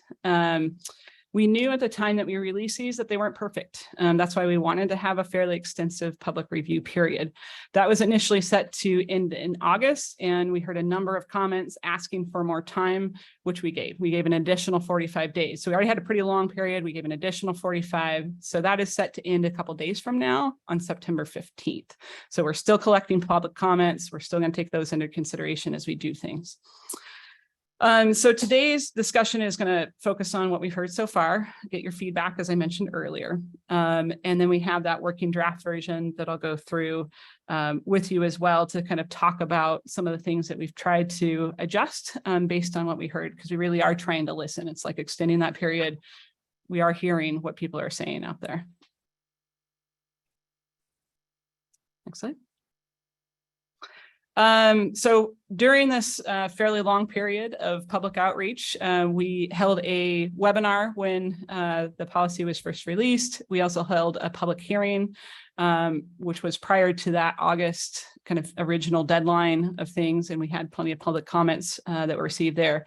Throughout this entire period, we've had a pretty robust website where we've included all the information on the policies themselves, and also a new tool for kind of a public online comment form. So people can kind of easily go in, provide a lot of comments on that.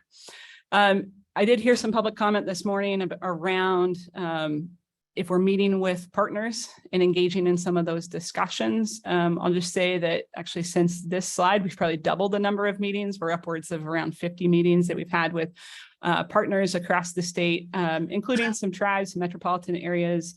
But a lot of that occurs in the Portland metro area. We're meeting pretty frequently with staff, with elected officials. We're going to a number of committee meetings. And I think right now, just for clarity, our role is really to listen. I try to keep the presentation short because I want to hear from folks what they think, where they see some concerns and issues. And that's what we're trying to capture here today and reflect back in terms of some of the changes that we're making. Slide. So comments in total were upwards of 350 at this point, some through the online public comment form, and others. I would say about 3/4 of those are just some folks that feel pretty strongly about tolling in general. So not necessarily specific to the policy document. It is feelings and beliefs of tolling and concerns around that topic in general. The remainder do provide some good specifics on the policy and some areas we'll drill in on. You'll note in your packets in terms of written comments you've seen, there's a lot from the Charbonneau-Wilsonville area. I think a lot of those are fairly project specific, which isn't the level of detail the policy gets to. That said, the policy does provide that overarching structure for what might ultimately be some of the project decisions. Fair number of just kind of general comments on equity, low income, making sure that we're considering all those things as we design any tolling program. And hopefully that's reflected in the policy here too. In terms of some of the specific comments, you've heard some of those this morning throughout, and I think you probably picked up a little bit on the tone of those, but I want to make sure that I am not underselling the degree to which there's some concerns and consternation up in the Portland metro area, in particular on some of the policies area. So the main areas that they have concern around are the corridor definition. So what we have in the original draft policy is that a corridor is generally defined as within a mile of the project area on facilities that move traffic in the same general direction. The concern there is that that's too narrow, that there are broader impacts than that. The next is on diversion, where we have a policy in there that says that the purpose and function of the interstate is for longer trips. So those that are more than 3 miles. So that that trips that are 3 miles or less and that they move to the local system probably were better served by the local system in the first place, and therefore maybe shouldn't have been mitigated. The other area is revenue. And as I mentioned, that hierarchy of administration paying for the project, and I think concern that will only fund infrastructure, not as much multimodal investments as the area is interested in. And then other goals around collaboration, coordination, kind of that union. Next slide. Okay, so revisions. As I mentioned in the packet, there is a working draft policy that reflects some of the ideas that I'm going to just highlight here today. One of the first things that we did is we recognized that it was a little bit muddled in the version that we originally put out between tolling and congestion pricing, where in fact there should be some better separation between tolling, congestion pricing, and as you've heard many times spoken today, that dual purpose, which is when you do both. And so we've created some better distinction in the document for those scenarios throughout. Whereas the combination really is looking at that capital roadway and or multimodal investment to reduce congestion. So I think that comment on, are they on equal footing? Yes, it's doing that to reduce congestion kind of hand in hand. So we've tried to create some of that clarity. We have a whole new suite of policies. It's policy 6.8 in the draft. Those are really around defining a project. So we took all of the diversion policies, we took all of the mitigation policies and put it into one section. So I'll just highlight that real quick. So in that section, we talk about a project includes the capital investment, whether that's a roadway or multimodal. It includes traffic diversion. So we still are sticking with that idea of longer trips. Just to be clear, because sometimes I think this is misinterpreted. When we say that, it's just, we are not saying, let's say double negative here. We're not saying that we won't. We will still cover, diversion that happens in the immediate proximity of the roadway. It's just that recognizing short trips should be used in the local system more than the interstate system. We do loosen the corridor definition. So that was one thing I mentioned had some concerns. So we say, we still say it's generally within a mile, or now where there are not adjacent or parallel facilities, they're lacking, or there's a geographic barrier like a river, a mountain, something like that, then it's considered broader than a mile, defined by the context. We define mitigation as anywhere within the corridor where there's a large increase in traffic, and there's some thresholds included in the policy to say what is large, right? That's subjective. So we have some real science behind that. And then changes to the multimodal system where we see increases in the level of traffic stress or safety issues popping up. Those are issues we actually should address as part of mitigation. We have a concept also now in there called multimodal diversion. And we want to say, yes, that is good. We want multimodal diversion. We want people biking, walking, taking public transportation. And then recognition through some of that mitigation that we are supporting some of the capacity issues that transit agencies might experience as part of that with routes that are moving people in the same general direction. And also where there are major biking and walking gaps that are alternative routes, filling some of those.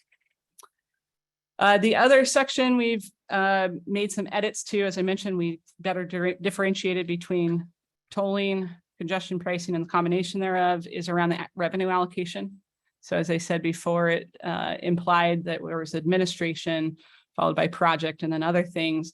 When there's a combination, for example, it's administration, it's project and multimodal investments to address congestion. So just being a little bit more clear on that point. And opening that up. That's 6.2.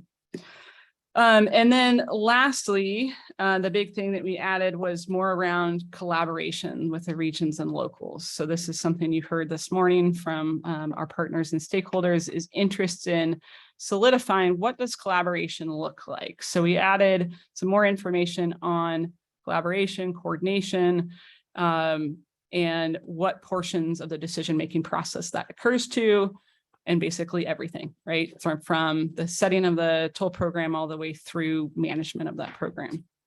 That said, we still retain OTC's authority over the tolling program, kind of within that framework, within that rubric. All right, next slide. So as I said, there's still a couple days for comments to come in. We will consider those in addition to what we're talking about here today. We still will continue to meet with our partners and go through and refine things, looking for some good direction from you today as we come back then in November to talk with you a little bit more, not to talk with you more, but to seek adoption of the policies themselves. And that timing kind of is key for the rulemaking that Travis will talk about, as well as some kind of project level requirements. So with that, I am happy to take any questions. Questions, comments?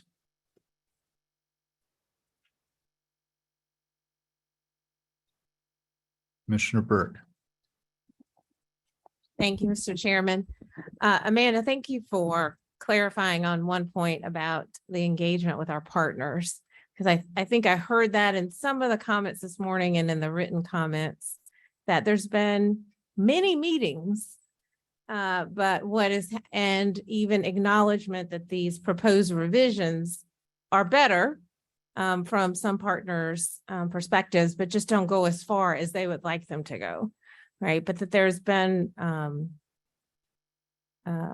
abundant interaction with the partners, and that, what does cooperation mean? Does cooperation mean consensus? No, and rather that this remains the department and the commission's decision ultimately. But we know that for all of our work, the partnerships are important, and they're important to the work that we're trying to do and achieve for the state of Oregon. But I appreciate you giving us some details there on the engagement that has occurred and recognizing that engagement will continue moving forward. Thank you, Commissioner. Commissioner Smith. Thank you, Mr. Chair. We also heard this morning some concern and input about making sure that there's adequate mitigation for diversion, and while we all recognize that that's important, I think the issue becomes what is the breadth or the scope of that mitigation. And obviously, we've heard from the money man earlier that there's not enough funding at the state level. There's probably inadequate funding at local levels. And so we're all kind of in the same boat. So recognizing that, I think it's important to get the balance right. And Garrett will attest that we struggled with that at the Equity and Mobility Advisory Committee, just balancing what we're going to pay for and how much that costs, because everything you add to the project means the toll rate goes up. And so it's not a free lunch anywhere. And one of the very strong recommendations out of the committee was appropriate mitigation, but don't err on the side of more at the cost of higher toll rates, because that is not helping the community who will be paying these tolls. And so I think we have to wrestle with what is that right balance. And I think I was very moved by the Equity Mobility Advisory Committee's recommendation to be cautious and not set rates too high. And so that's just my impression from that group. And I think they're wise counsel. So it's more of a comment than a question. Yeah. Thanks, Commissioner Smith. Mr. Vice Chair.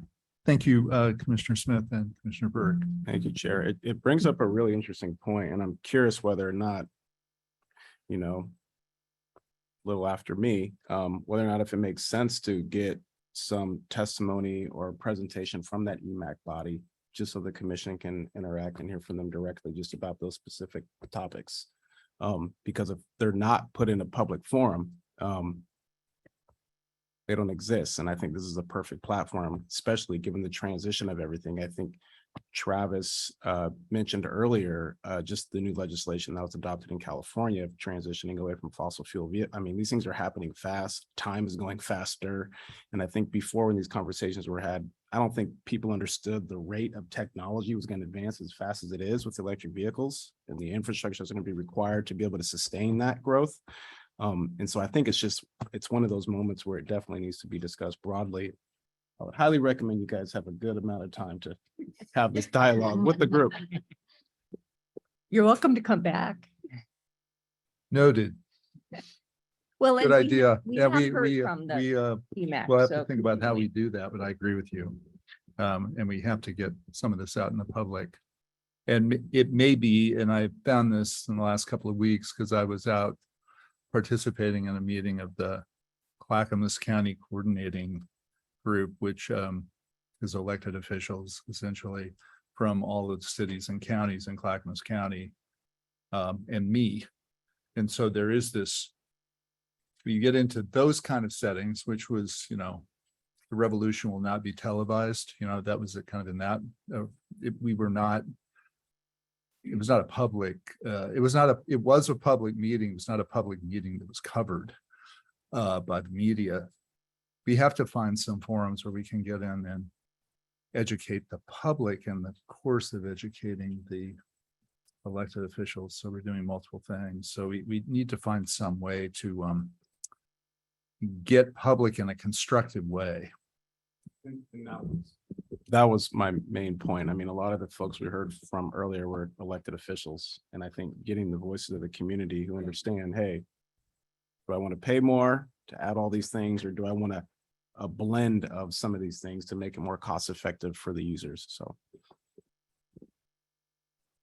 I think as we learned from the regional bond measure a couple of years ago, there is the governmental discussions, and then there's the discussion with the public, and the payers will be the public. And the companies that use the system to transmit, you know, to transport their goods. And so we need to be thinking beyond traditional forums. We may even have to invent some forums. So Chair, if I may kind of envelop to Commissioner Smith's comments here. I think we want to be clear that we recognize that there's going to be impacts of tolling on the local system and the community, and we are all in this together.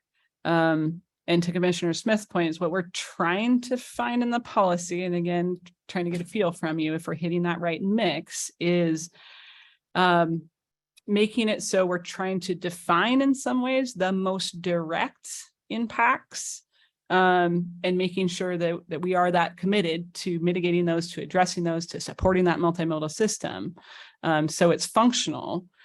And then that balance of trying to not, you know, make that price increase to a degree that's unattainable for many areas, that it's kind of violating some of that policy construct that we're talking about indebtedness, about low income, about some other individuals. So that's what we're trying to walk, is give some flexibility, give a little bit of flexibility to there's different contexts in every project application that we talk about. So if you're feeling that maybe we're not going far enough or have gone too far, we welcome any of that feedback so that we make sure that what we bring back to you is something that you feel comfortable adopting, that provides a good framework as you continue forward with some of your decisions as a toll authority.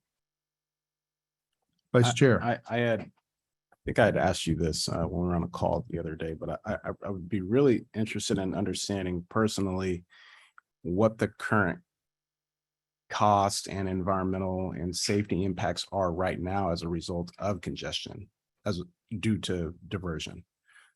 Because as congestion gets worse without these other investments and innovative ways in which we can go about, you know, with induced demand and things of that nature, and pricing needs, or revenue needs, I'm just curious as to, if we did nothing, what would that result in on the local system, as if congestion were to worsen, and what those impacts would be to them, just and then do an apples to apples comparison. has the ROI for that, for standing up something like tolling and of the system. Yeah, Vice Chair Simpson, I think absolutely great point, because we do know that there's impacts now. I think we all in our personal lives make different choices when we get into traffic and maybe take an alternate route. Even the Google lady will tell me. So those impacts are real. They're felt by communities today. That may increase and get worse in some cases if the congestion problem is not dealt with as we have more people moving to the state. So as we do some of the project specific analysis that UMO was talking about earlier when they were up here, that's a good share of what they look at, is that kind of no build scenario of, is things continue as normal, what would the impacts be? What is the differential impacts then of tolling, and making that kind of that apples to apples comparison that you're referring to. Anything else? Commissioner Brown. Thank you. The one thing that keeps resonating in my mind, and thank you for bringing the updates to the policy. I think it's important because there's two communities really that are being impacted. The people that are told in their community and they live congestion every single day, and the rest of the state that also is impacted by the movement of freight. So we've heard this over and over. That's why we were able to get a transportation bill passed. Everybody in the state is involved in this. And I think that I like what you said, Commissioner Simpson, about trying to find a way to have this conversation statewide.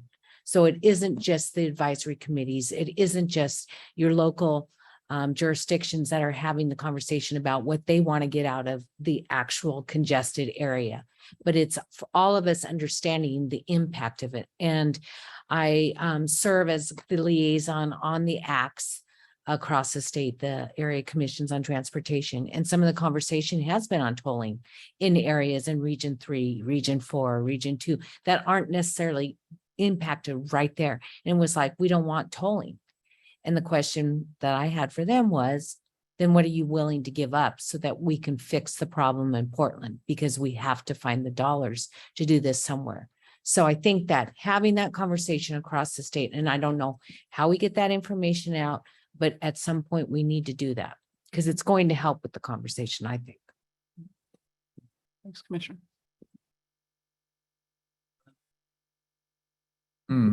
The last point I want to make is this is a challenge, okay, but we have got to find a way on these bigger issues to effectively speak for ourselves. Not speak for ourselves, effectively speak for ourselves, meaning we have to, our voice has to be heard. So just to be blunt, this action happened. What's the mayor say? What's the president of the Metro Council say? What's a commissioner say? What's a council member say? What's the chair of the Transportation Commission say? What's the director of the Transportation Commission say? Different. Those are different. And they're not going to get, they're going to continue to be different. So I think we need to look for ways to involve state elected officials in this discussion publicly, that they're surgically or strategically used to make points that will get covered. Because if the governor says something, it will be covered. If I say something, maybe not. And that is important to Commissioner Brown's point about statewide. And it's important to speaking for ourselves effectively, which means penetrating through, they're on deadline and they're writing, or they're taping and they're going on air at 5. So we need to be better at employing our elected officials than we've been. And I'm not putting all that fault on us, but whatever the strategy is for getting engagement there is important, because it's, who's going to be covered.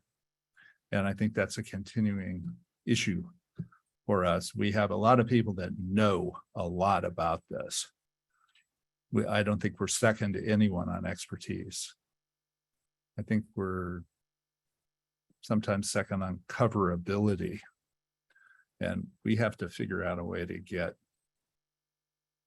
penetrate through so that people get balanced coverage and so people can understand what we're trying to do, especially on these issues that are going to involve change and are going to involve fees.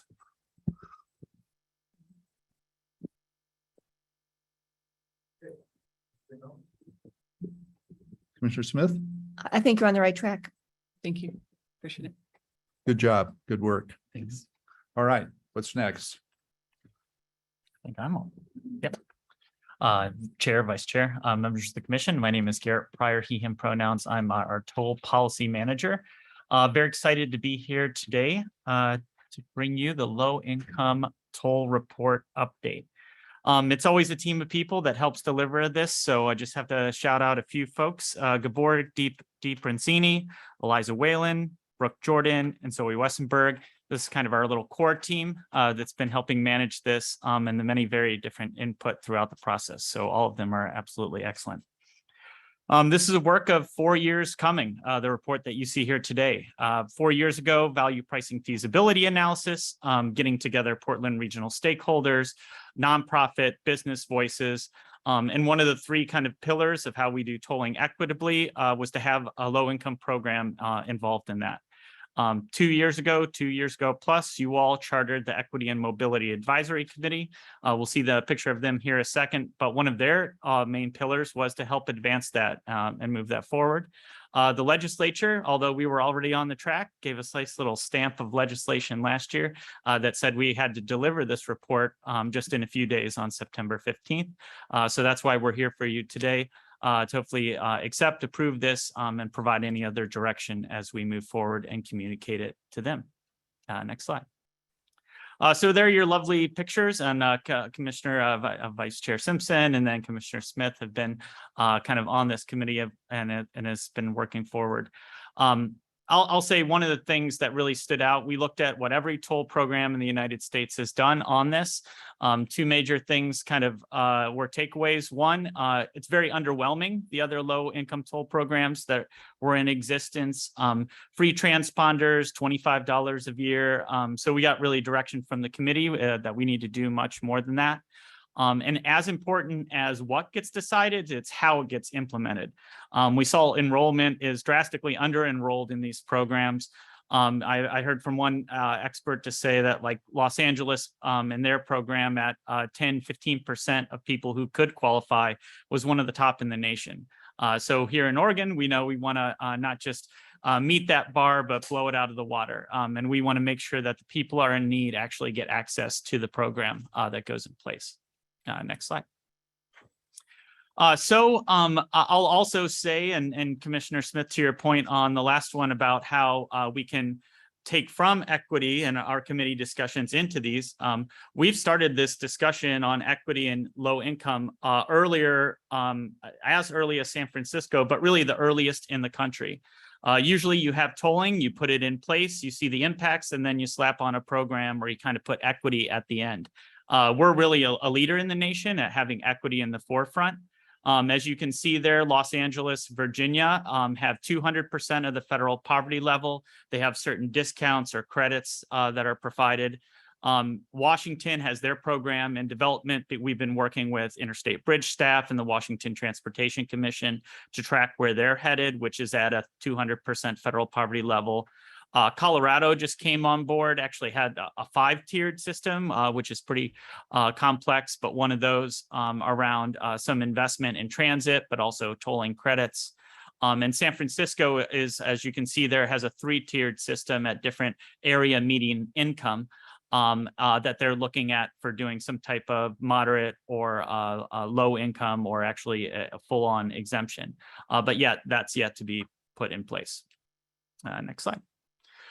So we'll talk a lot about the federal poverty level. I just want to put a few numbers to that so we're not lost in that. So even at 200% of the federal poverty level, it's still only $55,500 for a family of four, which that's struggling to get there. I know as a just a parent to a 3-year-old that can be a lot. So when we looked at, it's called ALICE and the Oregon Self-Sufficiency Standard are other better measures really of the federal poverty to look at how can we keep transportation 30% or less of your budget, yet still not cost burden folks. It really pointed towards a level of 400% of the federal poverty level. So that's why you see there $111,000 for a household of four. That would equate to 400% of the federal poverty level. So we'll keep those numbers in mind as we walk through the next slide here. So we put out a draft of this report in June. We've been doing conversations, not just in the Portland metro area, but throughout the state. Commissioner Brown, I remember seeing you at one of the ACT meetings there. And so what we're hearing, folks are thought we hit the levels well, 200 and 400%. We talked about, should this be more tiers or more complexity? And there's pluses and minuses with that. You can maybe get to more or different type of needs. But if you make it too complex, it's too hard for people to enroll. So we really landed at 2 tiers being that best. A lot of concerns about preventing late fees or having some of that built into the rules, which we'll talk about in our practices for consideration. Really leveraging existing programs to it's kind of a win-win for ODOT. It's less burdensome on us to apply, and it's much easier for people to jump into if they can kind of self-qualify if they're already getting SNAP or WIC or other types of services. And then there's a lot of high interest on if we provide an income benefit, what does that do to traffic and revenue generation? Do we incentivize people driving? Do we not? Do we still hit our revenue numbers? How does that all work out? So we had some analysis on that going into the report, but that's one of the key action steps we'll have to continue to do as we kind of solidify this program in place. We had an excellent and very robust debate at the Equity and Mobility Advisory Committee. They supported the self-certification and looking into that, again, making it easier to enroll. Concerned about transponder access. So some of their recommendations are working with community-based organizations or continuing a lot of the relationships we're building up now with those groups through the toll projects into basically putting this program in action. You know, one of their questions is how high should this percentage go? They agreed that 400% was a good maximum income threshold. And then there was a real robust debate on whether that 200% should be completely free or should everybody have to pay a little bit into it. And if you've been involved in these kind of justice-oriented or equity conversations, you know that's kind of always an eternal debate on whether it's that kind of responsibility or that kind of piece is needed into it, or whether based on kind of past injustices that should be, you know, this option should be free, knowing that there's vehicle registration, gas tax, and other fees, in addition to housing and food that people have to go through. Next slide. So here I would say these are the headlines of the report as far as what this would mean, your adoption today. It would have provide direction to ODOT to continue down to developing the program and provide a significant discount. Still trying to figure out what that would be, whether it's credits, free trips, percentage, or full exemption for that 200% of the federal poverty level and below. Like I alluded to before, that would help us leverage other programs for that kind of self-certification. I even had a conversation with Oregon Department of Environmental Quality this morning. They're setting up a similar program for electric vehicle rebates and credits, and that is at 200%. So again, the more we can kind of build up this commonality, it makes it easier for people to kind of one-time sign up and get the slew of benefits. This will be the trickier one, a smaller, more focused discount at that 400% of the federal poverty level. We heard a lot specifically from our business community and small businesses, folks who have to spend time on the road, who might make above that 200% federal poverty level. And so this program we think would help capture some of those impacts to that. It also keeps you from just having a benefit cliff at 200%. So if you somehow made 201%, you would fall off of that. This would kind of tear you down. But we will have to find, and it kind of connects with the third recommendation there, some type of self-certification, further exploring that, or finding ways that we can qualify people to enroll, because there are fewer programs out there that have benefits at that 400% level. I think there's only one. There's like an Oregon health plan that is there. Next slide. So the next two slides walk through, again, these are kind of a bucket of best practices or implementation practices for consideration. Again, really stemming from some of that EMAC input on it's not just the what, but the how. So looking at, can you provide free transponders? Transponders have come a long way. It's just kind of a little sticker or tag instead of being a big plastic box like I had back in Virginia. Can you have no or a low minimum balance to load or maintain the transponder? A cash-based option. This helps not people just who are unbanked, but also people who are a little wary about sharing their credit information or others. You've seen actually in Florida, their cash-based program is very robustly used because of some of those, both of those concerns. Conduct extensive marketing promotion, get this in place prior to tolling going on so that we can be out in the forefront there. And looking at signage and other kind of linguistic diversity, diversity as access to kind of home technology and other pieces on there. Next slide. This bullet point kind of builds off of that diversity piece I talked about before, so I won't read that word for word. This is a key part. We can do our best job at guessing what will be the best low-income program, but there really needs to be a structure in place that will kind of coincide with the other monitoring and adjustment that we'll set up in rulemaking to look at this low-income program. And then education, additional time to pay toll charges, multiple notices, set a maximum penalty amount. A lot of this stuff, and Travis will talk about it here in a second, will be worked out in rulemaking, but this report helps provide guidance to that process. And so between the draft report and the final report, because we got a lot of generally positive reception for the recommendations, which is great in the tolling world because I don't get that all the time. One of the more specific things was to really clarify the next steps and how we're going to implement from here on. So in the report, you kind of have the blocks up there on the screen, but around engagement, rulemaking, rate setting, traffic and revenue analysis, operations and administration. We're already taking this report and the recommendations from EMAC, and they've been influencing and informing Amanda's work and the policy document we just talked about. So that's really, this document helped clarify those next steps. So with that, last slide. Just would ask for your approval and any guidance on the next steps, and know that in a few days we will, by state law, need to send this report to the Oregon legislature. Thank you. Thank you very much. So this report, as I understand it, is due under state law on Thursday of this week. Yep, I got to hit send on the email. Okay. Yep. So with that, do I have a motion to approve it? Maybe this one is probably simple. I'm looking this way. I'm looking to my strongest player. I can handle this. I'll just read it right here. I make a motion to approve this report to send to the legislature. Is there a second? Second. Moved by Commissioner Brown, seconded by Commissioner Smith. Discussion. All in favor, say aye. Aye. Opposed? Okay, now you also wanted any feedback? Sure. Yeah, so is there feedback? Commissioner Smith, Looks good. Oh, thank you. Commissioner Brown? Nice job. You made it really simple. Thank you. Now, Cooper needs to take some advice from you on how to get me where I need to be. So thank you. I do have a question. Yeah, Is that Commissioner Burke. shade? Yeah, Yes. So jump in. At the beginning of your presentation, you noted I think it was 15% participation rate in LA, Yeah, so somewhere around there. somewhere around there. And do you know what do they believe are the reasons for that?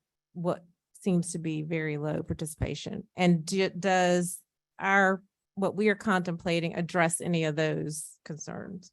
Sure, definitely. So we've talked with their staff a little bit about the program, and they're making some revisions and changing. They were seeing their feedback was that the benefit was too low. So it was you could have a certain amount of like credits for transit, and people just weren't using the transit alternative or weren't seeing that as a benefit. And then I believe the dollar amount was like per year, and it was again like $25 or low. So they're looking at bumping that up, and they're also looking at more of the like community-based organizations, like contracting with them to do longer term engagement. So you're able to help people kind of sign up at neighborhood locations instead of coming to like a DMV or other type of government location. Yeah. Do you know what the toll was?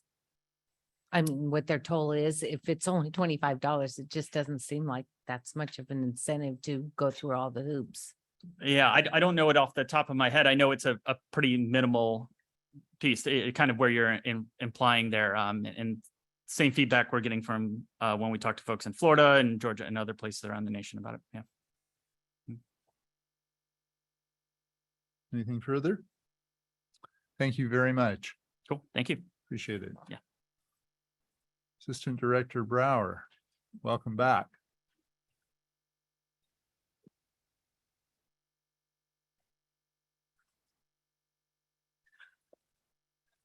For the record, I'm Travis Brower, Assistant Director for Revenue Finance Compliance, and I am indeed struggling with the microphones. And thank you, Sabrina, for turning that back on.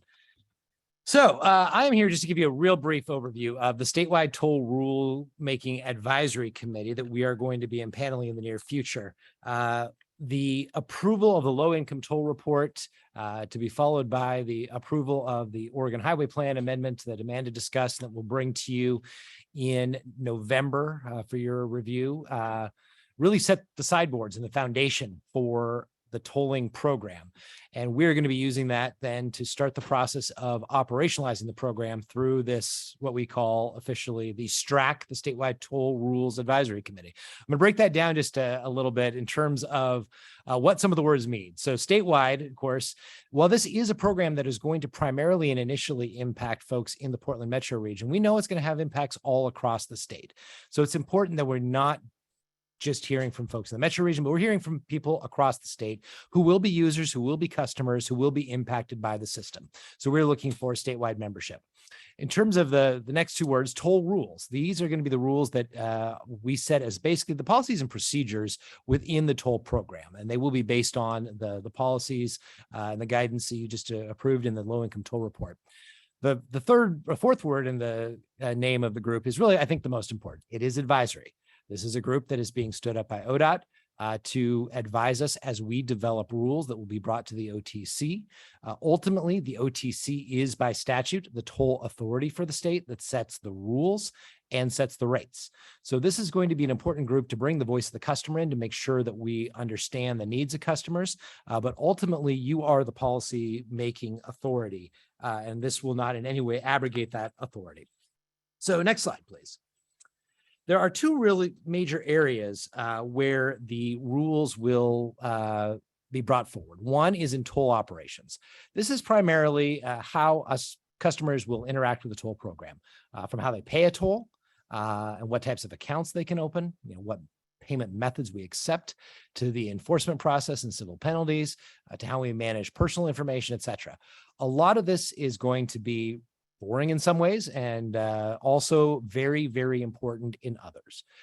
So these are going to be just the foundational rules that we set for how we interact with the customers of the toll program. And so we need to make sure that those voices of the people who will be setting up accounts, paying the tolls are heard in that process.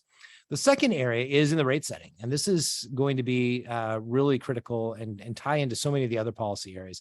This is about how the OTC sets rates, including, what times of day have different toll rates when we're talking about variable time of day pricing, how rates differ between vehicle classes, passenger vehicles versus medium versus heavy duty trucks, what performance standards will require a review of the rates to make sure that we're actually meeting our congestion and climate and other goals. And then what the discounts, credits, exemptions, et cetera, are going to be. As Garrett laid out, we have been through this policy development process through EMAC with this low income toll report. It's going to provide a very important foundation for this work. But ultimately, we need to go through the traffic analysis and the revenue analysis at a finer gradation of detail on all these projects and on the regional mobility pricing program to understand what impacts the various different options for offering exemptions and discounts and whatnot would be. And that will be where we bring you the final actual, policies that you will put into Oregon administrative rule on what those exemptions, discounts, credits, et cetera, will be. Next slide, please. So we are developing a membership for this group right now. The membership process is still open, and we will be bringing you the final list of folks that Mr. Strickler will appoint to this group. We're looking for a reasonably small group, in probably the range of 10 to 15. Many of you know that when we create advisory committees around the state, they tend to blossom and expand and grow. We do really want to have a smaller, more focused membership, really focused on people who have expertise or lived experience that will really help us work through those issues that we laid out. People who are solutions oriented and are ready to dig into these problems and work through them together with us. We know that not everybody is going to love the concept of being told, and yet they have to at least be willing to work through the issues that are laid out there. As I noted before, we really want to hear the voice of the customers directly so that we're having people around the table who are users of the system, who are the people who are going to be engaged in paying these tolls. We really want a balanced representation. So we've laid out, we want folks who own or work for businesses that use these corridors, commuters or regular visitors, people who understand issues around environmental protection, since we know that using pricing as a way to help further some of our climate commitments is going to be important, as well as really bringing in an equity perspective for people who are part of or work with underserved or underrepresented, marginalized communities. We're going to ask that everybody, put an equity perspective on as they're looking and working through this. And then, of course, we want to have that broad representation that people who represent Oregon, the population based on race, gender, ability, age, geography, all the different demographic categories. So we're going to be trying to bring forth a group that really matches the state of Oregon going forward. So next slide. Oh, thank you. We are going to be launching this in the November time period as we have those foundational documents and policies from the OTC. And then we'll be working through this over the course really of the next 8 months to a year. I would note we have a fairly aggressive and optimistic schedule that have us done in June of next year. Something tells me that there will be many opportunities for people to suggest that we need a little bit more time to work through these issues effectively. So we have at least developed a schedule that would help us stay on track. And if we need to lengthen a little bit, we have some opportunities to do that. However, I will note that there are some significant points of urgency with this work. For example, we need to be able to finalize the business rules that are going to need to be in place well before we turn on tolling at the end of 2024. And in order to do that, we need to have the administrative rules in place. We also need to be able to sell bonds based on an investment grade traffic and revenue analysis. That investment grade traffic and revenue analysis will require having these rules and rates laid out, maybe not in absolute, final signed off by the Secretary of State, published in the record, but at the very least, well through the development process. So we are going to be moving through this on an expedited manner to ensure that this work will move forward. I should note also that in the last several months, we have moved the tolling program that will actually be implementing and operating the system into the Finance and Budget Division alongside other revenue programs like the OregonDOT program, because at its base, the actual collection of resources really is a revenue function. There are other policy functions that tolling and pricing serves, but we are going to be managing literally hundreds of thousands of accounts and collecting revenue. And so it is appropriate to have that group located in the Finance and Budget Division with other financial related functions. So with that, I will wrap up. Happy to take any questions or comments, and we will be working to develop this membership. If you have any suggestions of people you think could be good members, I'd be happy to reach out to some of them and get them to express interest in the group. Questions, comments? Thank you, Travis. Good work. All the electronic equipment is still in place. We appreciate it. I'm still working on it. All right, we are at 3:10. We are in recess till 3:20.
We're almost there. We're almost there. 2 more items.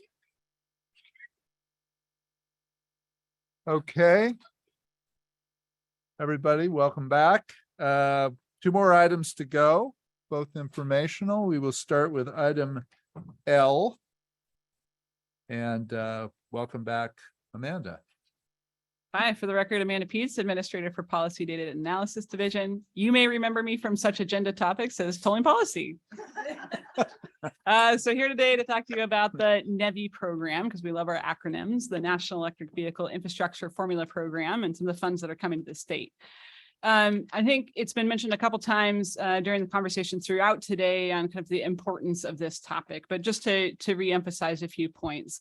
We have some specific goals and objectives we're trying to reach in the strategic action plan, including increasing the registrations for electric vehicles, including adding charging infrastructure up there. As of June, we have 53,000 electric vehicles on Oregon's roadways. So the reports are behind a couple months. We're seeing that growth pretty exponentially here. I think some of that follows some of the market changes we're seeing as companies like General Motors and others have made commitments to produce all electric vehicles after a certain date.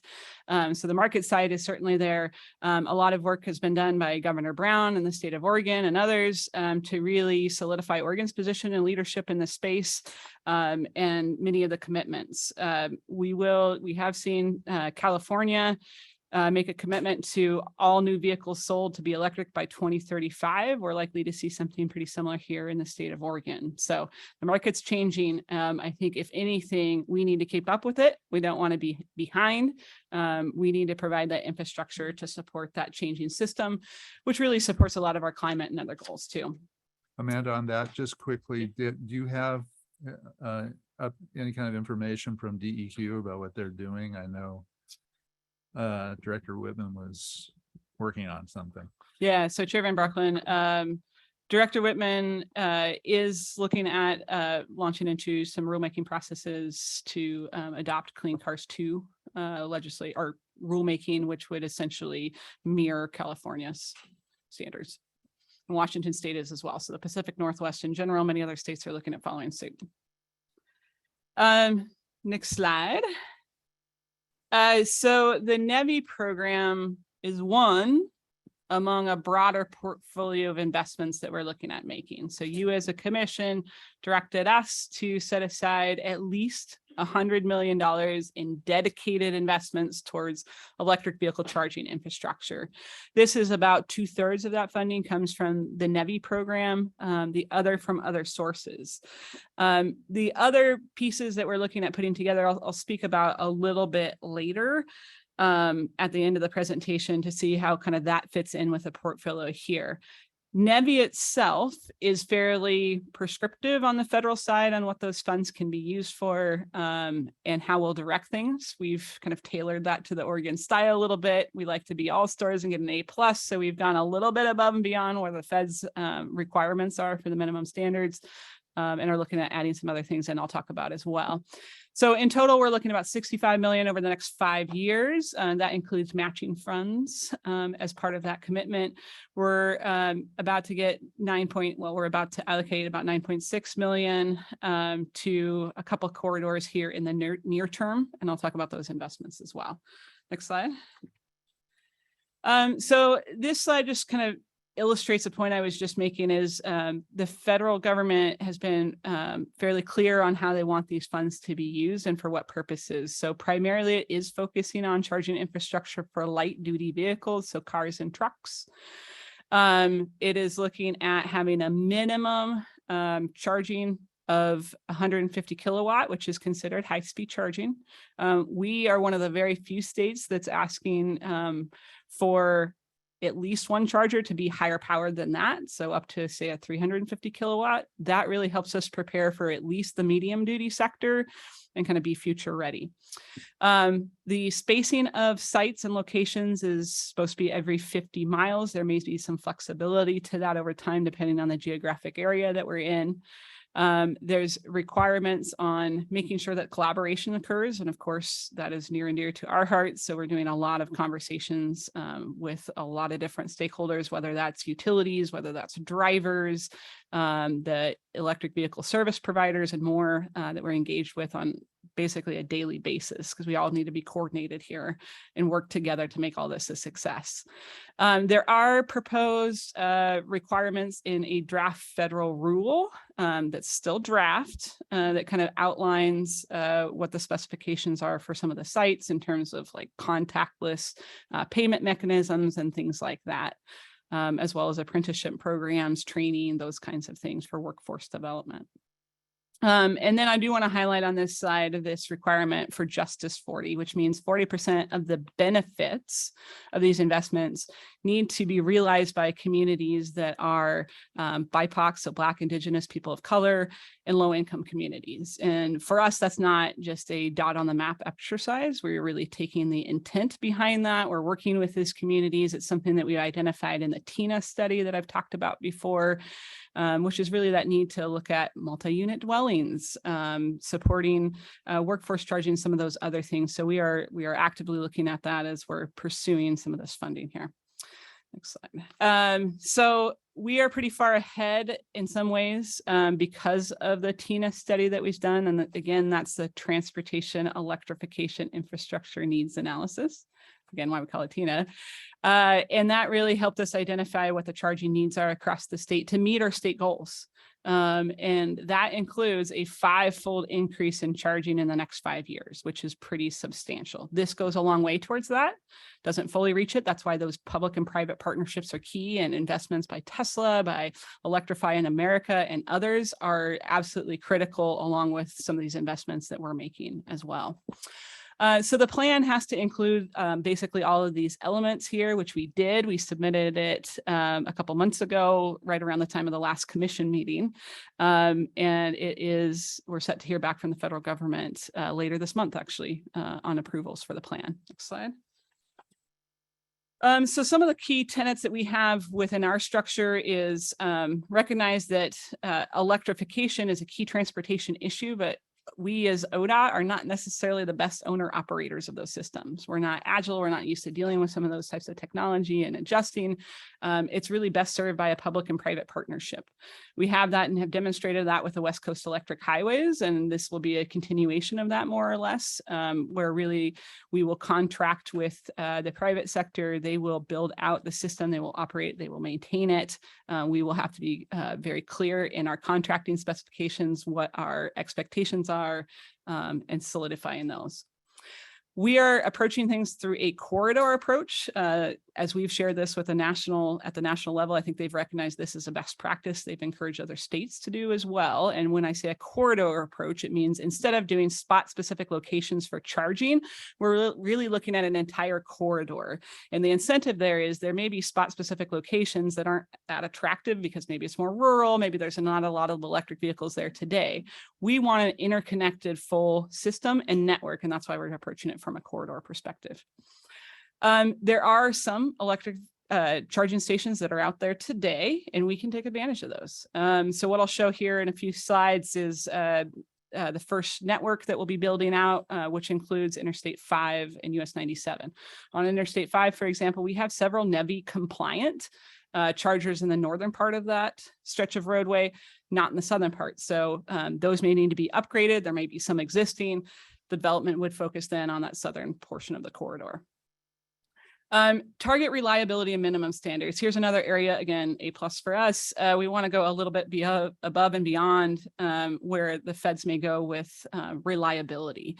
It's such a key issue. As we put out chargers on the system, if people can't rely on going to those and being able to charge, that's a significant problem. So we're looking for like setting uptime requirements of around like 98% so that they're very functional, setting some specific maintenance and other requirements, call center availability for people that are charging and can call in and get technical assistance. So some of those kind of things we're looking at putting there. And then obviously expanding our overall coverage. So I talked about we need a 5-fold increase overall in charging. what we also need is a backbone system, and NEVI funding will build that. So the map will show in a couple of slides, we feel can likely build out that entire system. So that's pretty exciting. Next slide. So I mentioned a little bit about our contracting strategy in terms of looking at a corridor, in terms of that public and private perspective. There's requirements, as I said, kind of from the federal side, as we say, we're going to meet at least the minimum federal requirements in rulemaking around a national electric vehicle, is it EVITP, electric vehicle training program. I'm missing the acronym there, I apologize. But there's a training program for electricians to make sure they're certified and able to do the work for this workforce development. We want to support and promote that as best as we can. Also recognizing that there's going to be a lot of challenges with putting stuff out there. We want to make sure that we're doing things pretty quickly. We need some flexibility as we do that. There will be supply chain issues. There may be issues with having the folks trained and ready and the workforce available. So we want to try to figure out ways that we can best support that as we move forward and get ready for implementation. Next slide. So these are the 9 NEVI corridors that we have. So this would be that backbone system. So with that total of NEVI funds that I mentioned, we anticipate being able to build out this entire network. So 4 charging stations every 50 miles, which is a pretty significant network. So pretty excited to see this. First year funding will go towards Interstate 5. As I mentioned before, you can see the dashed line is indicating NEVI compliant areas, and the rest is where we need to develop out a little bit more in US 97. And then also parts of 205. So we have kind of a phased approach where we're doing some of the major north-south corridors. In the second and third year, we're doing more of the east-west corridors to get that kind of full and comprehensive coverage across the state. This map includes some of the newer designated routes. So we recently received designations as electric corridors for Interstate 205, Interstate 405, US 95, and Oregon 42. So those are now all electric vehicle corridors added here, which should be reflected on this map. We also got an additional hydrogen fuel cell corridor designation.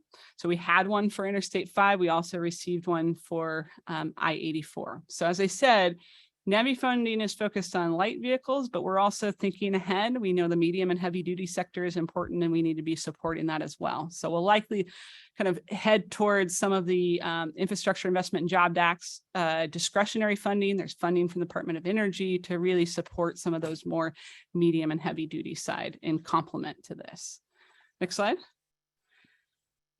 So as I mentioned, we've done a lot of outreach over time. The TINA study that we did was done over 6 months and had hundreds of people participating in that process to really inform things. But what's key now in this transition is that while we have these pretty lines on maps, we do not have site-specific locations yet. That will have to come as we hire a consultant that's going to do the work, or contractor. But it also comes through that community engagement. It's really important for us to hear the voices of the people that live in that area, of the local jurisdictions and officials who really understand travel and transportation in those areas, to help us figure out where the right sites and locations are. It's also an opportunity for partnerships. Folks like Walmart and others have reached out to us saying, you know, hey, we'd be happy to like co-locate a charger in our facility and meet multiple objectives in that way. So pretty exciting in terms of what that regional collaboration can look like. And we'll be holding some workshops here in the coming months to talk about that a little bit more. We also have a number of other engagement opportunities. And as I say, we're speaking daily with folks on the industry side too, trying to work through these important issues. Next slide. Okay, so we did submit the plan, as I mentioned, in July. We hope to hear back. Well, we will hear back later this month. And then we'll be developing our request for proposals here soon. So those are currently under development. Why aren't they released yet? Partly we're waiting on some of those federal guidelines to be finalized, those federal rules.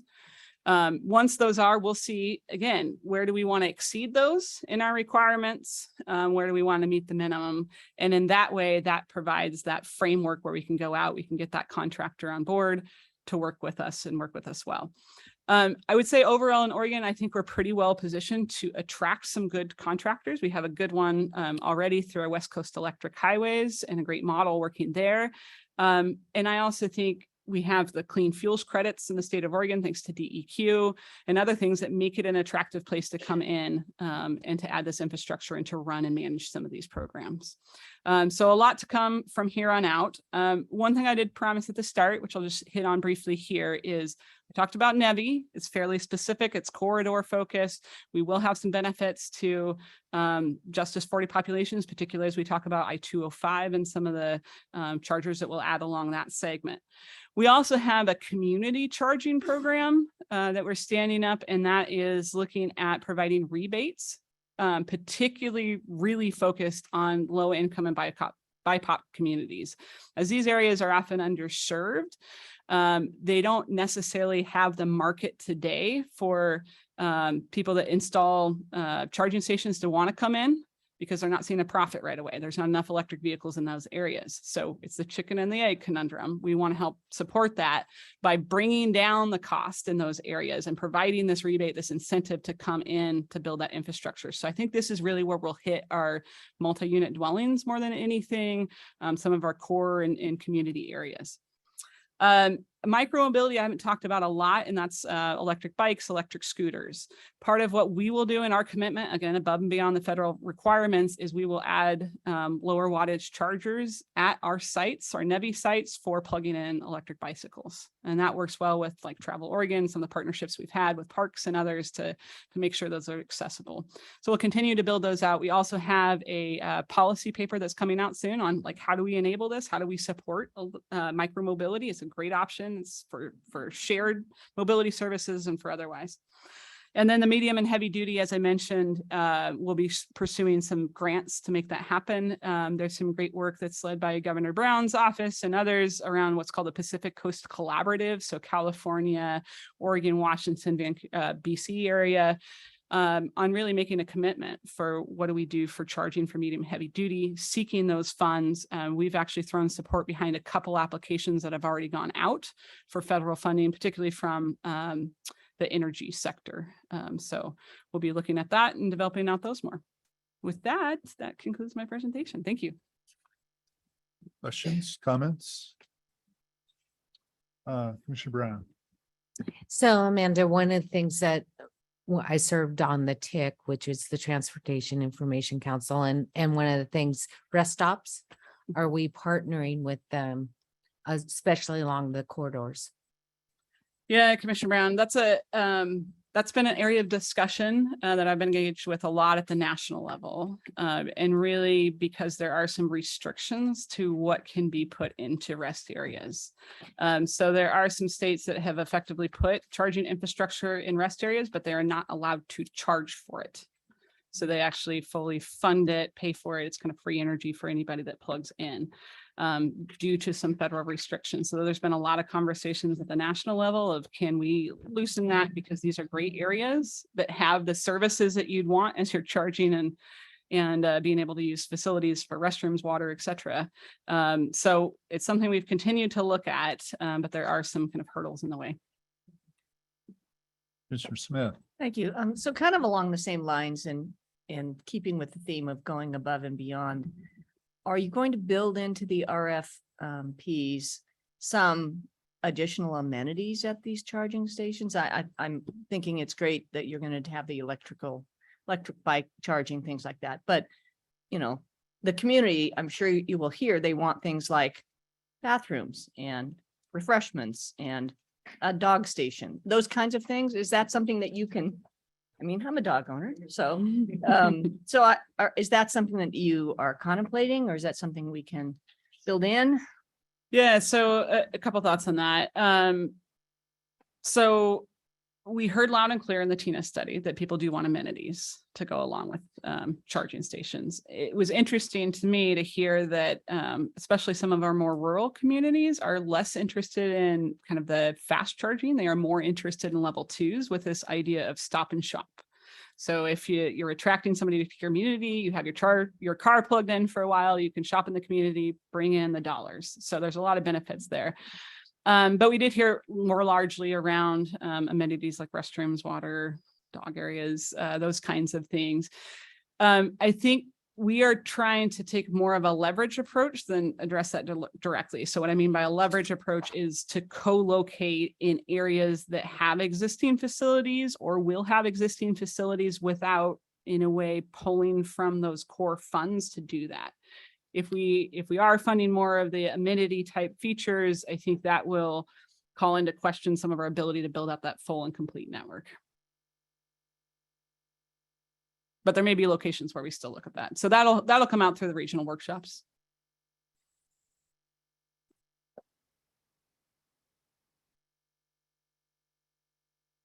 Okay, thank you, Amanda. Thank you. Very much. Good report. Now, I think it's time for Travis Brower, the money man. Money. Yes, please. Once again, nice to see you. I'm Travis Brower, Assistant Director for Revenue Finance Compliance. I'll let Maureen introduce herself. I'm his sidekick, Maureen Bach. I'm the Chief Innovation Officer for the Oregon Department of Transportation. Maureen runs our road user fee section, which now is overseeing both the road usage charge program known as OreGO, which we'll talk about today, and is going to be implementing and operating the tolling system. And so she will be working to be able to integrate those future revenue sources together, which is a very exciting opportunity that really we are the first state that is working toward that. This presentation today comes out of a request from Vice Chair Simpson back in May to provide an overview of where we're at with road usage charging. So we're going to do that today. We're going to sort of talk about the background, like why we're doing this. I'll start there. Maureen will talk a bit about the program, and then we'll talk about the legislative concept that we're developing and plan to introduce in the next legislative session. Commissioner Brown is the commission's representative on the Road User Fee Task Force, which is statutorily chartered to guide that process. And she's the chair of that group as well. So she'll probably provide some color commentary as well as we... Like I said, Commissioner Brown is, like the rest of us, about ready to go home. And so we are going to try to get through this relatively quickly and yet be very informative. So next slide, please. We've already talked today a lot about the rationale, but why we're looking at road usage charging. Our current funding model is not sustainable, and it will not provide the reliable revenue that we need. We see declining purchasing power as if inflation takes a bigger bite out of all of our revenue streams, increased fuel efficiency, even in the face of more people in Oregon driving more, putting more pressure on the roads, we're seeing declining revenue. Next slide, please. And we know that's only going to accelerate. This is a list of many of the various factors which we discussed earlier and discussed with Amanda up here. We deliberately put this agenda item right after Amanda discussing the electrification of the system because it frames up the reason why we're going to need to shift our revenue streams. We know that climate strategies will reduce the fuel consumed and reduce the number of miles driven and increase fuel efficiency. And that means that we really need to look at something new. As we shift away from fossil fuels, which in I think all of our minds probably is inevitable, we're going to need to shift our transportation funding away from taxes on fossil fuels. That is the only way that we're going to be able to maintain sustainable revenue as we make the transportation system more sustainable. Next slide, please. What we see is that we're already seeing a big bite come out of our revenue streams. This shows you the actual motor fuels tax revenue in the red line from the April 2022 forecast compared to the estimated motor fuel tax revenue if the fuel efficiency of the fleet were staying constant at 20 mpg as it was back around 2011, or if the fuels tax was somehow pegged to fuel efficiency. So what you see is those lines gradually diverge, and already we've lost about $100 million a year in annual revenue compared to a system of constant fuel efficiency. And that's going to just continue to diverge further and further and further over time as you see our fuels tax revenue begin to decline. A cumulative impact of $2.6 billion through 2031. And we recently calculated that every year we delay implementing a road usage charge is going to cost us about another $100 million in cumulative funding over time. So there is some urgency behind this. Next slide, please. as we've talked about road usage charging, we've really tried to develop, what is our vision for road usage charging? So our vision for the Origo program and road usage charging more broadly is a program that ensures sufficient, reliable, and sustainable funding, and also has the potential to use pricing to encourage efficient use and operations of the system. But also a program that preserves and enhances socioeconomic equity, tax equity, and ensures equity between urban and rural Oregonians. And lastly, supports our goal of decarbonizing the transportation system through adoption of high efficiency vehicles. So we really are looking for a revenue system that both raises revenue and also helps us meet other goals for the transportation system and for Oregonians. With that, I will turn it over to Ms. Bach as she walks through the rest of the presentation. Thank you, Travis. So we often hear questions about equity as it relates to the road usage charge program. We don't hear the same questions so much about fuel tax, but because RUC is a replacement for fuel tax, we thought it was really important to address the questions around equity from a cost allocation perspective, cost responsibility, every vehicle paying its fair share based on its use of the system. So that's one lens we're applying. The other is tax equity lens in the very traditional sense of the word, and then the social equity perspective. And we are getting ready to evaluate a proposal from a contractor and do this body of work later this year. So we'll expect to get results on that sometime next year, probably in the spring. Next slide. So this is like a little trip down memory lane for those of you that haven't been around a lot.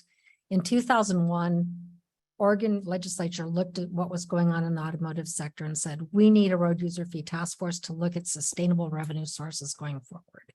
So in 2006, after studying a myriad of things, Oregon did its first road usage charge pilot. Then it came back to the table, reported to Rough Tough. They looked at some other options. 2012, there was another pilot that was done. And in 2013, the first RUC bill passed in Oregon. That was Senate Bill 810, created the program that we have today. And we went operational in a very short period of time. And we did that for a July 1st, 2015 launch.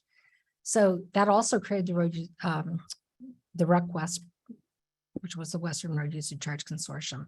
So we've continued to progress using FAST Act money to look at different ways to change the program, make it more efficient, make it more effective. And now we've seen other states jump on the bandwagon. For example, Utah implemented its first program for alt fuel vehicles and went live in 2019. And then Virginia just went live on July 1st, 2022. Next slide. So we were the first operational road usage charge program in the world. We were created, like it says, in 2013, went live 2015.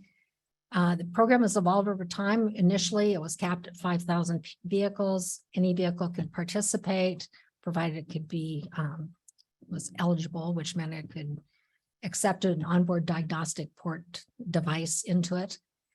Currently, though, vehicles that get a fuel efficiency of less than 20 mpg are no longer eligible because the legislature did away with refunds for fuel tax. So people receive a non-refundable fuel tax credit as they drive taxable miles. Vehicles over 40 mpg, and that includes EVs, can opt out of the tiered registration fees if they join Orgo. And we provide choices among 2 different account managers, and we have a state option. The legislation requires that GPS is not required, so we offer a non-vehicle location technology option, and that is with a device or as a manual option. So privacy protections, for those of you that don't know, include the account manager only being able to have personally identifiable information for 30 days after account settlement, and law enforcement must have a warrant to get access to that information. Next slide. So what have we completed so far? We did a Keep Oregon Connected campaign that was based on 6 months worth of results from Oregonians across the state, telling us what they thought about transportation and giving them information about how it's currently paid for. We were ready to roll that out statewide as part of our educational campaign when COVID hit. So that's been put on the shelf. We're getting ready to retool that again so we can go out and engage with the public. We did a clearinghouse demonstration project under the Rec West's banner, I guess you'd say. We did a local area pricing pilot up in the Portland area, did 3 different areas, and the state explain more about that in the future.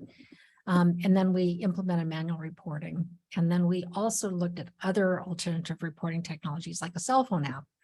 And we have not deployed that into the program because it wasn't very effective. We had one person who actually had their app on their phone synced to a car that was driving by their living room. So probably not a great way to tax somebody. So next program or next slide. So these were the 3 areas that we did our local option pilot in, and they were variable priced by time of day. So these areas were all geo-fenced by one of our contractors. And we had 75 people in each one of these pilots.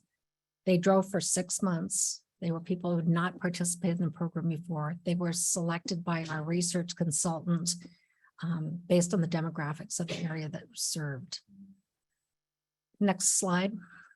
These are some of the results. People actually became more comfortable with the program as they experienced it. And if you think about it, that makes sense.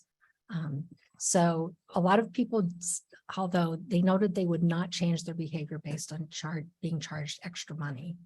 So it was very informative. And if you want the whole report, I'm happy to make it available to you. But people did not want 2 devices. They wanted, really clear information about pricing, and that has led us to think about ways to leverage the connectivity that comes in new vehicles. So next slide. This is our work plan to get us to a place where we can support a mandatory program.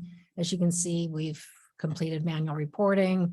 We continue to collaborate on connected vehicle ecosystem, which is a joint effort you heard about earlier today. We finalized the local pricing pilot, and we started looking at point of sale enrollment. That first step for dealer for point of sale enrollment involves dealer education.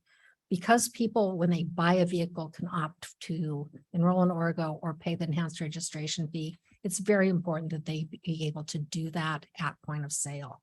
So once we get information from our new car dealers in particular about what they know about the program, how do they want to get information about the program, and we'll do some pilots with how, informing that decision and potentially working with the electronic vehicle registration provider to see if we can streamline that. We're also looking at doing a medium duty study that would help inform the road user fee task force on how they might want to deal with very efficient medium duty vehicles in the future. And then we want to continue public education. Like I said, we did the clearinghouse pilot for Rec West, and we want to be able to evaluate blockchain for that functionality in the future. That's a direction IFTA is going as well. So we want to make sure that we're sort of future proofing what might be our future in terms of interoperability. And then we also want to be prepared to actually do the road usage charge part of the pilot with the connected vehicle ecosystem. And then we want to continue to evaluate payment options for cash preferred people. We think that's really important, and it will also help with tolling. And then I said, evaluating new technology is really important as cars are coming off the line with built-in connectivity and leveraging new standards like the Society of Automotive Engineers J3217 standard. Want to be able to make those options available in the program. And then 24-25 is looking at what have we done, where are there gaps, maybe do something with used car dealers because we know people will be getting more efficient vehicles through that mechanism as well. Continue to work on public education, look at how we integrate with tolling, and then work on interoperability with other states. Next slide. Oh, interstate interoperability. Here's what we did. We actually had people from California, Oregon, and Washington do this driving. Different account managers went to the clearinghouse, and we were able to show each jurisdiction how many miles were driven outside of their jurisdiction by participants that were licensed in that jurisdiction. So that was very informative, very helpful for them to be able to understand how that data cleared through the clearinghouse. Now I think it's back to you. It is back to me. One, point on interstate interoperability is it's a question we hear all the time. Well, what are people from Vancouver going to do when they come into Oregon? And so we're actually blessed by the fact that Washington State Transportation Commission and the Washington Department of Transportation are also leaders in RUC and looking at implementing this as well. So we believe that, at some point we'll go live and they will hopefully follow us, perhaps even lead us. And in a way, we'll develop an interoperable system so that people will pay for the miles they drive in both states. And those systems will be able to communicate with each other. So you are probably well aware that the road usage charging is one of the key initiatives that is listed in the strategic action plan. So Maureen went through the things we are doing internally to advance that effort. However, actual implementation of road usage charging requires legislative action to actually require that people pay this road usage charge more than just voluntarily as they do today. So we within ODOT have been working for many years with various stakeholders, particularly the Road User Fee Task Force, on a legislative concept. One was introduced in 2021, and while it did not pass, it actually did pass the Joint Committee on Transportation. I believe that's the first time in the nation that a mandatory road usage charge piece of legislation has made it out of committee. So that was one step beyond where we'd gotten before. And so if we can keep building on that, perhaps we'll get this through the legislature in the near future. So we're developing a 2023 legislative concept, and as currently proposed, this bill would require that high efficiency vehicles rated at 30 mpg or greater, starting with model year 2028 vehicles or newer, enroll in Origo beginning July 1, 2027. As for why we're focused on newer vehicles and several years out in the future is we need some time for the technology to catch up with the program and make sure that we're going to be able to capture that data from vehicles through that stream of information that we're going to have with connected vehicles, which, Galen talked a little bit earlier about connected vehicle ecosystem. Right now, all new vehicles or almost all new vehicles have that capability of providing data streams, and we need to be able to develop the interface where we can capture that from the providers who have that data. Just getting the data stream, not getting location data. We just want to know how many miles people drive. The road user fee concept that we're coming up with right now would also eliminate the tiered title fees that charge people who buy an electric vehicle a lot more, and also exempt people who are participating in the RUC program from the supplemental registration fee that you have to pay annually on a road user or on a high efficiency vehicle. We also have some language about developing a mileage tax for medium duty vehicles as those increasingly are going to electrify. And there's language as well about studying climate and equity and some of the other issues that have been expressed. So that bill is coming forward through that conversation with the Road User Fee Task Force. We have a couple more meetings where we're going to continue to explore some of these issues and then expect a bill to drop into the 2023 legislative session. Next slide, please. As we talk about this with Rough Tough, with other groups across the state, we hear four consistent areas of concern that I've listed out here: private data security, impacts to efficient vehicle adoption, equity for low-income households, and fairness for rural and urban drivers. So we've done a lot of analysis, done a lot of looking into these issues to really be able to understand what are the actual impacts and then be able to explain those. And so today I wanted to explain what we found so that when you hear from someone, oh, this is going to be unfair to rural drivers, you can say, actually, based on the analysis, we can show you what the reality is. So next slide, please. One of the biggest concerns we heard a decade ago was about privacy and data security. Nobody wants Big Brother to be tracking their car. And frankly, we do not want to be tracking vehicles either. As Maureen noted, the existing statute has robust privacy protections. In particular, GPS is not required. Most people do choose GPS, so you don't have to pay out-of-state miles.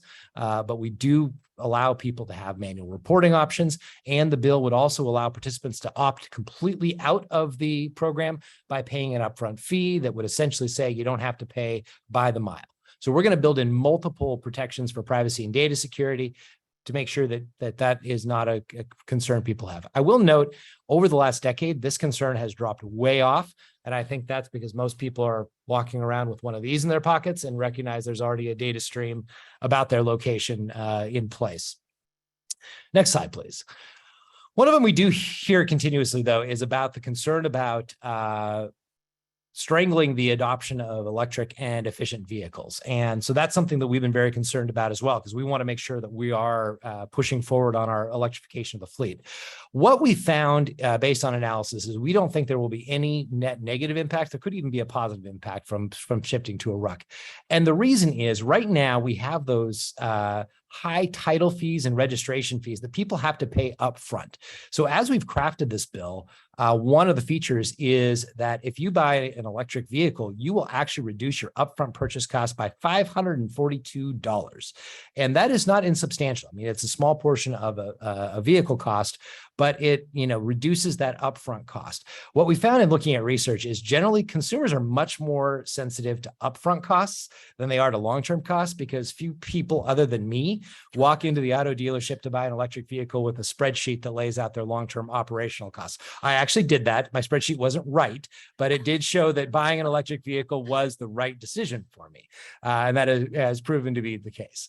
So now, we do expect that most electric vehicle users would pay a little bit more over time, but they would see their upfront costs reduced significantly, which could have a beneficial impact. Next slide, please. There's a couple other features too that really, I think, will preserve the incentive to buy an electric vehicle. So because we're focused on vehicles that 30 mpg and above, those lower efficient vehicles, like if you're driving an Escalade, driving an F-150, you're going to continue to pay the gas tax. You're going to continue to pay through the nose.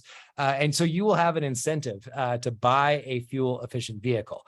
We contrast here in this chart what you'd pay for one of those low efficient vehicles versus a Prius or a Bolt. And as you can see, the annual operations cost for fuel and taxes is so much lower, even under the RUC bill that we would expect. And you can see it goes up a little bit for a Prius or a Bolt, but not very much. And it's still so much less because of those lower fuel costs and lower taxes still for those efficient vehicles. So you'll save a lot on your operating costs still, and thus preserve that incentive to buy a more fuel efficient vehicle.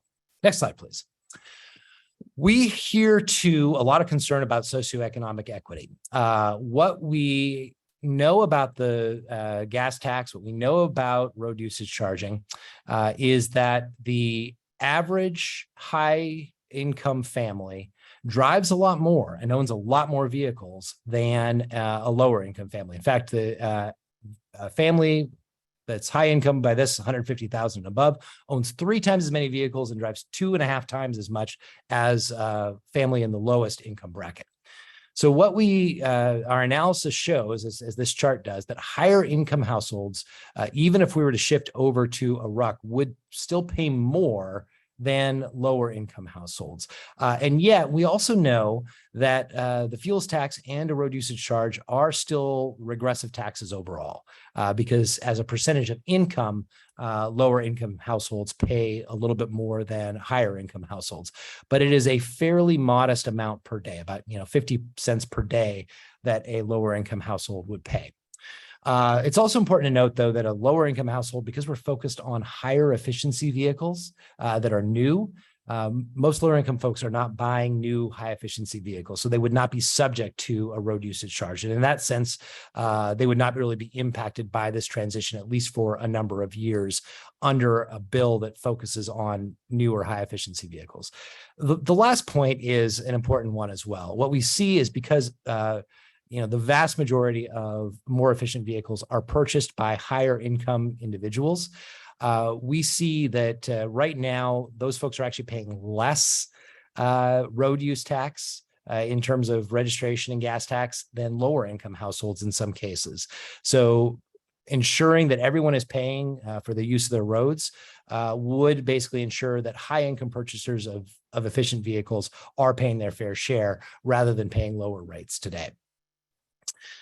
Last but not least, what we see is a lot of concern about equity between rural and urban drivers. There's a perception that because rural drivers drive more, that they would pay a lot more under a ruck. And the reality is, you know what? They're already paying a lot. They do drive a little bit more. They also drive less fuel efficient vehicles. You know, when you're out in rural Oregon, you see a lot more F-150s and a lot fewer Teslas. And so they are paying more today, as you can see on this chart shows that a rural driver today pays more under the gas tax than an urban driver. But they really wouldn't be impacted that much by a ruck because they are already paying more. If you start charging them by the mile instead, they might pay a little bit more based on the fuel efficiency of the fleet, but not as much. The impact would fall more to urban drivers who are more likely to be driving those fuel efficient vehicles.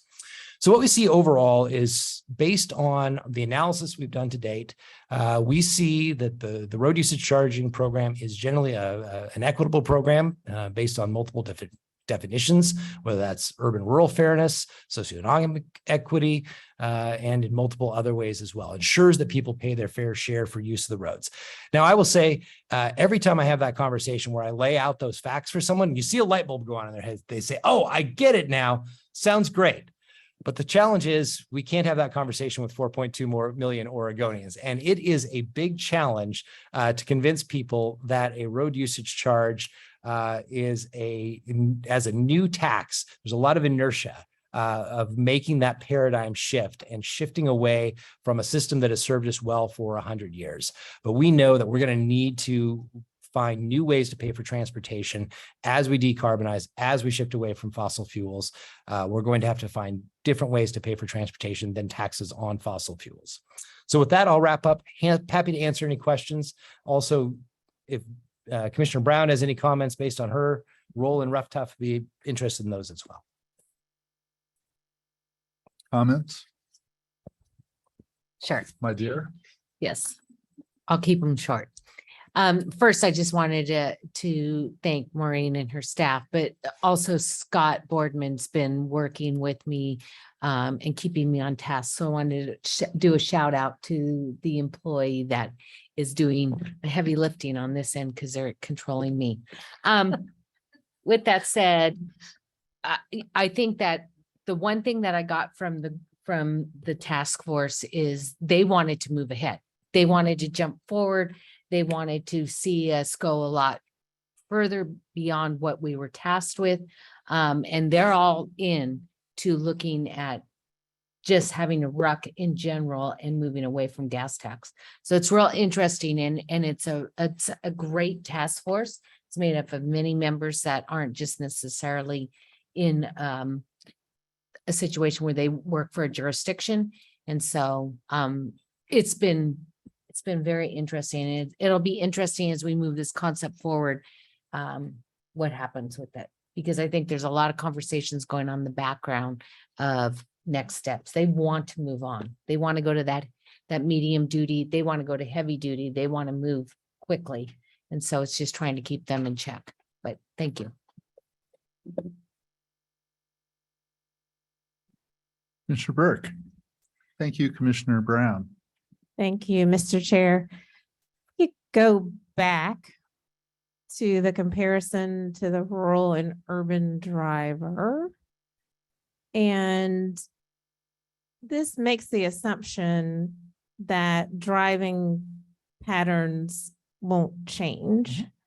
And, 20 slides ago, Maureen said something about in the pilot that drivers did not change their behavior or would not change their behavior. But then I think there was something, if there's variable pricing, then a quarter of them would change. So could you possibly put those thoughts together for me? Yes, I'll try and then I'll let Travis clarify because he's really good at that. So in the local area pricing pilot, those were layered prices on top of the basic rate. And we were trying to test whether or not those variable rates would change behavior. And that's where people said they probably wouldn't change their behavior. A lot of their trips were not capable of being changed because of their work schedules or whatever else.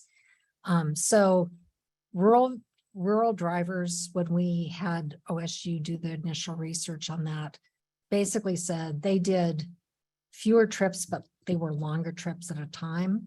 And they weren't likely to change their behavior just because that's the way they do business. They bundle their trips, they drive into town, they make all the stops and then they drive back home.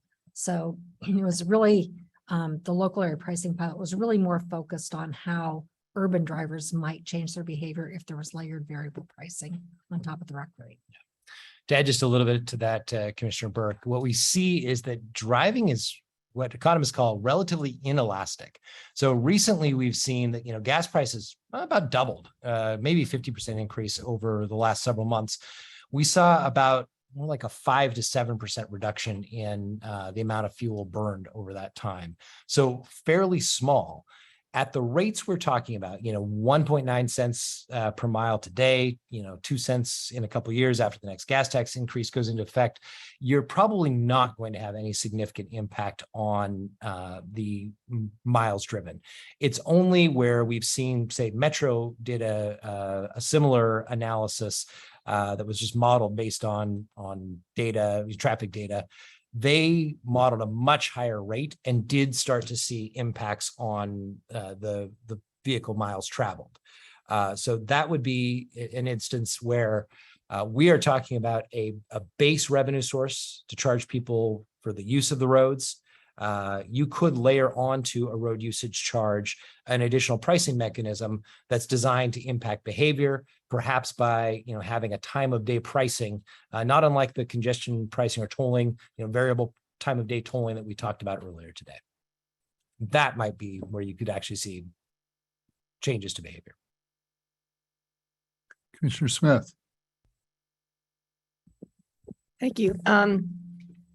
I understand the rural urban fairness issue right now is that because rural drivers typically drive less fuel efficient vehicles, they're not going to be harmed by this. But as a country, as the world changes to efficient vehicles and we have turnover in vehicles, at some point, 10, 20, I don't know what that point in the future is, years from now, rural drivers who drive more will pay more. And so thinking ahead, it seems like we need to have some process in place or some consideration of, is that fair going forward? And so right now it doesn't make a difference, but at some point it is going to make a difference. And then I think we need to have an evaluation of, should rural drivers who drive longer distances pay the same? Commissioner Smith, it's a good point. So the point is that a rural driver today who's driving an F-150 or Toyota Camry is paying some amount because they're driving further. They're generally paying more. If they were to shift over to driving an electric vehicle on a ruck, they would pay about the same. However, they would pay more than if we hadn't applied a ruck to an electric vehicle. So in that sense, today you can enjoy essentially tax savings by shifting to an electric vehicle. So point being, rural drivers are probably going to pay about the same as they do today on average under a ruck in the future. So there is a question, though, of whether that's fair for rural drivers to pay more for driving more. Under a ruck system, that's basically the feature of the system. But there certainly could be ways to adjust that. It's a future question. So I have a question. So I'm trying to envision what this mix looks like 10 years from now. Kind of more along the lines of what Commissioner Smith was saying about anticipating the change and trying to have these various sources inform one another in terms of having a stable, long-term, reliable revenue stream to invest in the systems we have, from ped paths to trucks, international trucks carrying tons of goods or heavy rail, on rail lines. So the whole universe. But with respect to passenger vehicles in that whole universe, I mean, we potentially have in parts of the state tolling. You could have EVs at 40, 50, 60, who knows, percent of the cars on the road. We're not talking about trucks right now. To have hydrogen trucks. Could have VMT. So how will we design that system in a way that if the goals are a stable system that's reasonably fair, provides the stream of revenue we need, and deals with other things we have to think about, like air quality and safety and efficiency and all. It seems like a Rubik's Cube to me. It's a very complicated set of considerations. So how do you approach that? Well, it's 4:21. I could probably go on for an hour or two about this. He's but gonna do a spreadsheet. yeah, I've got a spreadsheet to show you. No, I think. Yeah, and the last spreadsheet wasn't quite right. But it led to the right decision. All right. So the, Chair Van Brocklin, I think the discussion I had earlier that we brought forward about revenue is looking at a comprehensive set of road user fees that include paying by the mile, paying by weight, paying for pollution, and paying for congestion that really helps provide both sufficient reliable revenue and also encourages the behavior and efficient use of the system that we're trying to achieve. That is a very complicated set of charges. But I would say in Oregon, we are better set up than any other state in the nation for that, in the sense we already have a weight mile tax on heavy trucks. We already have a road usage charge program on the books. Unfortunately, we've lagged many other states. Virtually every large urban area in the nation has tolling in a way that the Portland metro region does not yet have. So that is really several of the legs of that stool that need to be added on at this point. And I'm going to footnote that by saying, and we're a state that has biennially done highway cost allocation studies and have since the 30s. And that puts us far ahead of anyone else in terms of having a framework for making sure everyone's paying their fair share based on the class of vehicle. What those do? So go ahead. What those highway cost allocation studies don't do, unfortunately, is ensure that you actually have sufficient revenue. It spreads them across the user base based on their fair use. The challenge is we've never found a way to adjust the revenue mechanisms in a way that ensures sufficient revenue based on, performance-based approach for the needs of the system. So that I think financing is right at the top of what we have to think about, because we can't do all these other things without efficient financing. And we're experiencing that every day, that we're not, there's a lot of pressure on our system because we don't have adequate revenue or even close to adequate revenue. And it creates the kind of conversations that we have about jurisdictional tensions and all these things that would be reduced if we had a more stable, reliable, sufficient system. So the thing that my OTC nightmare, which thankfully I only have like once every 4 or 5 weeks, is we don't do something in 2022 that we should have done in 2022. We should have done it, and we didn't. And now we're in 2028 and we're behind. And I hate that kind of thing. I mean, I want to be smart about this. So my request to you is, since you're smarter about all this than I am, and you have a more in-depth knowledge of it, I encourage you not to hesitate to come to us and say, and you do this every so often, fiscal cliff, whatever it is, we have to do something. I encourage you not to lose that instinct, because the worst thing here for the people of Oregon would be for us to get this wrong, because everything else, or almost everything else, relies upon our, everything we want to do hire more people to do equity, whatever it is, requires us to have this finance system in good working order. So, and hopefully better working order than it is today. So if I have a mission in this, that's it. And I just don't want to be blindsided. I don't want to not by you blindsided personally. I mean, I don't want the state to be blindsided by not having the foresight. And that is I view that as our primary fiduciary obligation to the people of Oregon is we have to get this right.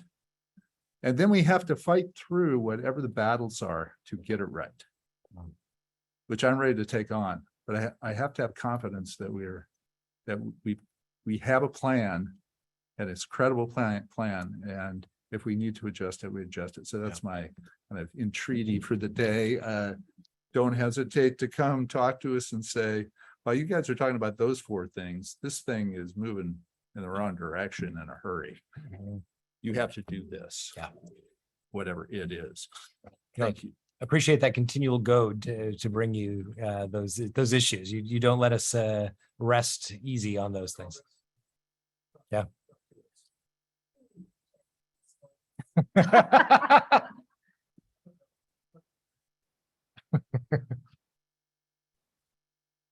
Okay, anything else? Director? I just wanted to thank Vice Chair for his service and enjoyed working. Anything else you want to put on the record? Because we'll have some things that will not be on the record later. I'll hold some of my comments till later. I'd say revealing statement.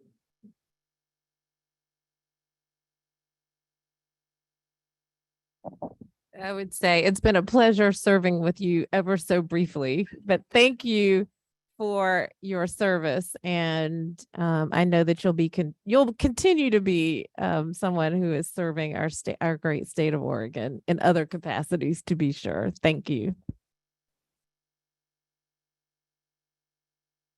See you at dinner. Okay, very good. We're adjourned.